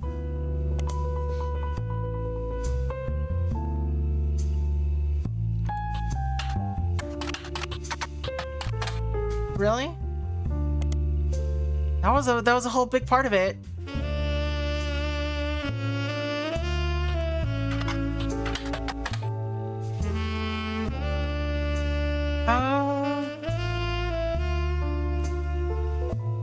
This confusing move was referenced in popular culture until late night sketch called. Alright. Somehow, we're here now. Well, the segment isn't fully about the Roottrees Candy Company. It is released in the weeks, okay? In the sketch, a woman ordered a number 5 at a drive-thru and switched to a number 3. This caused the lengthy backup. Okay.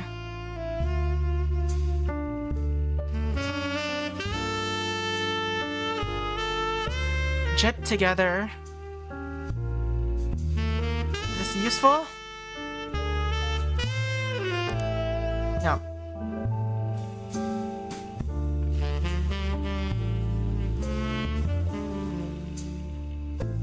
I don't think this helps.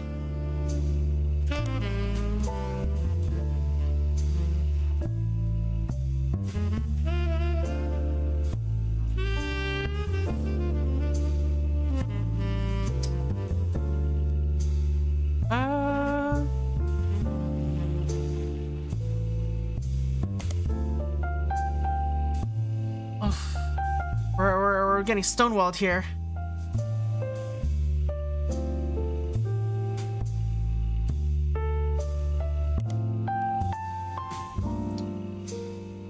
In early March of 1999, it was announced that Clark okay.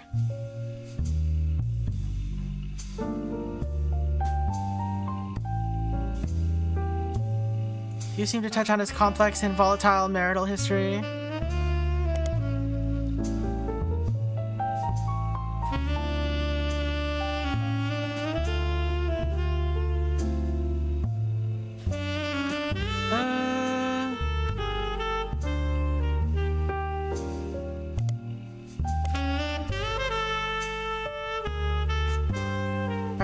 Let's check a life between wars.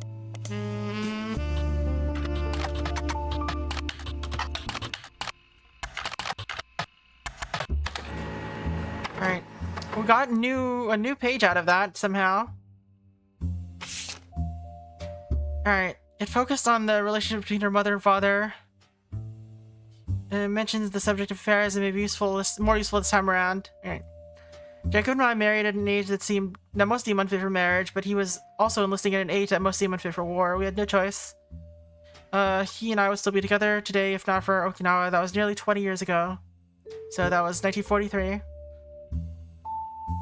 So many girls I went to school with have taken multiple lovers. So many of my girlfriends' husbands have been unfaithful. If I'm to remain true to the ghost of a man, I have not had to deal with such madness at home. My parents are a perfect match in the worst way. My mother's cruelty is a perfect fit for my father's general spite. In turn, Pop's status enables her incessant need to gloat and feel superior. I've grown up with their cruelty and disdain for others my entire life. Even my family remains unspared. They make fun of my grandpop and his family, saying his blood is thicker than syrup, but nothing's thicker than Elias. They mimic Grandma Gwyneth's lisp and see her kindness as a weakness. Elias, please remember them. Oh, please remember them. That's Beth. She was saying Bess. Not even her family's maladies and religion go unmocked. Remember, God only put the one eye in Miracle. Alright, I can say without a doubt in my mind that my parents have never had eyes for anyone outside their marriage. Alright, so that means my guess here about Bess was actually incredibly correct. Let's freaking go.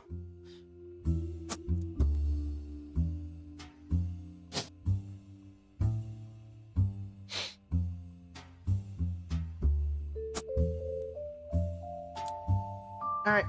But that doesn't exactly help me yet. I still don't know her name. Oops.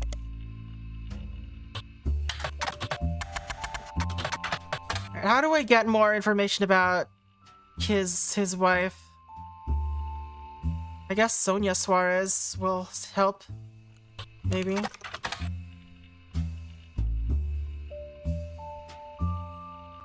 Oh. Hello, name?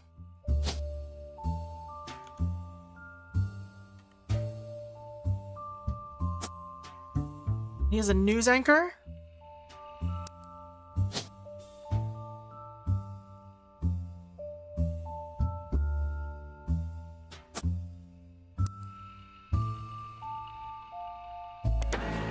Alright.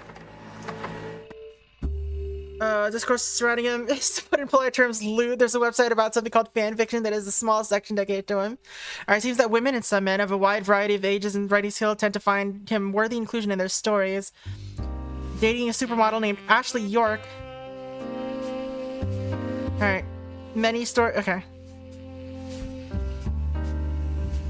Either ignore her existence or get her out of the picture rather quickly. Alright. He's 18. His zodiac sign is a Libra. His favorite food is grilled steak in his mother's name. It also seems that Flavio translates to golden-haired. One website with a signed publicity photo of Flavio seems to confirm this. The photo has been added to your evidence. Alright. Let's go. To Natasha. Kisses from Brazil.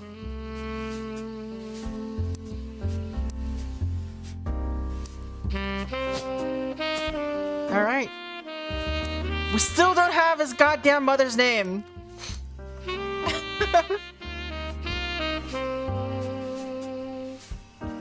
Ashley York. Ashley. British supermodel. Who does ads for perfume, clothing, and jewelry. She's been subject of some controversy in the past months, having been protested by PETA for wearing fur on the cover of some magazines. She's dating a young Brazilian news anchor named Flavio Suarez, which has brought them both somewhat into the limelight. Alright.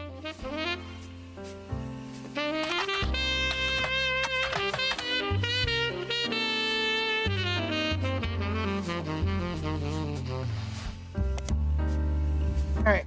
Appeared on the cover of Queen Glass wearing a fur shawl 3 months ago. This appearance doesn't lead to any useful information. Alright. I was in Rio for a carnival. He was on one of those parade floats. I had no idea who he was. But I liked what I saw, and I told my people to invite him to the party I was going to. Well, it's mother's party. She runs a okay. Okay. Transmisio Sao Paulo. Alves. Let's go. Mia Alves is what she goes by now, apparently.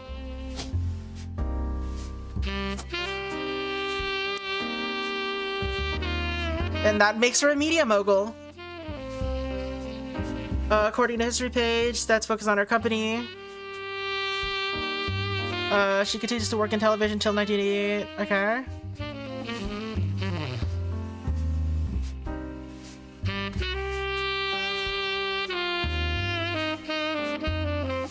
Yeah, all of this.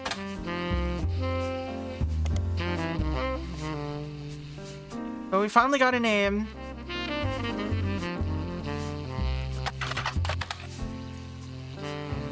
Mia Alves owns many forms of media in Brazil under the umbrella of Transmisio Paulo.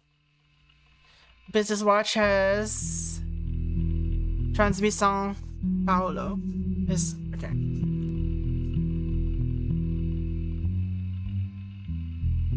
The most relevant appearance seems to be an article about the struggles of American media companies to do business. Viel, okay.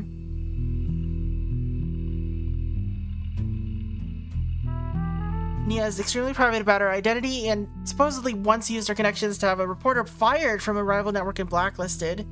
The journalist claimed that this was to shut down a story he was doing about her personal life, including that her marriage in 1973 was not of her own choice. The research claimed that she essentially had her husband forced upon her as a child bride at the age of 15.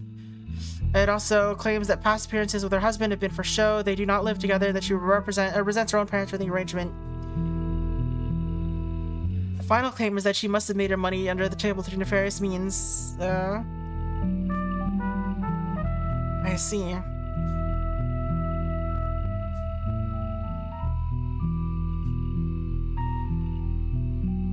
I think that gets us all the information for her, though.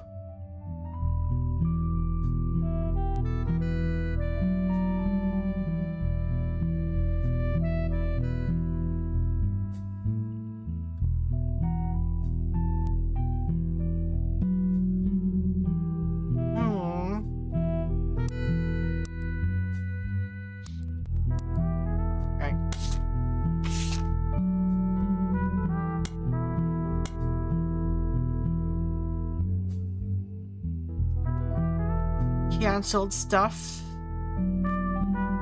Stuart Harmon, Amy Sutton.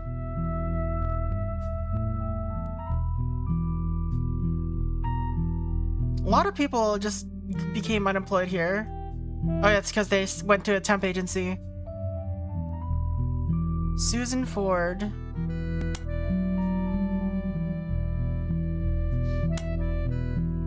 But her name doesn't appear in any searches.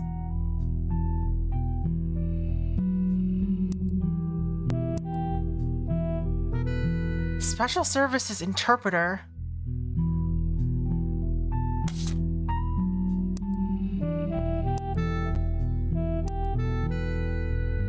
What was she interpreting?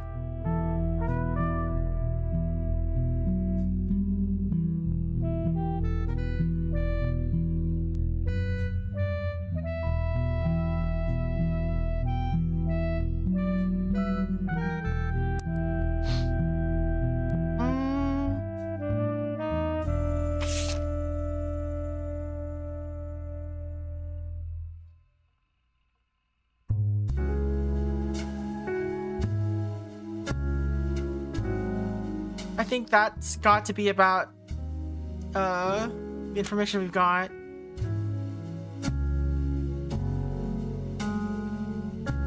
Mid-1981, months after I'd already moved on, he called me back and showed me a final draft.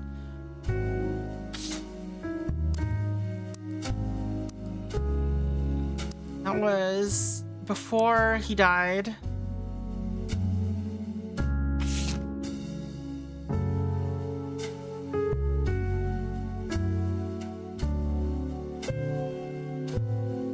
This is about Susie. To the bathroom to proposition me, poor girl. I remember from our trip overseas. Trip overseas?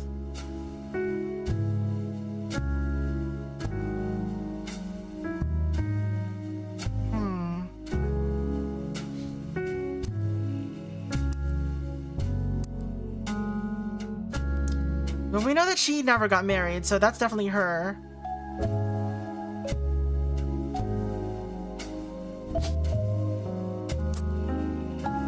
Her from our trip overseas? What?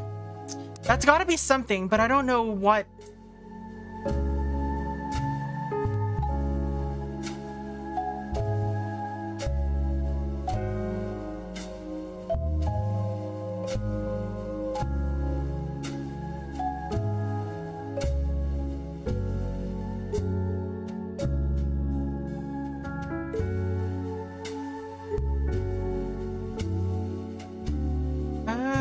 Enjoy the company of women.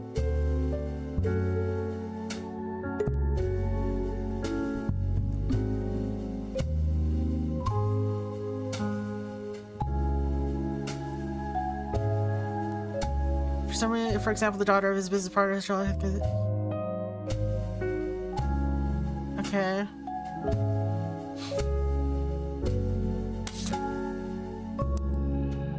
I'm still missing something. We're still missing something here.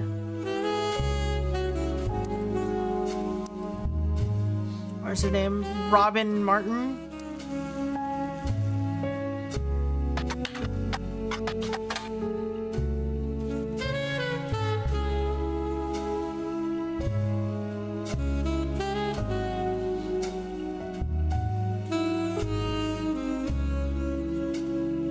Yeah.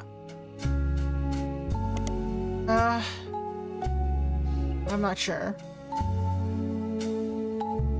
We're missing stuff here. Alright, I think I'm gonna have to pause this for now, though. Let's save and record.